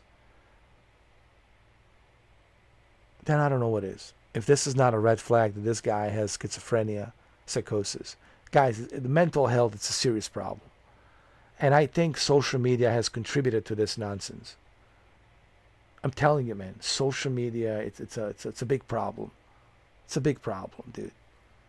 People watching TikTok, watching Facebook and Twitter, going to all these forums, going to Reddit, going to Discord, and all these other Discord groups and all kinds of bullshit. The YouTube, the Twitch, and they're watching all this garbage, especially on the YouTube. So many documentary, fake bullshit documentaries. This is one of the reasons why Bob Lazar, when he said to Joe Rogan, and he said to even Art Bell, Bob Lazar said to Joe Rogan, and even Art Bell, he said, there's too many crazies out there, man. I rarely do any interviews. And it's true. Bob Lazar rarely does any interviews. Do you want to know why? That's what he said to Art Bell back in 1992. There was John Lear and Art Bell, a radio show in 1992 with the Art Bell radio show. And he was talking to John Lear and Art Bell on the if you don't know who John Lear is, go Google it. John Lear and Bob Lazar, Art Bell, radio show, Coast to Coast AM, 1992. He was talking to Bob Lazar, and Bob Lazar told him, I barely do any interviews. The only interview that he has done was George Knapp, right, with George Knapp, which was in Las Vegas, George Knapp, and of course, with the Art Bell. But other than that, dude, you don't see him writing any books. You don't see him going on the TV shows. It wasn't until like recently that he went to Joe Rogan was like years ago. Years ago, he went to Joe Rogan. And on Joe Rogan, he said, you know, Joe, I rarely do these interviews. I hate doing these interviews. I hate doing these podcasts. I really hate even being here. But because of this guy, Jeremy, the guy who's disclosing, who made a video about him on Netflix, Bob Lazar, Jeremy something, I forgot his name, Jeremy something. The guy has like a beard, gray beard and all that. He's all about the UFO. He says because of Jeremy and the documentary. But he says I rarely ever fucking go and do these interviews because people are so weird. And Bob Lazar had to go through so much scrutiny and so much bullshit, bro, because people want to believe that it's all true. And they're like, Bob, you know these aliens, you know who they are, you know where they come from. Tell us, Bob, tell us. And he's like, no, I don't know shit about aliens. I just know that I was working at this facility, S4, Site 4, which is a little bit north of Area 51. And they asked me if I can back engineer propulsion system on these vehicles. And he said, when I first looked at these vehicles, it reminded me of the flying saucer. And I was like, well, maybe that proves this whole UFO thing, that there's no UFOs. These are our man-made crafts. We created them. They're ours. And we're keeping them secret from Soviets, from Russians, so the Russians don't get this technology, whatever. Because remember, during the Cold War in the 80s, Soviet Union was, back then. And then, we were in a Cold War with Soviet Union. So he thought, like, okay, maybe this explains why all of these flying saucers sightings, because this is our technology, blah, blah, blah. But he never, he never believed that this was like an alien technology till this guy Barry, who worked with him, showed him, hey, dude, this is not ours. This is not ours. These flying objects, these flying vehicles are not ours. They're operating on some kind of a strange gravitational pull, 0.0 energy, and they require this element 115 for this core, to activate this core. And it creates its own gravity within its perimeter. So it has its own gravity. And he says, we don't have that technology that I know of, that we can create our own gravity. Okay, it just discredits the laws of physics. And he says, we don't have nothing like that in our disposal that he knows of. So, and another thing that he said to Joe Rogan was, just like he told George Knapp, just like he told Art Bell in 1992, there was a briefing before they were taken to this facility called the S4, Site 4, which is a little bit north of Area 51. There was a briefing. And on this briefing, there was this booklet. And on this booklet, there was information about what we were going to be working on. Okay, all right, so we'll be working on this and that. And while he was reading this briefing, this little booklet briefing, it said that these flying saucers that you are going to be working on, they are dig up. They're ancient, meaning that they were buried for thousands and thousands and thousands of years. They're ancient. They're ancient vehicles, and we don't know why they were buried and from what civilization are these vehicles. Now, that's what it says on that booklet. And he was like, well, maybe they're testing me. Maybe they want to see if I'm, if I'm going to freak out about this, or if I'm going to believe this or not believe this. And then when this guy Barry, when he showed him that this thing operates on a different propulsion system that requires this element 115, and it produces and emits this energy that creates a point zero energy field, a gravitational pull that creates its own gravitational field, which we don't have that. We can't create our own gravity. If we knew how to create a gravity, dude, all of our buildings would levitate. Nothing would be on the ground. Everything would levitate. So he was like, okay, well, this is certainly some technology. And he did say that that's what it says on the booklet, that these flying saucers, allegedly, that he was working on, they date back thousands and thousands of years. They were dig up. They didn't crash. They were dig up. All right? It's not like they crashed. They were dig up. They were buried. They didn't specify where they were dig up, where they digged up these crafts. And it says that they are from a star system called Zeta Reticuli. Zeta Reticuli. And that's all he knows. But other than that, he has no clue. Are they aliens, little green man or little gray man or whatever? He doesn't know. If they're little gray aliens, little gray aliens. Did I say gray men, green men? He doesn't know.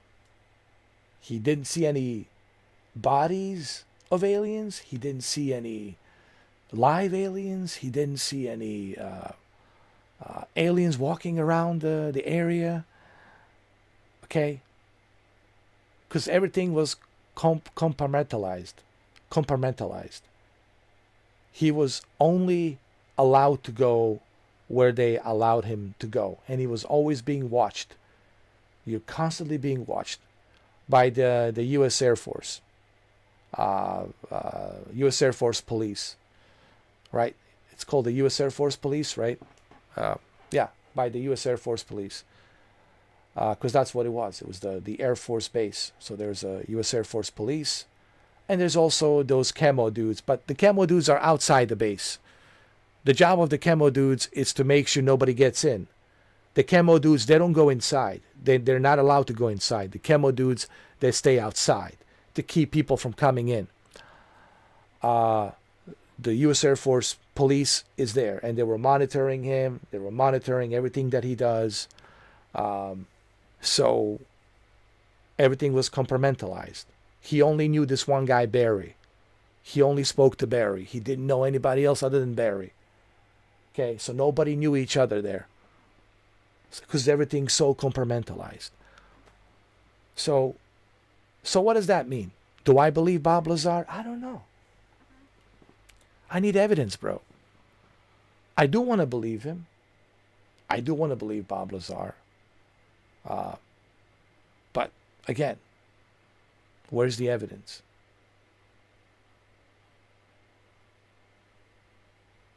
You didn't think that maybe it would have helped if you took a photo secretly and you brought that photo with you and showed us the hangars, and then, don't you think that would have helped with the credibility? Sure. So, look, guys, I know you guys watch all of these documentaries, but I'm telling you, you are living in a false sense of reality. I only stick to the facts. Now, am I open-minded? Yes. I am open-minded that there's a possibility that there's something else out there. This vast of universe. We cannot be the only ones. There's no way that we're the only people here. There has to be someone else. But I think we're so far away, dude. It would take billions of years for us to reach to another star system. Okay? The closest star system, all right? And all these other star systems, how many light years we're talking? I think the distance is so far away that honestly it's just impossible. Now, I know there's a relativity theory, but remember what the Einstein said about relativity theory. It's a theory. Even the Albert Einstein said, I don't know this for a fact, but it's a theory. When you bend space and time, you should be able to cheat time and get there with a shortcut, right?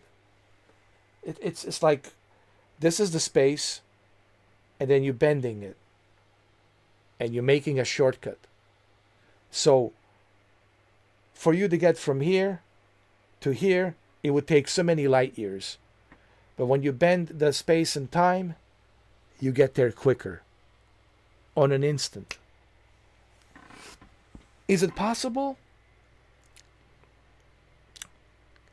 I mean, looking at a theory, theoretically, based on the Albert Einstein theory, yes.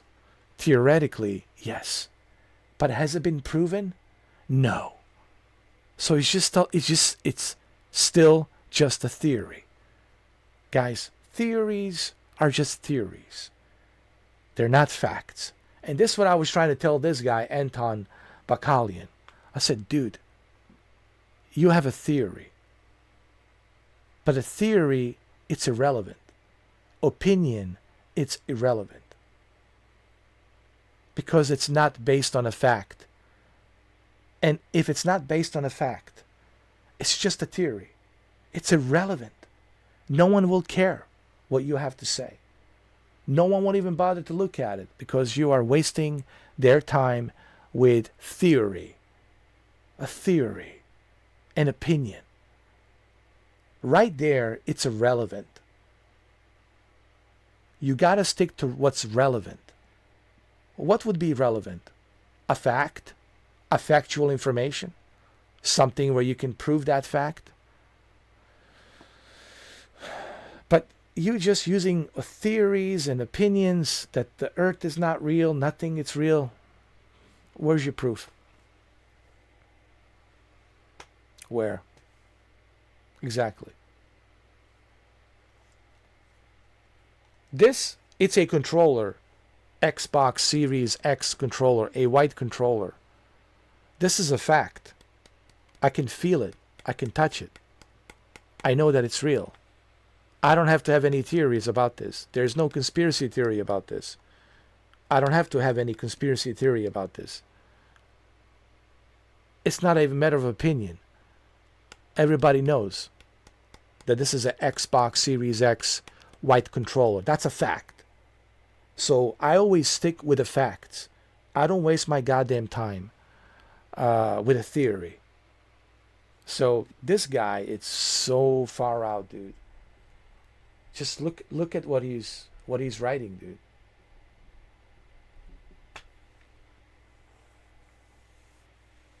Yeah. I'm telling you, man. I hope he's trolling. I really do hope that he's just trolling. But I don't think he was trolling. I think he really believes in this.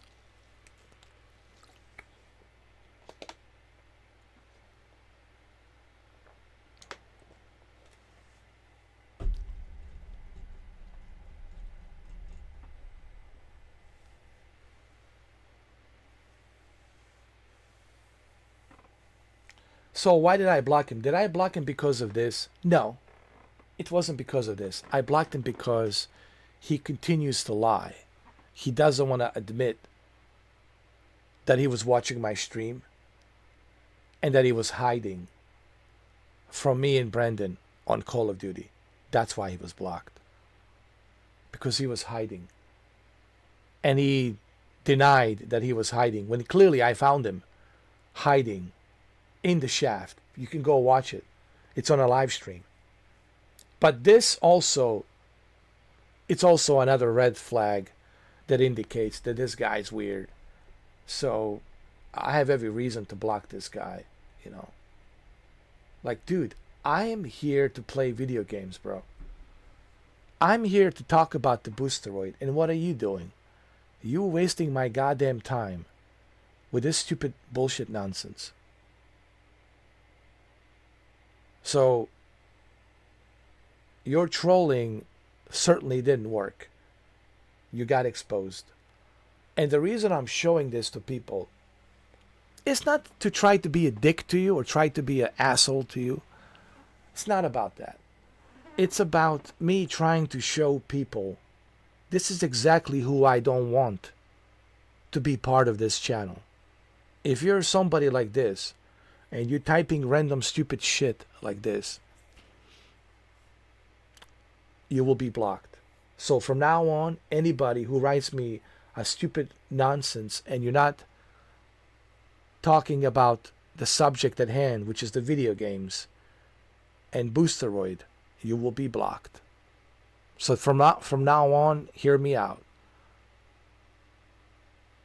Anybody who's talking to me about some other shit other than what I'm doing, which is the Boosteroid, you will be blocked. You will be removed. I'm not going to even give you any warnings. I'm just going to block you and remove you. So guys, do me a favor. Don't be stupid. Don't act a fool. You're not going to earn any brownie points. You're not going to look hip and cool. You're going to look stupid. Embarrassingly stupid. Okay? And I don't know why you guys do this to yourself. Be normal. Be genuine. Come here for the right reason. This guy came in here for the wrong reasons. He doesn't even give a shit about Boosteroid. He just wants to talk about what he wants to talk about. And that's not going to work. This is my channel. You will talk about what I want you to talk about. Why? Because it's my channel. I reserve the rights. So if you want to come here, and if you want to be part of this channel, you'll have to prove yourself. That you're not some weird ass clown, that you're not some weird ass individual like this guy. You're gonna have to prove yourself that you are worthy of my time, and that you're gonna talk about the video games, the Boosteroid. Don't you have anything to say about the Boosteroid? You got nothing to talk about the Boosteroid? No. You're gonna talk about nothing. It's real. The world is not real. So this is exactly who I don't want.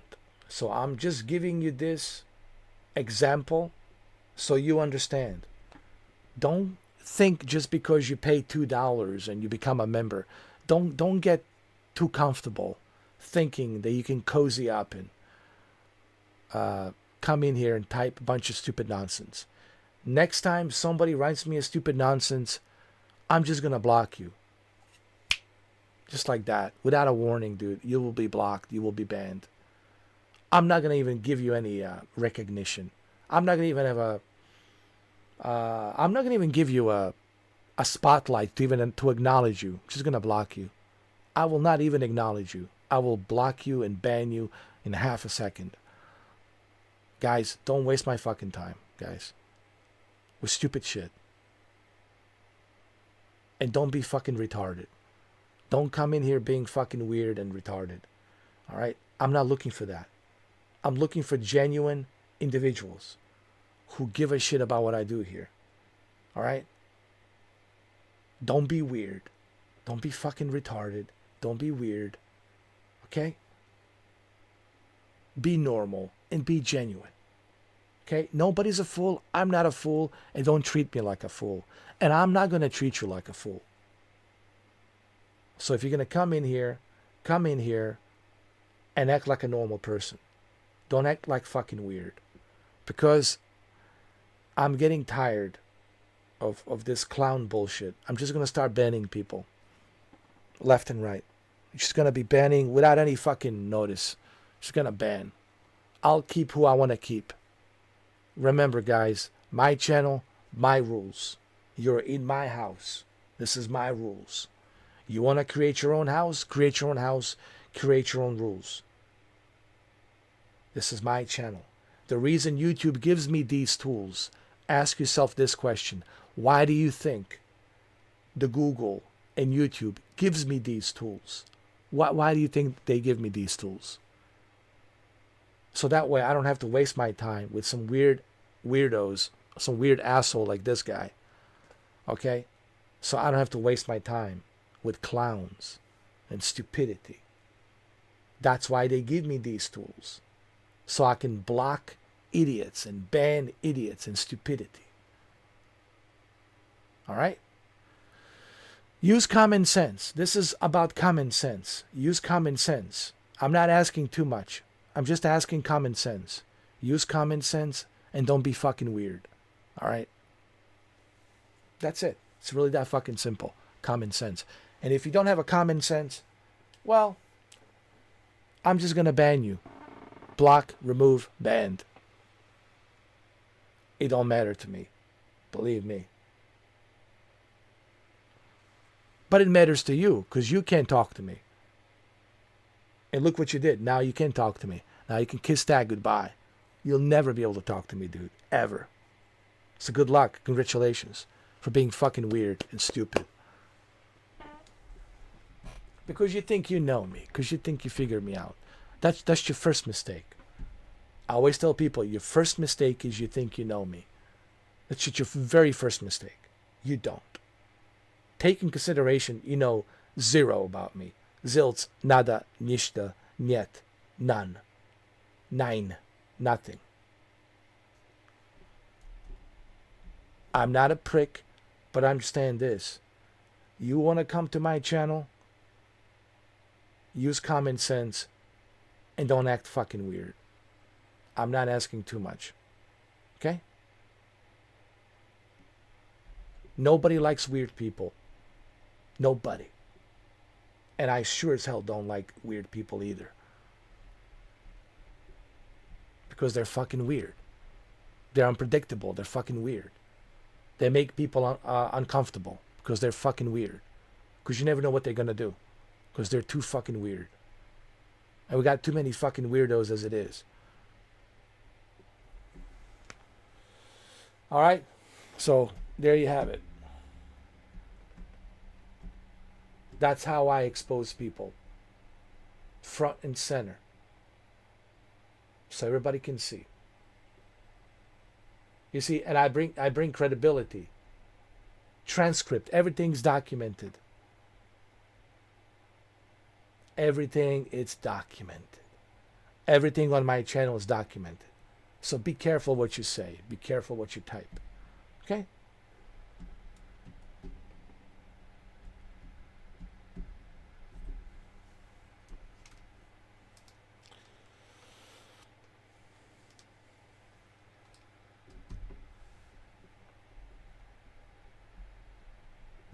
All right. So that's it. That's all I have to say. I mean, it's been already 8 hours, man. Jesus Christ. 8 hours. It's already midnight. Jesus Christ. Hold on. Let me switch back. Switch back to my original screen.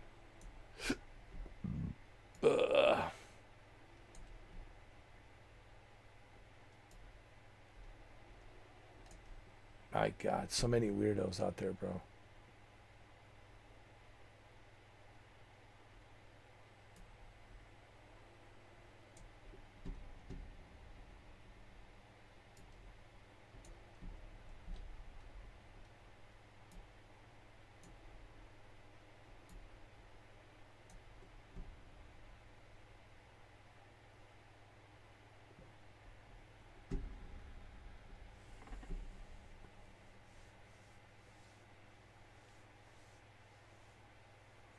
I know, Brandon. Jesus, I know.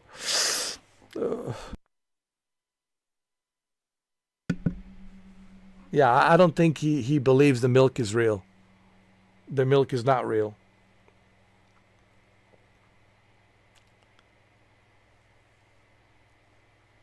Exactly. Thank you, Brendan, man. This is the whole point that we have this member chat.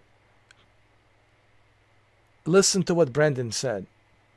People, stop coming here asking stupid things. Only talk with Ed playing in Boosteroid.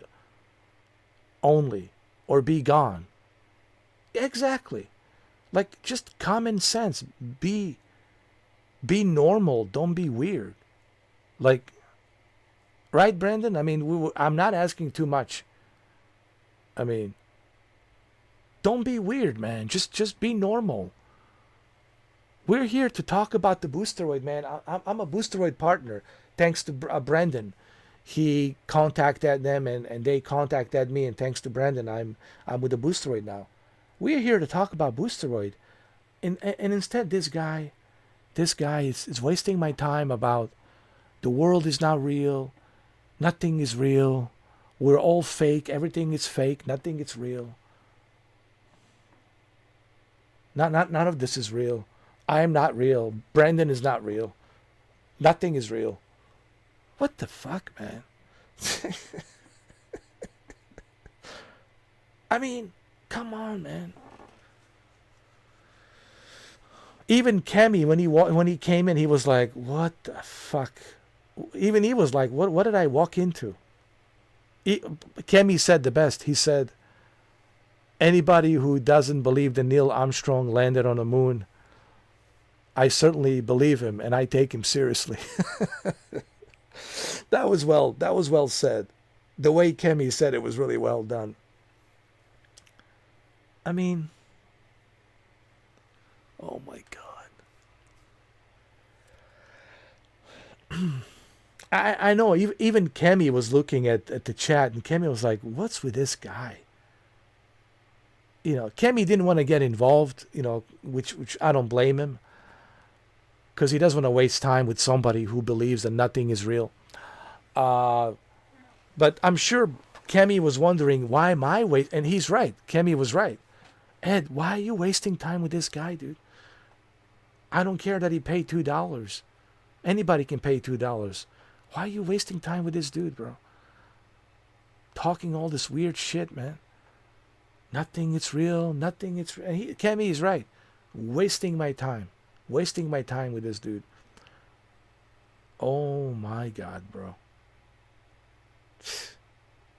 And we wasted the entire Boosteroid live stream of 8 hours just all about him. Because he's seeking for the attention. Well, you got your attention now. There you go. You're a celebrity now. Congratulations. You've been exposed. You're a celebrity now. Exposed. Exposed. Exposed. Exposed, man. Oh, dude. Unbelievable.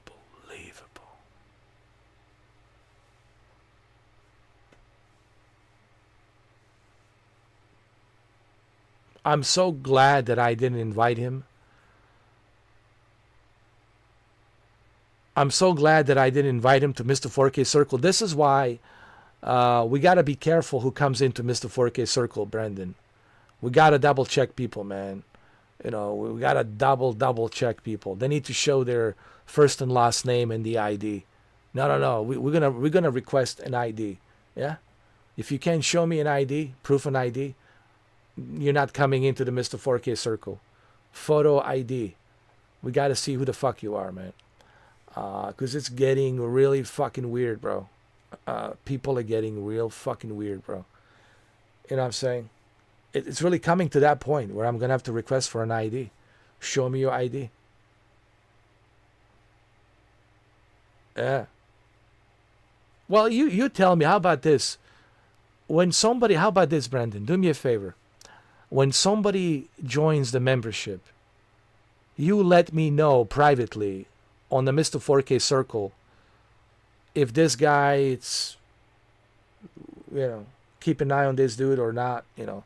You give me like, you give me your opinion. What do you think about this individual? When somebody becomes a member, you can kind of let me know what you think. I think you did kind of warn me about this guy.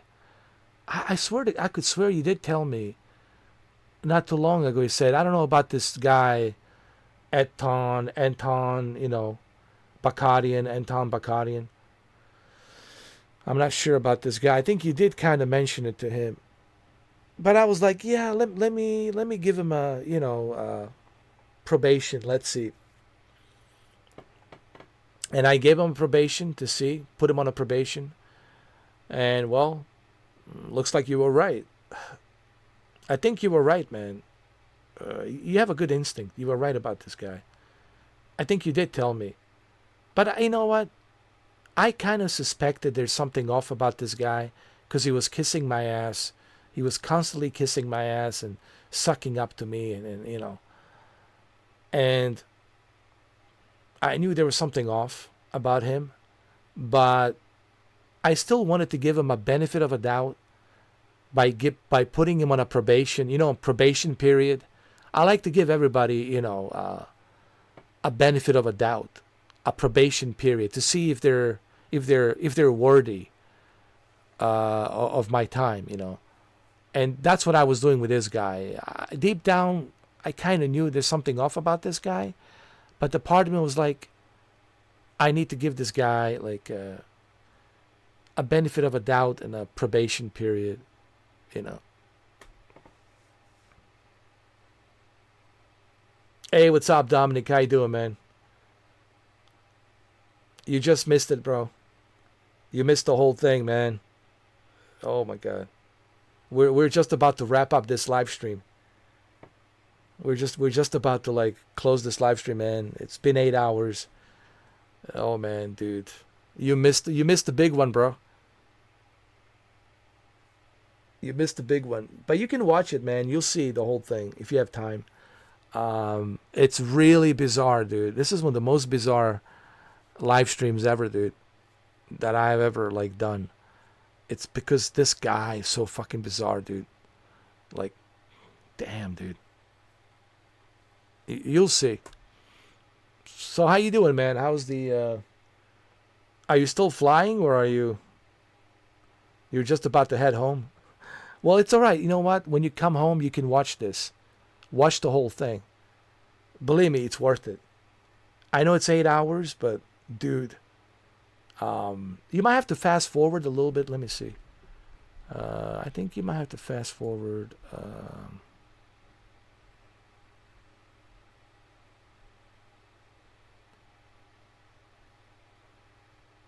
Like 3.5 hours.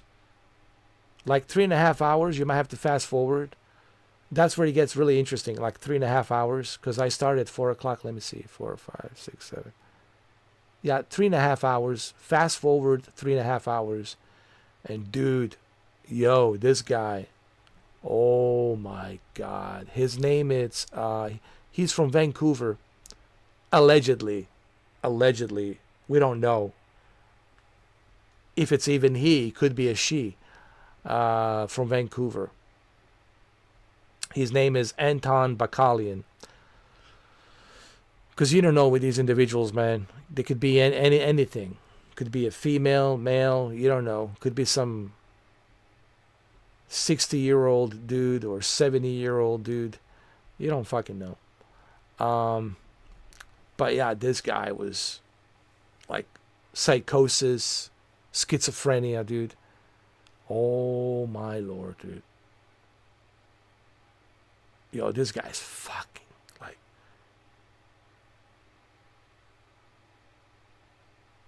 Oh, I can only imagine, dude. Like flying back and forth, man. Definitely feeling jet lag, huh? Yeah, dude, it's got to be tiring, dude. You know what? And flying, dude, look, I was getting tired just sitting comfortably in my office, flying for 7 hours on a flight simulator. And I'm like, imagine what it's like for real to be in a cockpit, in a real cockpit on an airplane. And for real, like you have to like stay focused. You have to focus. And man, I think about you. I was like, holy shit, man. I was like, being a pilot's not easy, man. I was like, holy shit, it's not an easy job, man.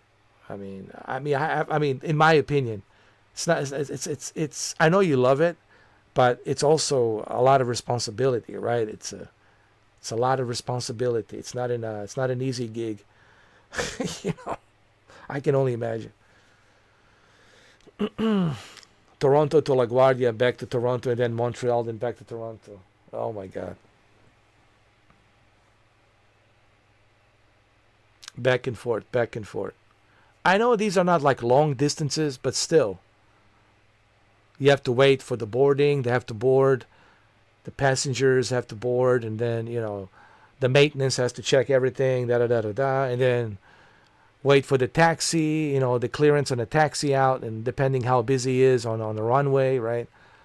And you have to sit there and wait and wait and wait, and then, okay, here we go, and back and forth, right? Yeah.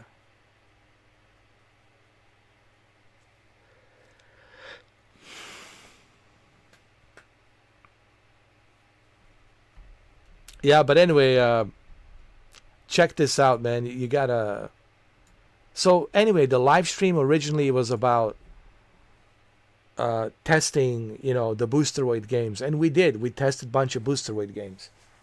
But then this guy, all of a sudden, when I switched to Helldivers 2, I decided to test Helldivers 2, and I was getting ready to, you know, play Helldivers 2 to show everybody how Helldivers 2 looks like and plays like on Boosteroid.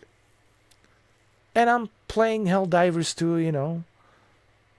And then all of a sudden, he started talking about...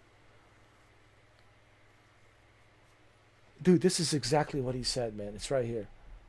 He started talking about... Jesus. It's right here. Out of the blue, bro. Out of the blue.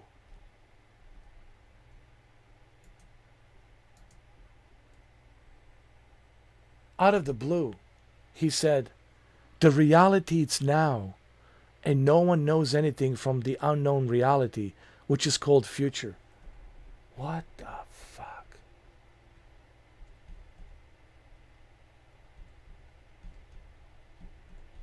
And then he said,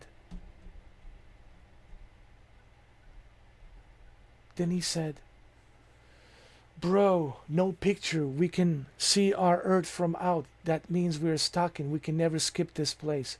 System, it's a big lie, my brother. Possibilities are endless. We can't trust the systematic lies. Nobody saw Earth from outside because no one can go out. Why no one is not going to the moon now? Why we don't have a real photos from the outside of Earth? It's CGI. We're stuck here. It's like out of the blue, dude. This guy just started talking this nonsense. And I'm playing a Helldivers 2. I'm focused on Boosteroid, right? Showcasing how Boosteroid plays. Showing people the stability of the Boosteroid. Playing Helldivers 2. The frame rates, the graphics, right? And how smooth the Boosteroid is with Helldivers 2. And while I'm showing the Helldivers 2, as you will see, on the stream, this guy, out of the blue, changed the subject and started talking this nonsense. Weird. Fucking weird.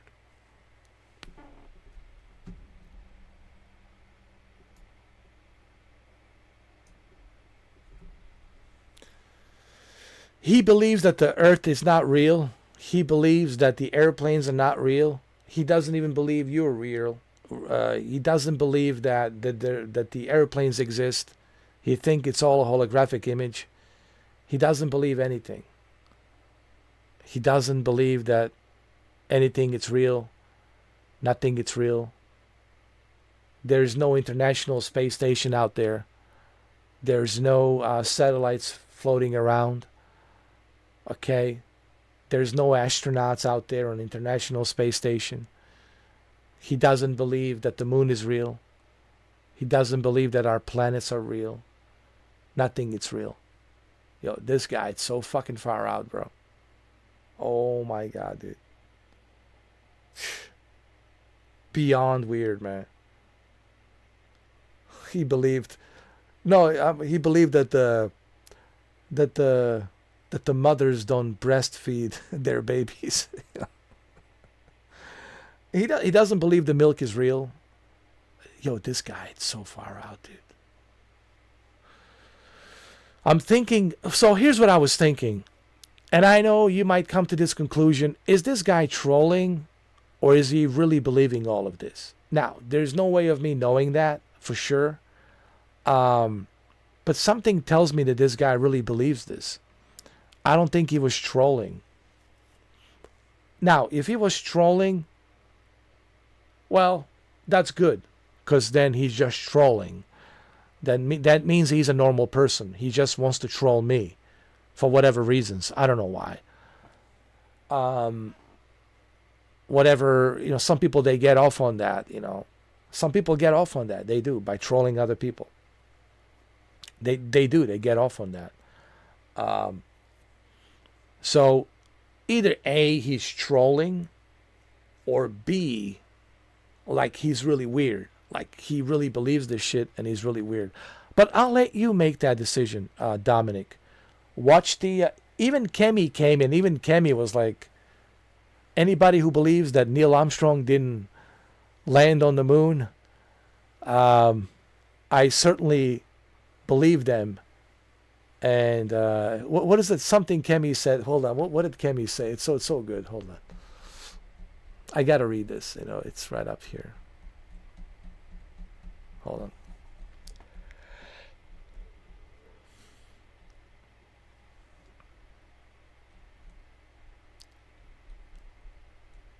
It was so good. And I think Kemi was kind of giving me an indication, like, hey, dude, don't waste your time on this guy. Like, hold on. Hold on.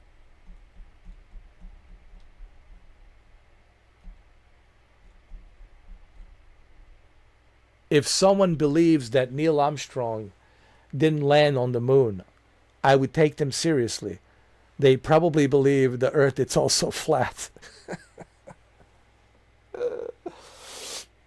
And, you know, because even Kemi was like, wow, what's with this guy, bro?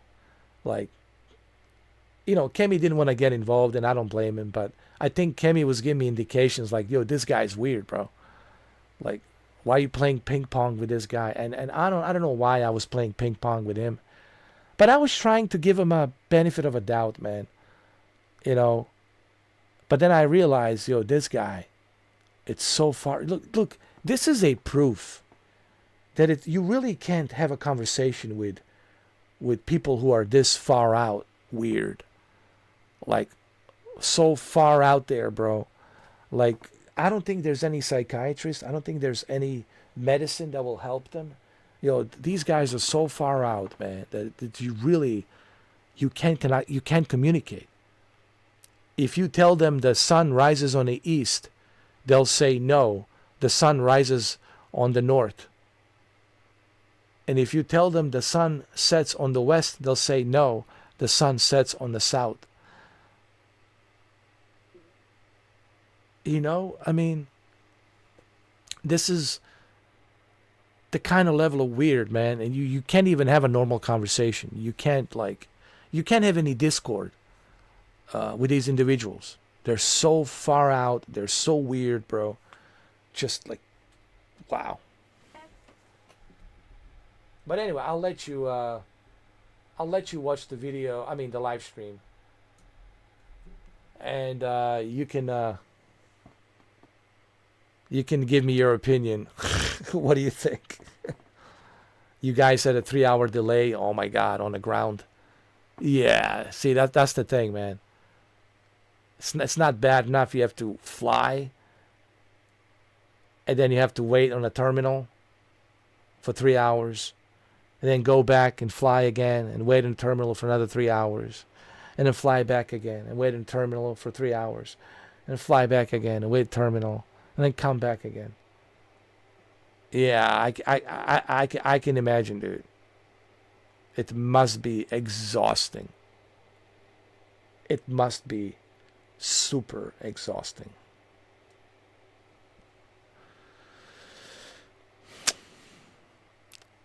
I think Google already knows, honestly, just by looking at this live stream. I think they already know.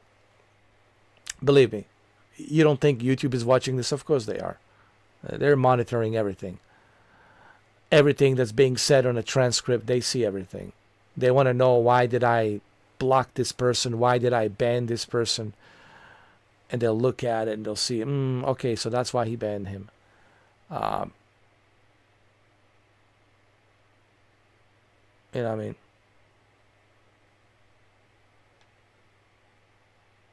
No paywall and delays, but I don't really care. Money is just a bonus. That's good, man.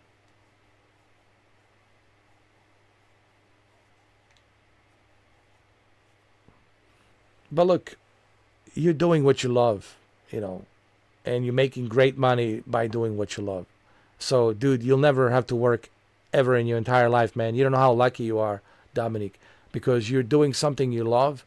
So that, and you're very young, dude. You're like in your, 22, 23. You're doing something that you love, and you'll never have to work in your entire life because money is not an issue, because you are doing something you love and you're getting paid pretty good amount of money and benefits for doing what you love. So congratulations, man. I'm really proud of you, bro. You know, because, you know, not many people, they get to live out their dreams. Not many people, they get to do what they want to do, right? So consider yourself very fortunate that, you know, that you have that ability, man.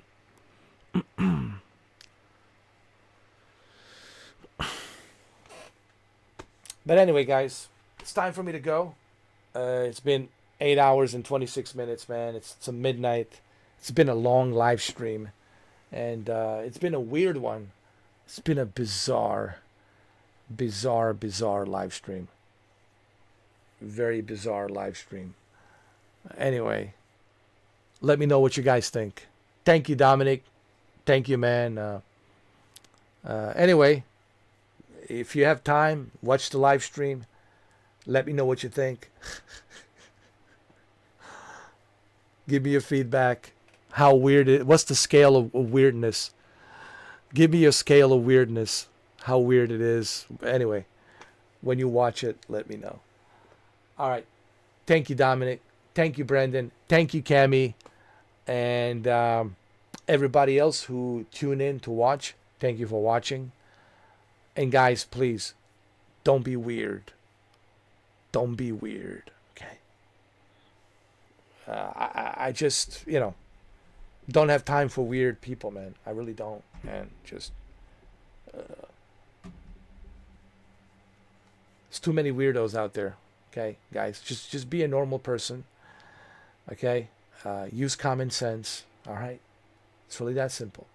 Use common sense. Don't be weird. You know, that's it. All right.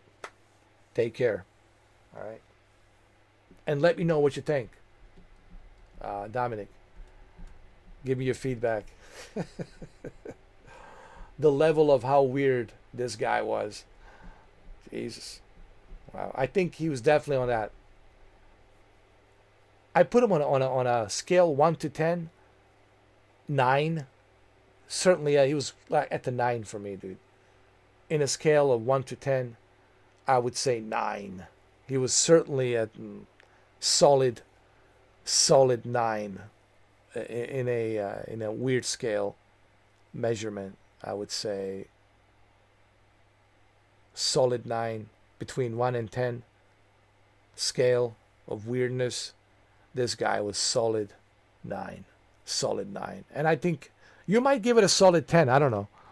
You might just, you know, put him out there like this guy's 100% weird. Give it a 10. Solid 10.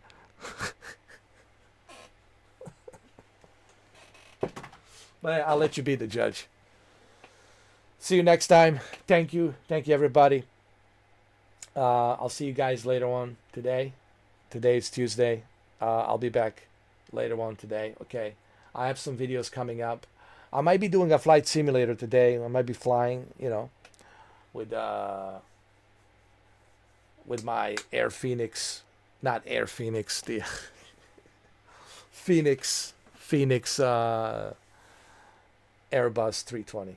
But Air Phoenix sounds kind of cool too. I like it. Air Phoenix. I like that. Air Phoenix. I like it. All right. Is there Air Phoenix? Does the Phoenix has their own airliner? Do you know, before you go, Dominic? Is there Air Phoenix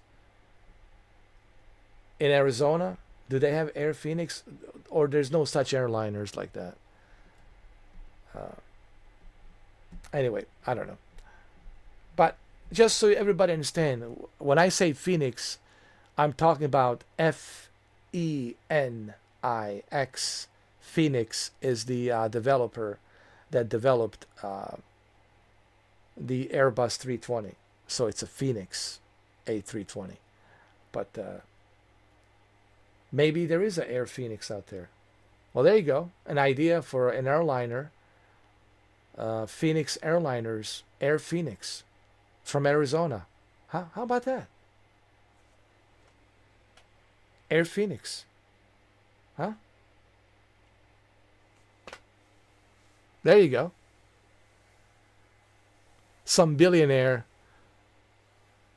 will open up his own airliners called Air Phoenix in Arizona. All right, guys. I'll see you later. Thank you for being here. It's been a long live stream, 8 hours and 30 minutes.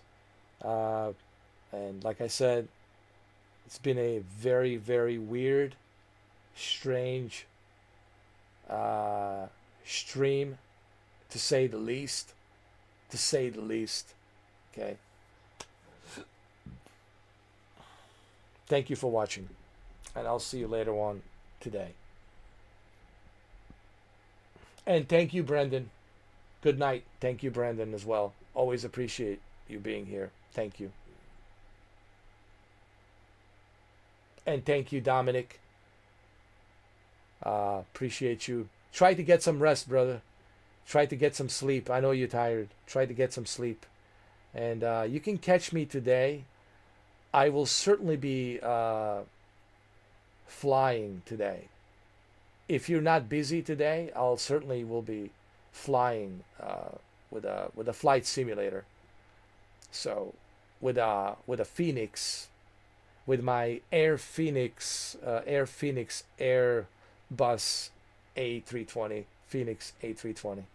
So I'll certainly will be flying.